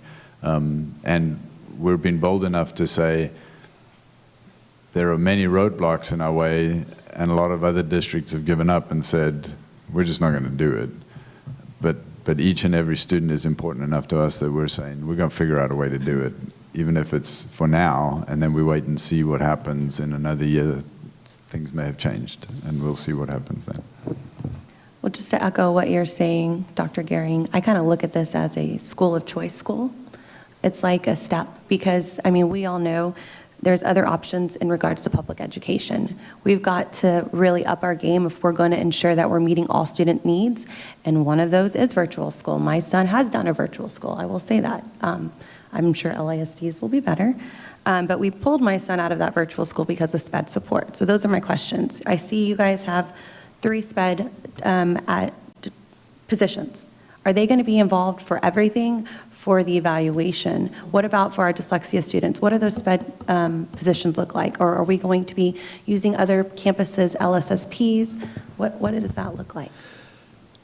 So we're partnering with Kimberly Waltman, who you've heard from in recent months, and she's working out all those details, and she will not let us drop the ball with that, I can assure you, and as you know.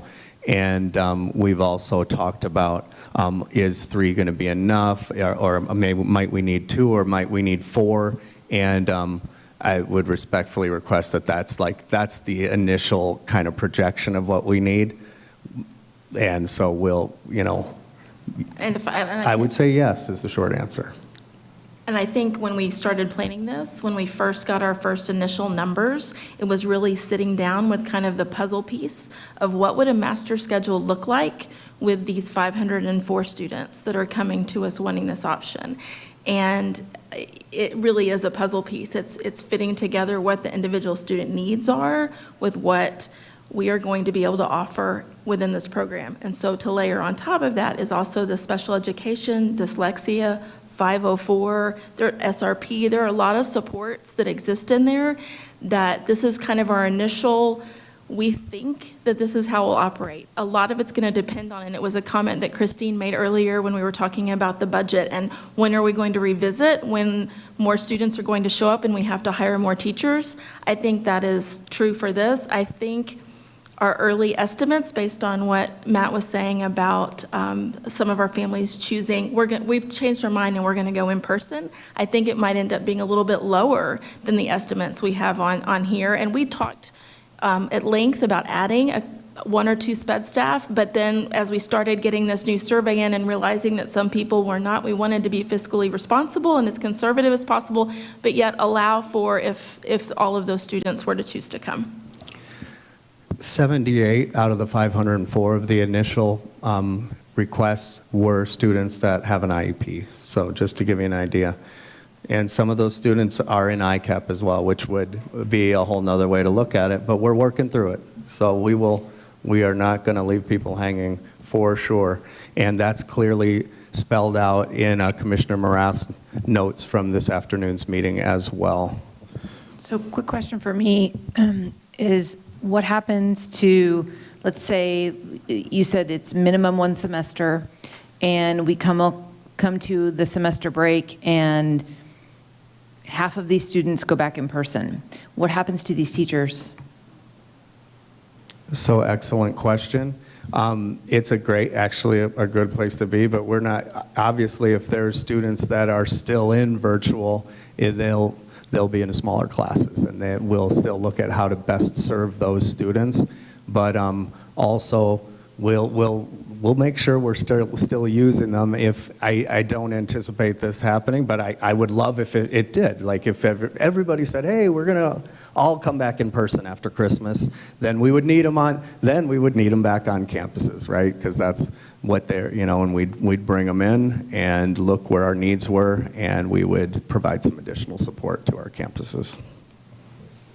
Kind of a related question. It feels like there's maybe some minimum number to make this a viable approach. I mean, we can tweak and tune just a little bit between 500 and 300, but if we're at, I don't know, 90, is it still a viable option, or do we know sort of what the minimum number is to continue to offer it? So we are really reluctant to establish a minimum number because we want to look at each and every individual child. So that's one of the, we brought to you, for instance, I think at the last meeting last week, an individual homebound waiver for one student, and they were on an IEP, and we're making allowances to work to ensure that student can get what they need from home. And it gets more challenging as the numbers get smaller, but really I'd encourage us to kind of unify around a commitment to serve however many students decide to do it, and we will staff that as efficiently as possible. And if it gets down into those single digits or less, that's when we will look at how we can use the homebound model, and of course hire the teachers we need to make that happen.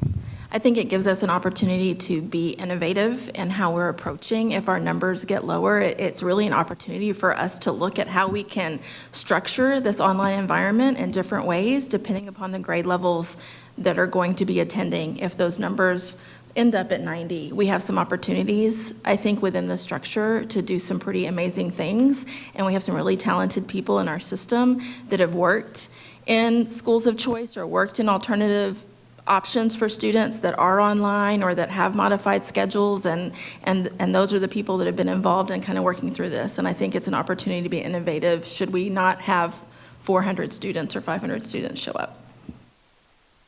Board members will need a vote on this or a motion this evening. You have questions? Yes, Joan, go. I almost forgot what the question was now. So we talked about initially funding this with ESSER 3, right? How long does that funding carry us, and then what happens if this is wildly successful? And I very much agree with what you said, Anna, that this is kind of I can see this as kind of a gateway to school of choice. But I don't want to get this thing rolled out and then have to pull it back because we don't have funding. And I don't know where we are budget-wise to be able to absorb these additional. So, thank you, that is a great question. The $2 million that we've allocated or within the plan is for 1 year. And that would be, and even if we did have to roll it back after 1 year, I would still be very pleased that we were able to provide that support to our families who have had a health concern, and pending the pediatric vaccine rolling out and things continuing to return to some sense of normalcy. However, if one of the things the reason we were looking at ESSER funds in the first place was so that we could make sure that our staffing at our campuses is whole as we look to support them so they can get all of their, especially at the elementary level, all of their interventionists, all of their GT teachers, that all of their support staff that have been in classrooms teaching, so that we can provide the small numbers needed and have the virtual and have the in-person, they can get back to, what we've done and what we've been doing, except better. But we didn't want to be nipping and tucking and pulling a staff member here and a staff member there, which if you look at even the full 500, that's what it would entail with, you're looking at like a third grade level and, hey, or at second grade, okay, we need 2 teachers. So if I pull 1 teacher from one elementary campus, they're gonna need one because they're gonna be down, it's gonna screw up their ratios. So we wanted to not mess with the equation relative to supporting our campuses to really start strong and for this next year. At the same time, if it was something that was going super well and sustainable and we had continued interest or increased interest, we would have to look at planning, starting very early in the first semester, like January, or the second semester, we would be staffing according to funding formulas and where students are coming from that would impact enrollment numbers on campuses, and just using the same standard funding formulas or FTE staffing formulas based on what students were at those schools, that would impact their staffing, and then we would staff the virtual school as well. But that would all be pending a lot of discussion and processes and feedback, documented feedback that we'd be gathering and bringing to you, and ultimately for your decision point on whether that was something you would want to do. My main concern is meeting the immediate needs of our families to start the next year feeling safe and ready to learn. So I very much appreciate that. You've answered the question in great detail. About $2 million to get this thing rolling, and if it stayed as we have it planned, it would be about $2 million a year that we would have to put into the budget. Is that correct? So I don't know.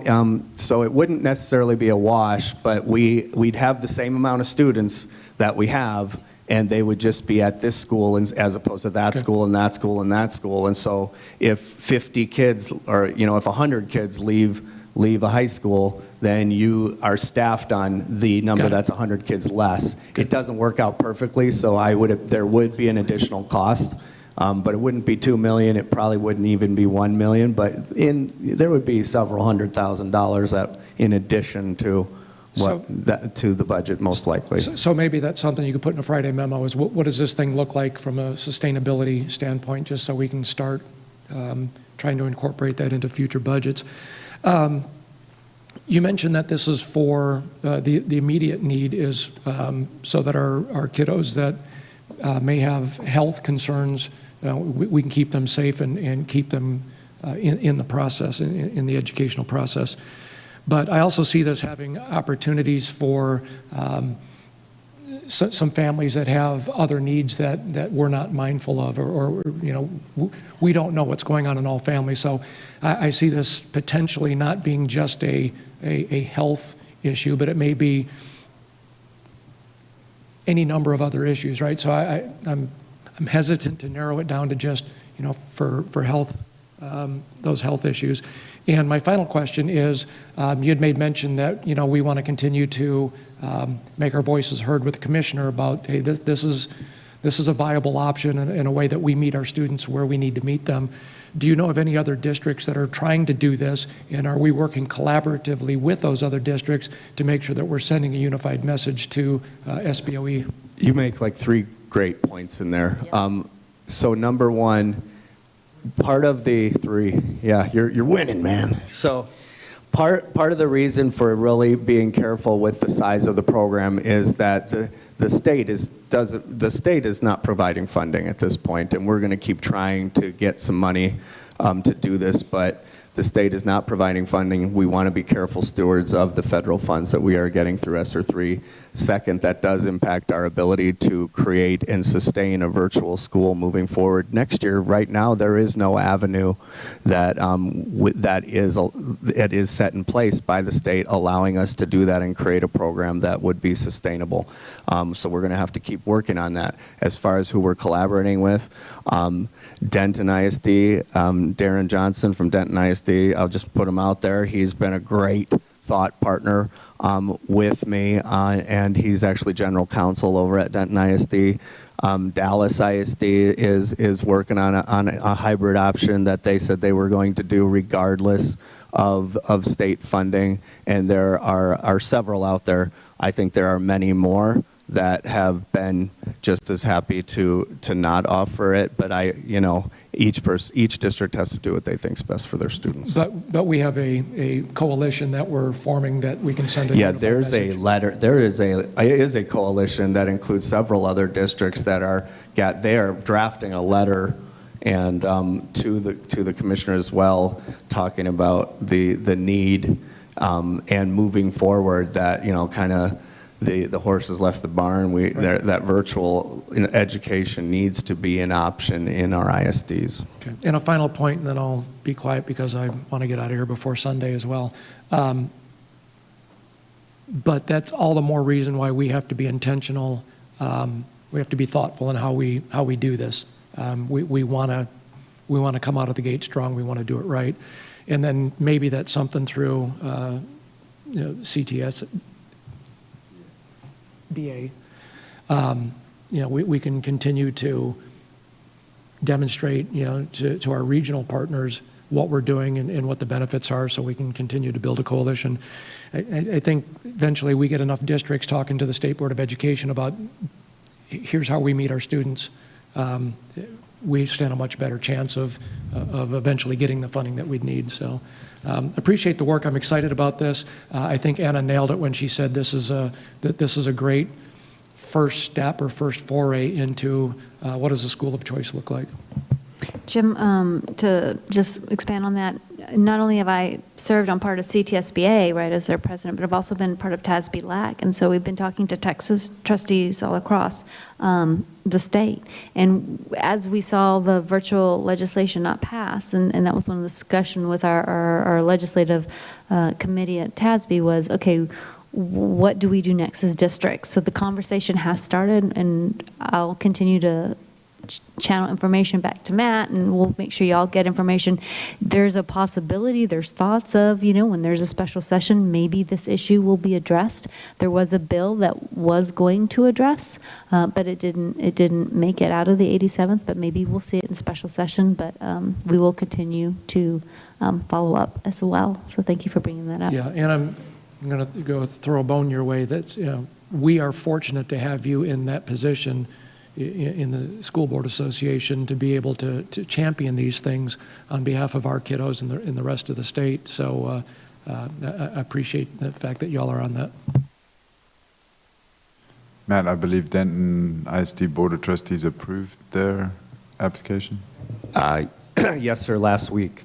And we worked together on the waiver, and they provided me some of the verbiage for that. And I just also want to put a plug in for Hutto. I'm not sure where they're at right this second, but we were working together a couple of weeks ago, and they had a great plan in place that if we wanted to move forward with a permanent option, I would definitely continue to collaborate with them. And I was reluctant to bring it up because I can't remember the assistant soup's name that I'm working with. I got it in my phone, but I can't find it right this second. But he was awesome, super kind when I reached out to him, and just was very willing to share and talk me through some stuff.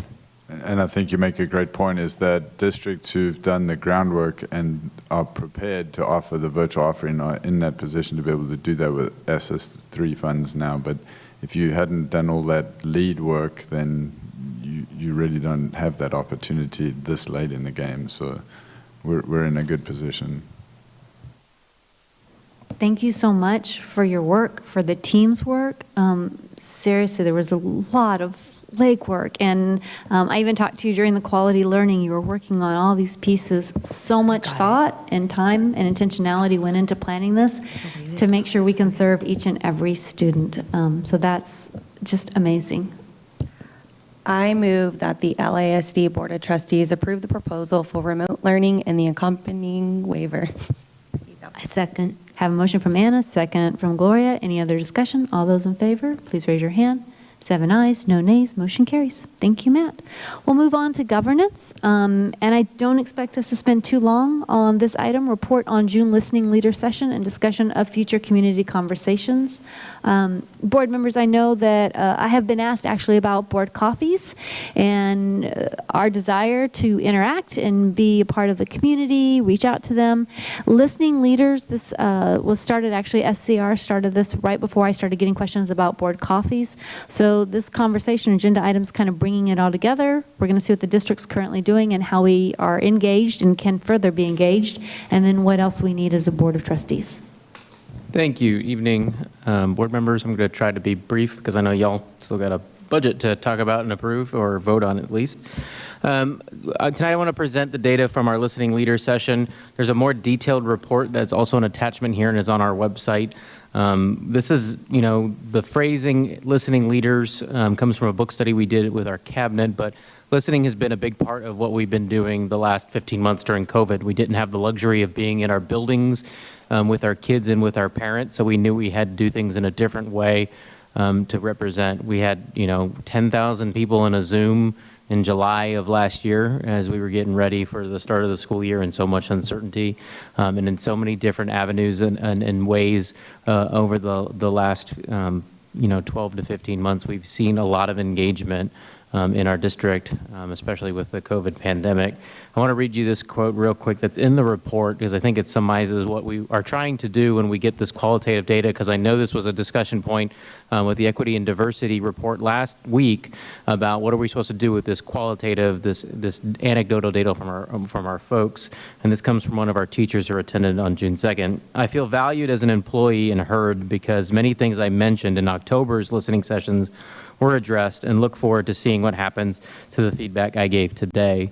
What that tells me, in October when we had our thought exchange about the stress that we were hearing anecdotally from our teachers, our staff, and then we brought them in to listen and to get their ideas, and we took action. Y'all took action with several things this year, with the early release days, with the adjustments to some of the expectations and asks of our teachers. Listening worked because listening brought action and support. We hosted 8 sessions on June 2nd. There's the participation numbers. They're a little wonky because we had people attend multiple sessions, but 33 individuals attended 44 total sessions. Kind of were 33 individuals, but some of them attended multiple sessions, so that's where we have that distinction between 33 and 44. It was all virtual on Zoom, so we did have some people who registered not show up, but still relatively good attendance. You see about 25 schools represented in that. Mostly we reached parents and staff. Was very disappointed we didn't reach students. That continues to be a struggle, and we have some ideas for what we want to do next.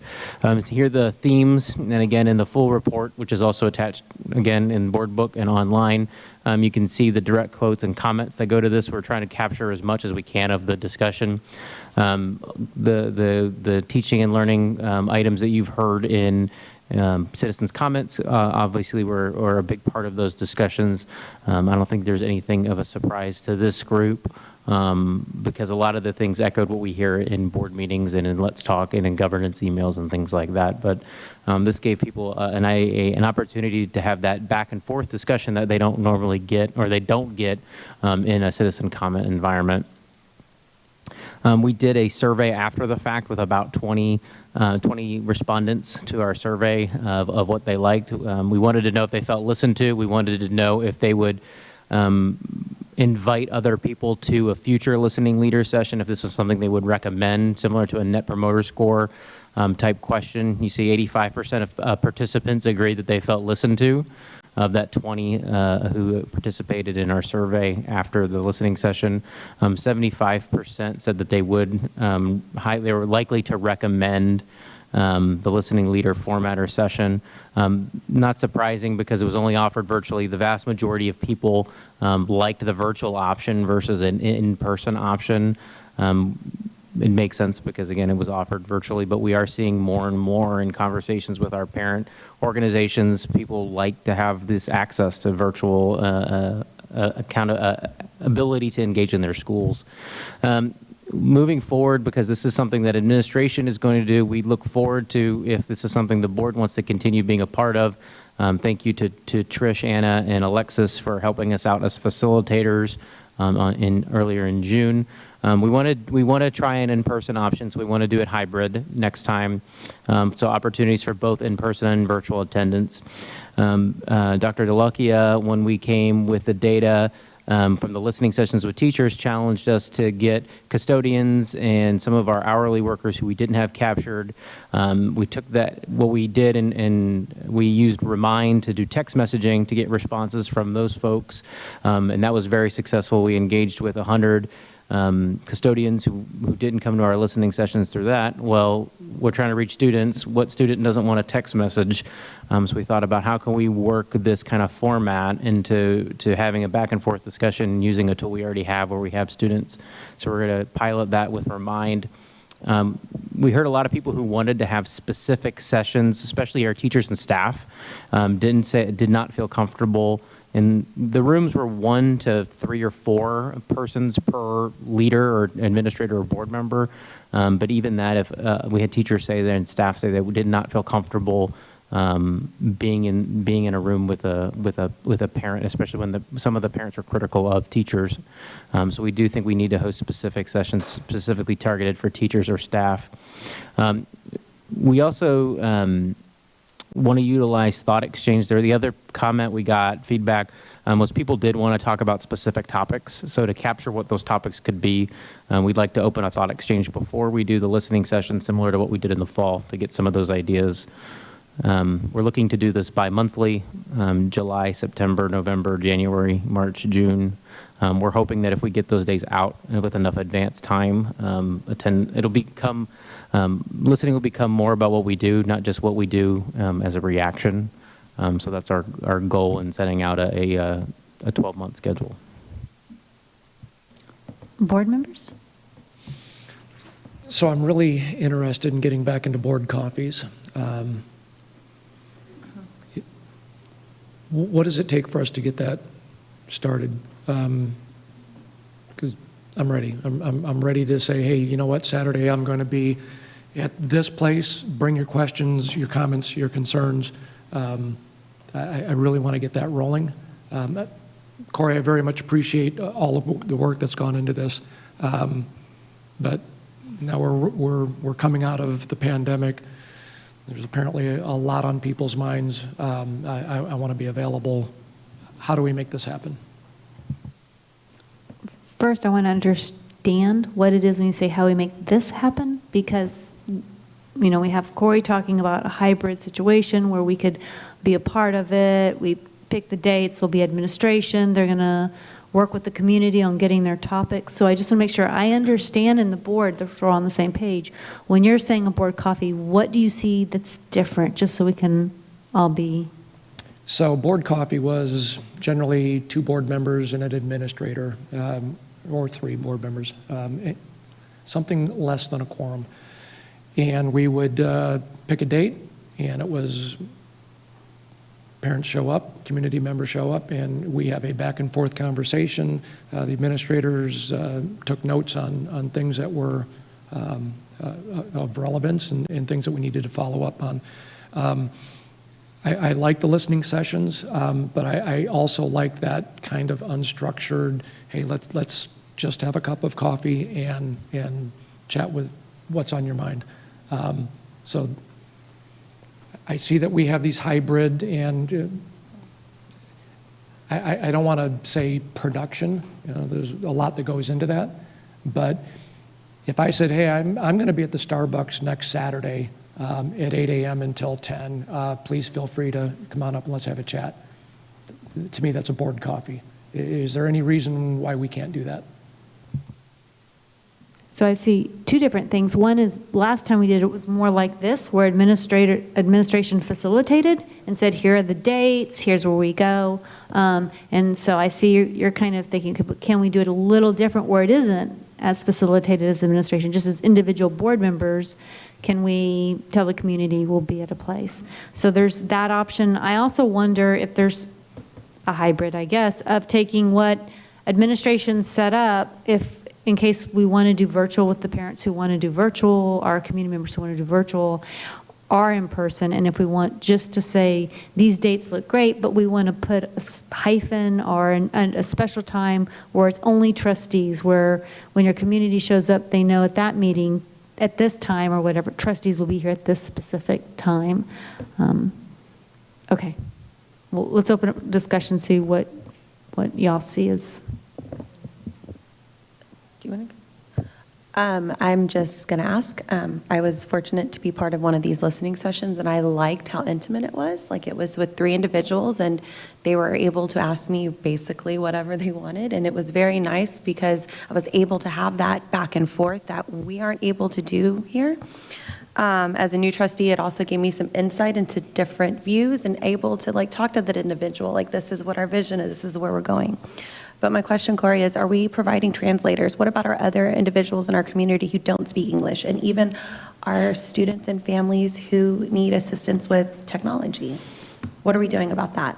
So we did offer we sent the invitation out in Spanish and English, and we offered anybody who wanted it the opportunity to have a translation. Obviously, there's still a gap, and in any communication we're trying to get that. But we've partnered really well with our district translator this whole year to offer things in multiple languages, and we're going to continue to do that. But the challenge you speak of is something that we're trying to reach and engage with every day. We're hoping that the ability to offer an in-person would help, with anyone who has a technology concern. Also, the beauty of Remind is it's text messaging, which is very, it's much more accessible than anything that is, email based.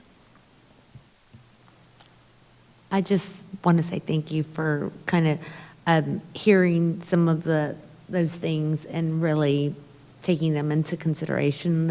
I heard great things about it. I wasn't able to attend the last one, but I appreciate all these dates because I will put them on my calendar.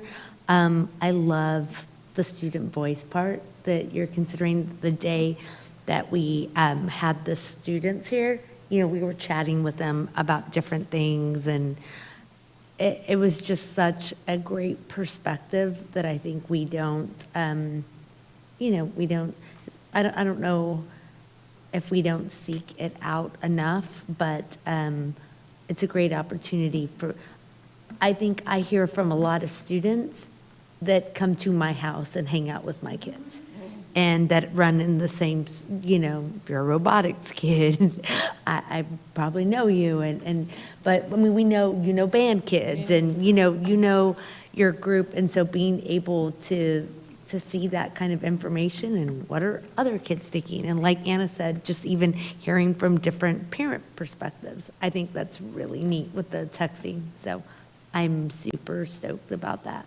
Thank you. Alexis, you've done board coffees before and you did this one. Can you help the board members as we're kind of navigating what you think, compare and contrast? Yeah, I think both have their benefits, right? Like, you're going to have a different feel. The listening session is very intimate. I was one-on-one with somebody, and we got to have a good conversation. Whereas board coffee, it's more a group conversation and a group thing. So I think both serve a purpose, and I don't think we should say one's just never going to happen again. We would just have to come up with a Saturday date or something as an option.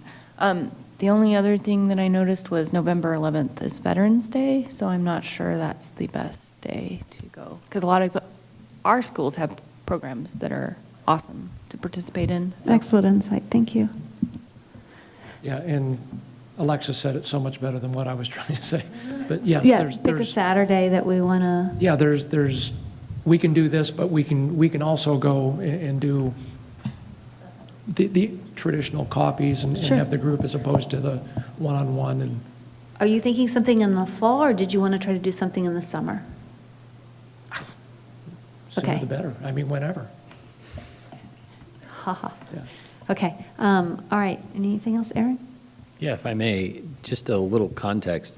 If I'm not mistaken, the listening leaders is a evolution, continuation of our listening sessions, which originally really were targeting conversations with community around DEI-related concerns expressed at board meetings and elsewhere. Is that the correct evolution? I would say the listening sessions actually started with the COVID. The really first time I think we did something, I mean, we did Zooms and lots of big room chats.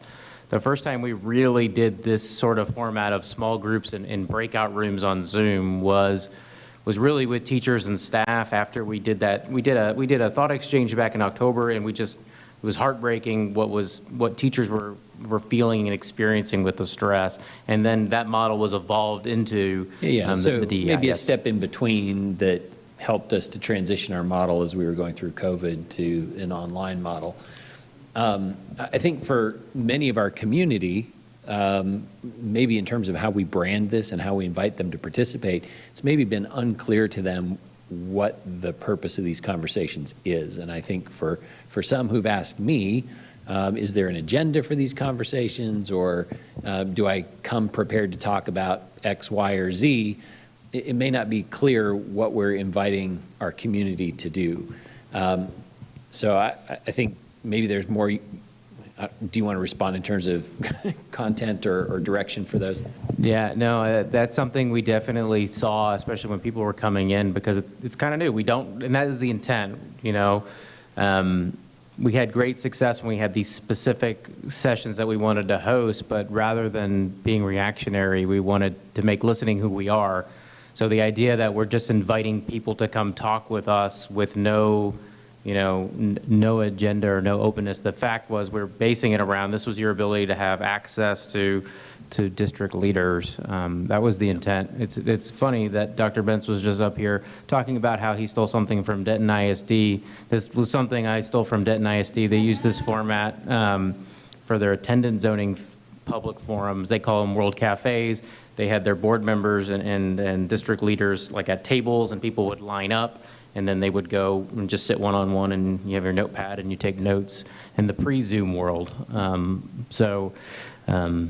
That's the intent. The intent is just to have authentic listening and to capture things versus that topical thing. But to your point, we're trying to figure out what it could look like, and that's why you saw in some of my recommendations maybe blending it, because what I was hearing from some of our people, they did want to come with a specific topic, and they didn't. Some of them didn't necessarily want that small group. They actually they didn't want to be by themselves. They wanted to be in a group of people who had similar interests. So we're trying to, meet the individual need, just like we're trying to do with students in our vision and mission. Yeah, I think that structure is important. I think the last comment for me is, it sounds like, based on some of the conversation that's happening here, the board coffee concept is kind of being,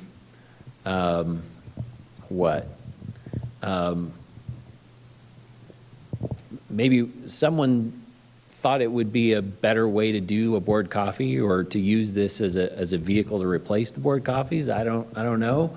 I asked Trish about board coffees a couple of months ago, it feels like, and the response was, well, what about the listening leaders and whatnot? And I just feels like there's a little resistance to the concept of the board coffee. Jim's asking about it tonight and gets questions and a little bit of pushback. I'm just trying to understand, what the strategy here is, if we made a decision that I didn't know about or what, because I'm ready to have board coffee right away, and if Jim and I are the only ones that want to do it, we'll do it on our own. But yeah, I didn't think it would have to come to that, is I guess what I'm asking. So, Aaron, I apologize if you feel there's pushback. What happened is, I think as we moved through COVID and we did the listening sessions, we got some of the feedback and saw how that worked. And I know that board officers had actually asked our district, Dr. Gehring, as we had some questions through curriculum, various community things of what are we doing to listen to our community. And so Dr. Gehring and Corin started thinking of this. And so they were putting this model together. And I think they'd already put it on the calendar or sent us out a board memo. And then, yes, Aaron, you sent me a request about board coffees. And I was looking at the format of what we were doing with listening leaders and thought that's very similar to what a board coffee is. It was similar in the fact that board members show up, you interact with your community one-on-one. And so it matched somewhat. It was in a different way or structure. It was I guess, reached more time. When I was thinking about it, it covered more of a time than our coffees do. And it also seemed to be able to make sure you had a wide variety of people you could go talk to. So that's where I wanted to make sure we brought it on an agenda, because I keep hearing board coffees being talked about. And I also know that we participated in listening sessions, and that's been a great outlet as well. And I wanted to make sure we all talked about what that looks like, so that trustees don't go, man, I signed up for all these and you want me to do board coffees, and we have a workshop, and I don't have enough time to do everything.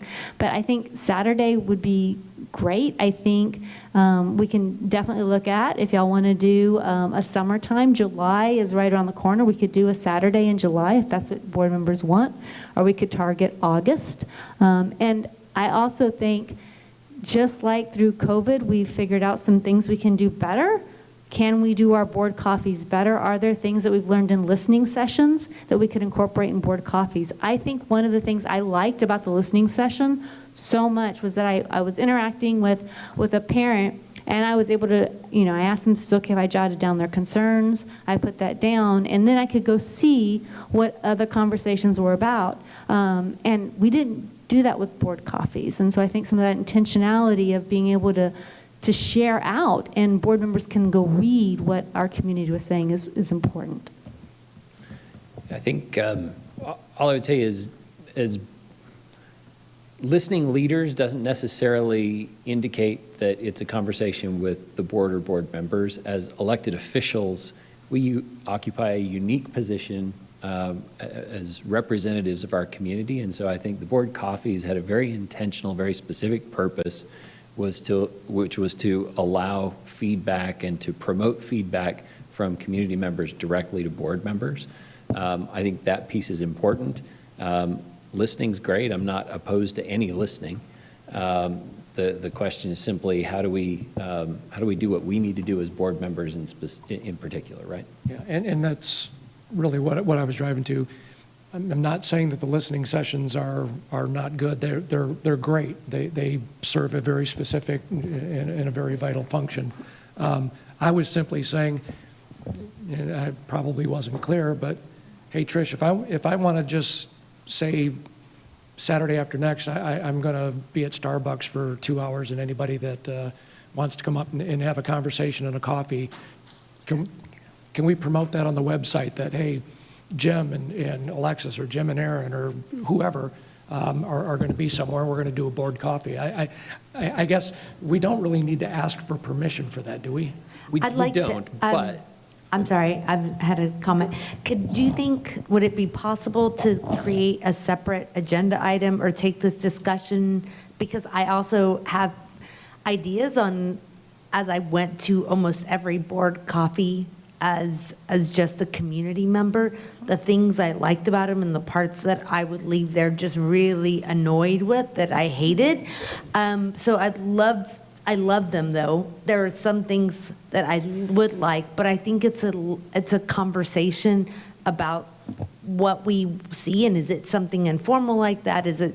And I just see that as a separate, more thorough discussion, and I see a lot of other things on here, and it's midnight, and so, but I'd love to have this conversation because I do value that opportunity to do that, like you said. Agreed. Yeah, it goes back to our community-based accountability.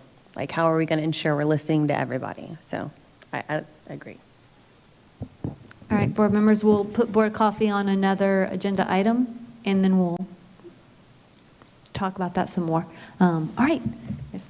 And I am both pro coffee and school board, so board coffee was fine with me. Okay. Corey, thank you. And thank you. The listening leader sessions, it was tremendous, and I got to participate in that. So thank you. All right, update on our superintendent performance goals. Thank you, Madam President.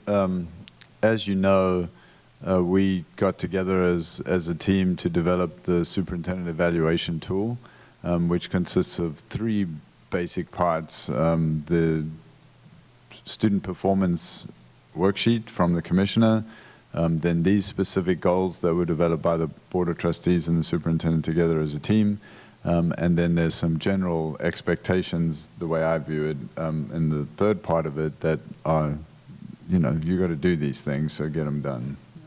So we're talking about just really the middle part of that tonight, and then you have some more extensive detail in your board packet as well. So we'll jump right into goal number 1, and this we developed a while ago, so I'm going to read it back to you. I know you have these slides already, but there's some things I think we need to talk about. We are a school district that values parent voice and works to create transparent collaboration, meaningful engagement, and trusted relationships. Our goal is to increase the percent of stakeholders who feel engaged with and connected to the schools, the district, and the Board of Trustees. We also outlined some key performance indicators, parent survey results, the COPIA report recommendation and action steps, equity and diversity listening sessions and action steps, and then graduate profile refinement feedback loops. And the CAC committee recommendations. So you can see that that first one, those parent survey results, we had slated to make that presentation last week on June 10th. We've pushed that to July 22nd, but you have all that information. We'll talk about that in just a second. And so we'll run through each of these in a quick slide. I want to keep this relatively brief though. So parent survey results are back in. You'll notice that we're comparing 2018-19 to 2020-21. So we've skipped a year in there because of the pandemic. And you can look at those numbers and make some decisions about how things are going and what the overall response is that we're getting from these family engagement questions as we continue through the process. We also do a Net Promoter Score from the parent survey. And this one was interesting to me, and I went back and asked them to double check because this came out exactly the same in 18-19 as in 2021, and I'm always a little suspicious of that. But in fact, it is true that that Net Promoter Score came out exactly the same in 2021 as it did in 18-19. I think the thought I have about that is that it's interesting that it came out the same in completely different circumstances. And so I just think that's something certainly worth thinking about.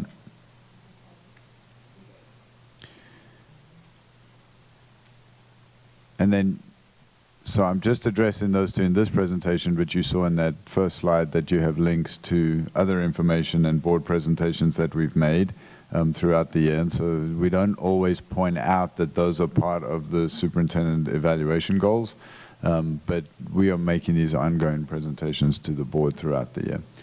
Goal 2 is our learning environments foster student passions for learning and prepare them to meet the graduate profile. And so you can see those key performance indicators there. The Superintendent Student Advisory Council, Deeper Learning Institutes, the Bright Bites survey, student survey results, and then looking at extra and co-curricular activities, and then percentage of students who graduate with an endorsement.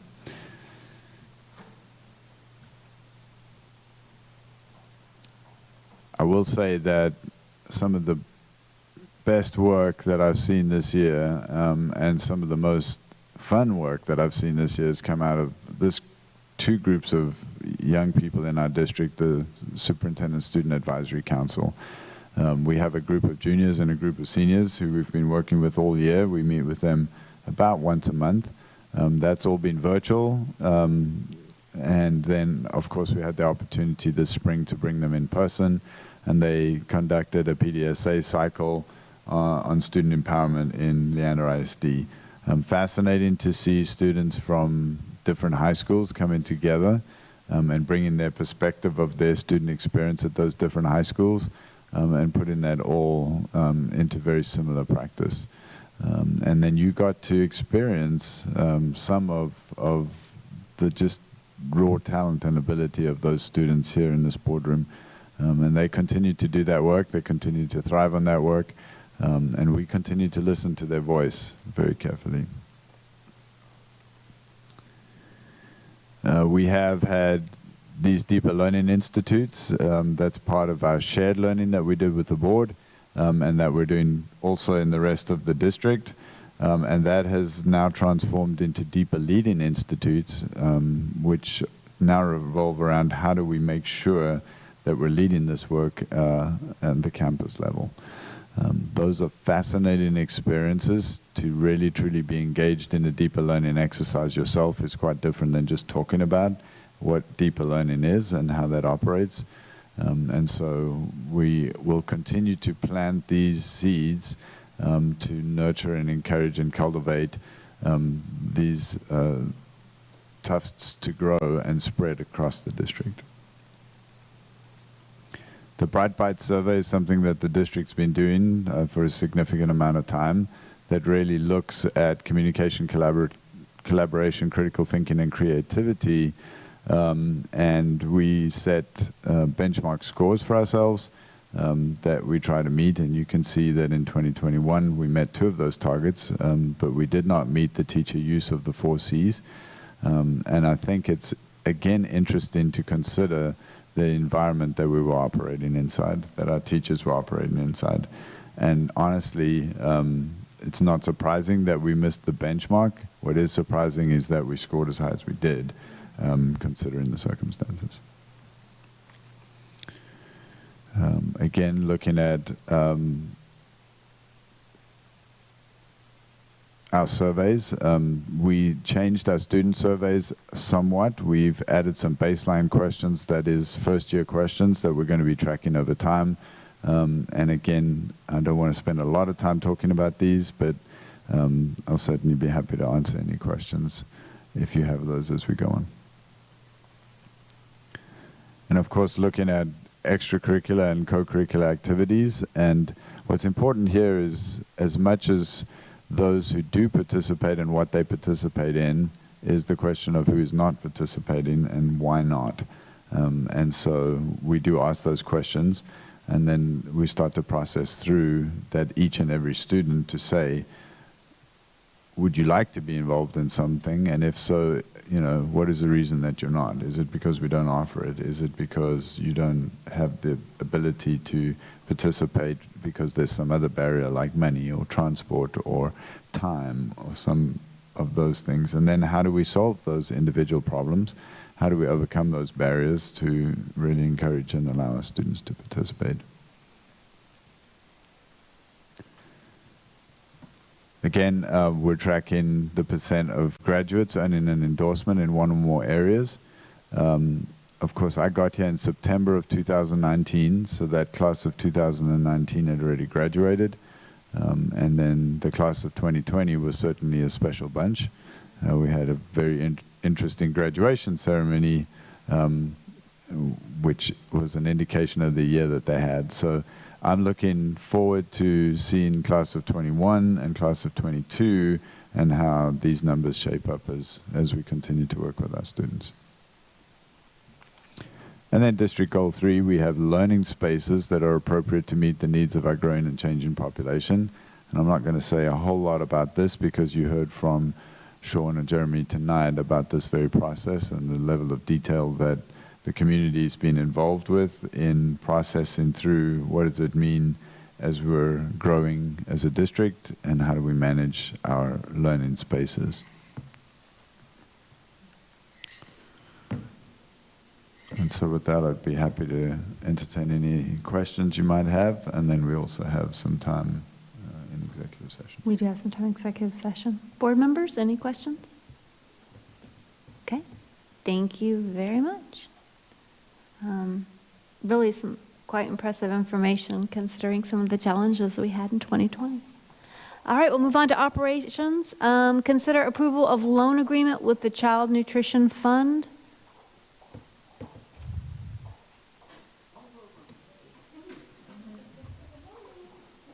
Good morning.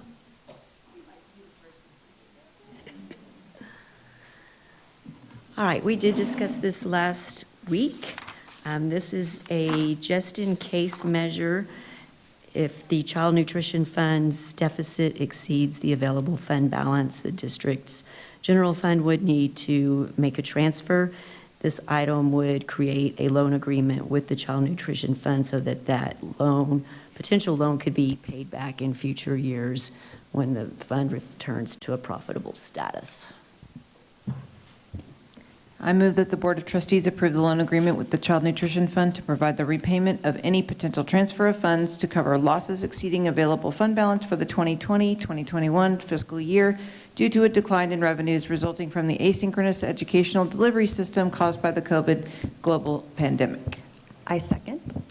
Okay, I have a motion from Christine, second from Anna. All those in favor, please raise your hand. 6 ayes, any opposed, no nays, motion carries. And for board members or community or people watching at home, we did discuss these items at our last meeting, and so that's why we are able to kind of move rather quickly through some of these items. Elaine, our next item. The next item is the resolution committing and assigning fund balance. This is updating the commitments and assignments that were approved last June. This shows legislators that we have a plan for our fund balance and a designated need for that. None of these items would be accessed without coming back to the board for approval for spending that. But this is simply a year-end cleanup and a justification for our fund balance. The recommendation is for the Board of Trustees to approve a resolution committing $2,850,000 of fund balance for capital equipment and assigning $14,194,814 of fund balance for additional instruction and technology materials, additional staff based on potential enrollment increases and declines in revenues due to the 87th legislative session in accordance with GASB 54. I have a motion from Christine. Actually, that was not a motion. Not the same. Read the paragraph below. That's what's there? I think it's in there twice, so you would say, I move. That's all I see too. No, what you read. Go back, you're going to have to open the letter. So what's written in there is that. There it is. Yeah, you're going to have to go into the actual document.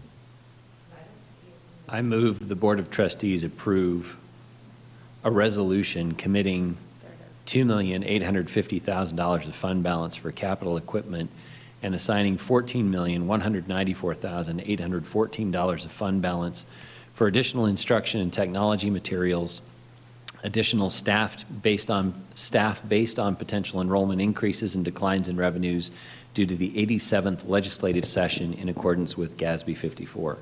I second. I have a motion from Aaron, second from Anna. Any other discussion? All those in favor, please raise your hand. 6 ayes, any nays? 1 opposed?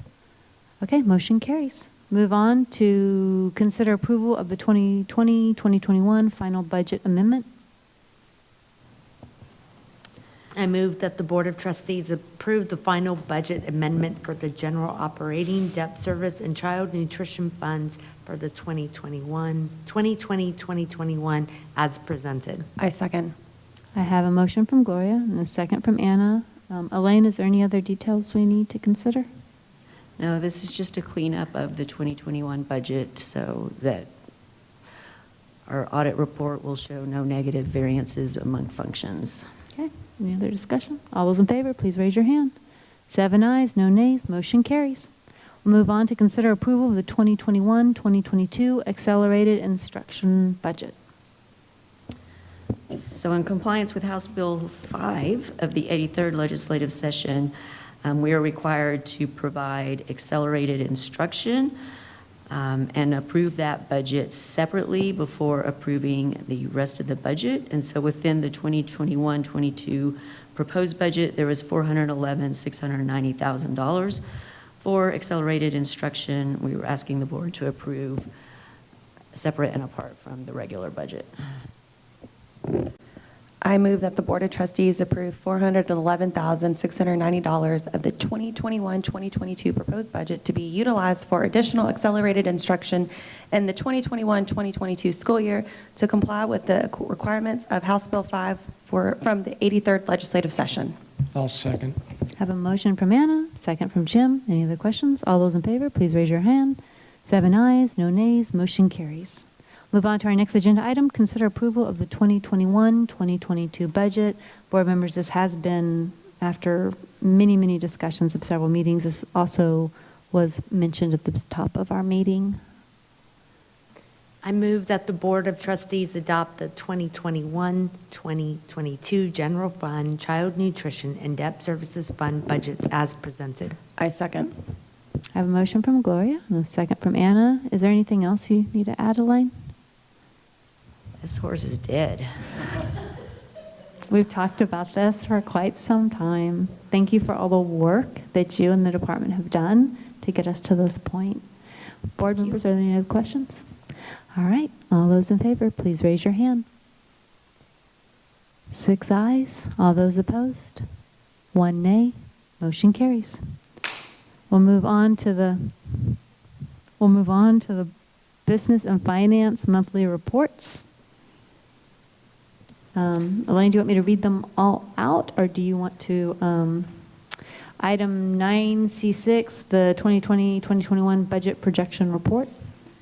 Yes, just to mention, as mentioned previously yesterday, current year we're projecting deficit at around $6 million, which is substantially better than the budget that we've been looking at all year. That's due to savings, and we did have quite a few increases in local revenues this last month due to athletic camps and the Leander ISD program. So revenues took an upswing towards the end of the fiscal year. The rest of the reports are your standard monthly reports, and I don't have anything to point out on those. Board members, are there any questions on item 9C6A, or 9C6B, or 9C6C, 6D, or 6E? Those are all our monthly reports.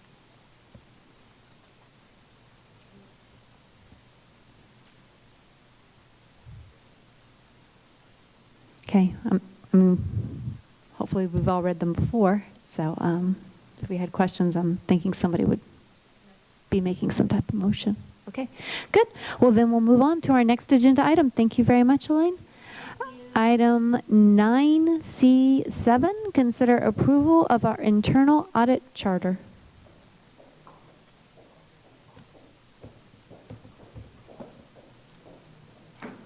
Good morning, Helene. Good morning. Unfortunately, it is morning, but that's okay. Let's start with the internal audit charter. It is required by my standards that we review that every year, and the board approves it and then signs off on it. So there weren't any changes from last year, and you all had a chance to review. Do you have any questions? Okay, then. We need a motion. I move that the internal audit charter be approved as presented. I second. Have a motion from Gloria, second from Anna. All those in favor, please raise your hand. 6 ayes. We're approving the internal audit charter. Do you want to vote for that? Okay. All those in favor, please raise your hand for the internal audit charter. Okay, 7 ayes, no nays, motion carries. We'll move on to 9C8, consider approval of the FY 21-22 internal audit plan. So as we do every year, we did a full risk assessment of the district, and you have the results of the top 10 areas that came up in that data. And then from that, we develop our proposed plan for this next year. And I've laid all that out. Do you have any questions on any of the items or want any clarification? Just one question for me, Helene. You noted, and we've discussed this previously, that the IT auditor hours are not yet in the plan. When do you anticipate coming back with an amendment, or do you, that would include an update there? So the only adjustment I made was in the actual audit portion of the projects. We do have some of his hours in there because he will be assisting us with some of these audits. But we don't have all his hours in there. I took out about 900 of them because I figured once we get the risk assessment from IT, we can determine what projects, and we'll bring that to you as soon as we get that information and have some time to develop it. So ballpark timeline for me? I'm hoping by December at the latest. Okay. And I have a quick question. You are notorious for being a good steward of budgeting, and I just want to ensure that you have given yourself enough in this budget or proposed enough that we're going to be able to get things done effectively. Is there anything else you need from us? No, we've got an aggressive plan, and we're hoping we'll be able to complete it. If it looks like there's any adjustments that need to be made, I'll bring that to you as quickly as I can. Promise? Yes, sir. Okay. Thank you, Helene. Do we have a motion? I move that the fiscal year 2021-2022 internal audit plan be approved as presented. I enthusiastically second. I have a motion and an enthusiastic second. All those in favor, please raise your hand. 7 ayes, no nays, motion carries. And then the general internal audit update. So this is just an annual review of all the things that we've worked on for this year. They're all laid out there, and also our audit observation status report is attached to that as well. Does anyone have any questions on anything that we worked on this year?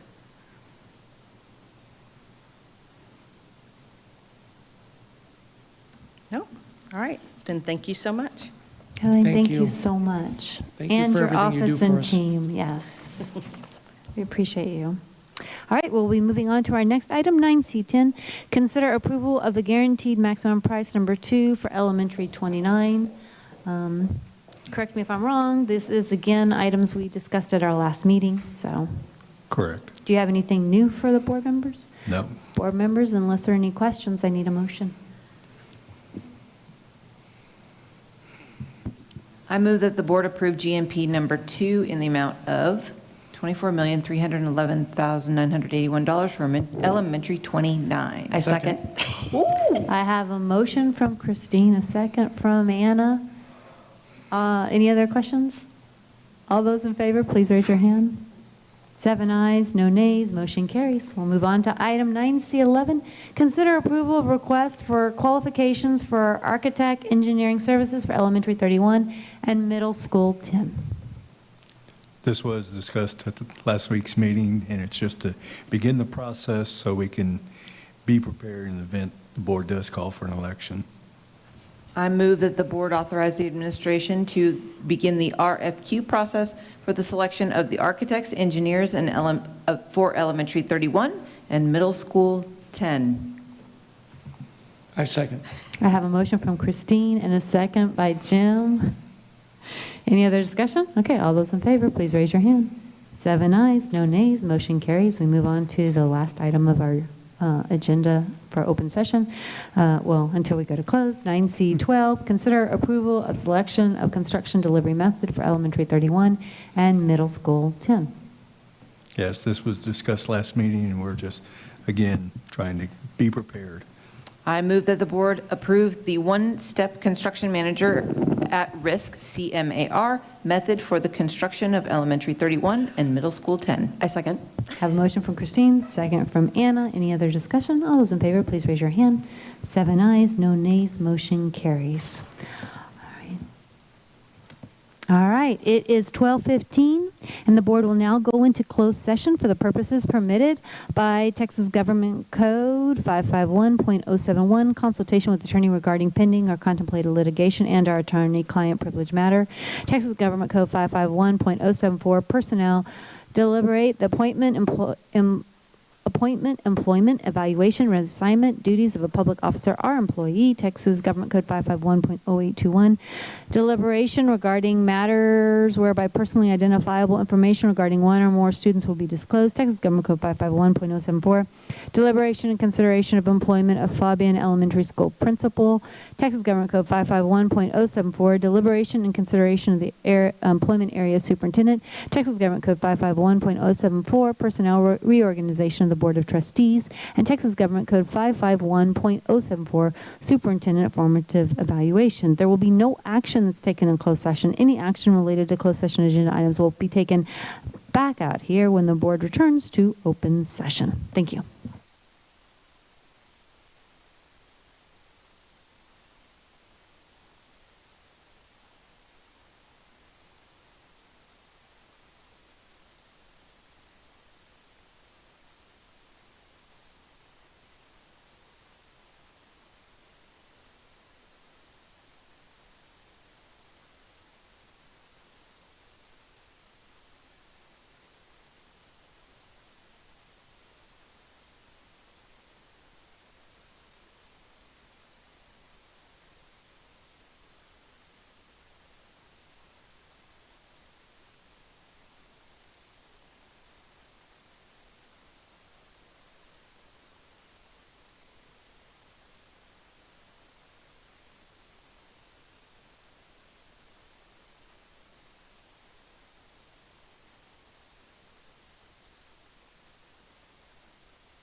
Yeah. I got it. Oh, you want me to do that? Okay, I'll do it. Hold on. Sorry.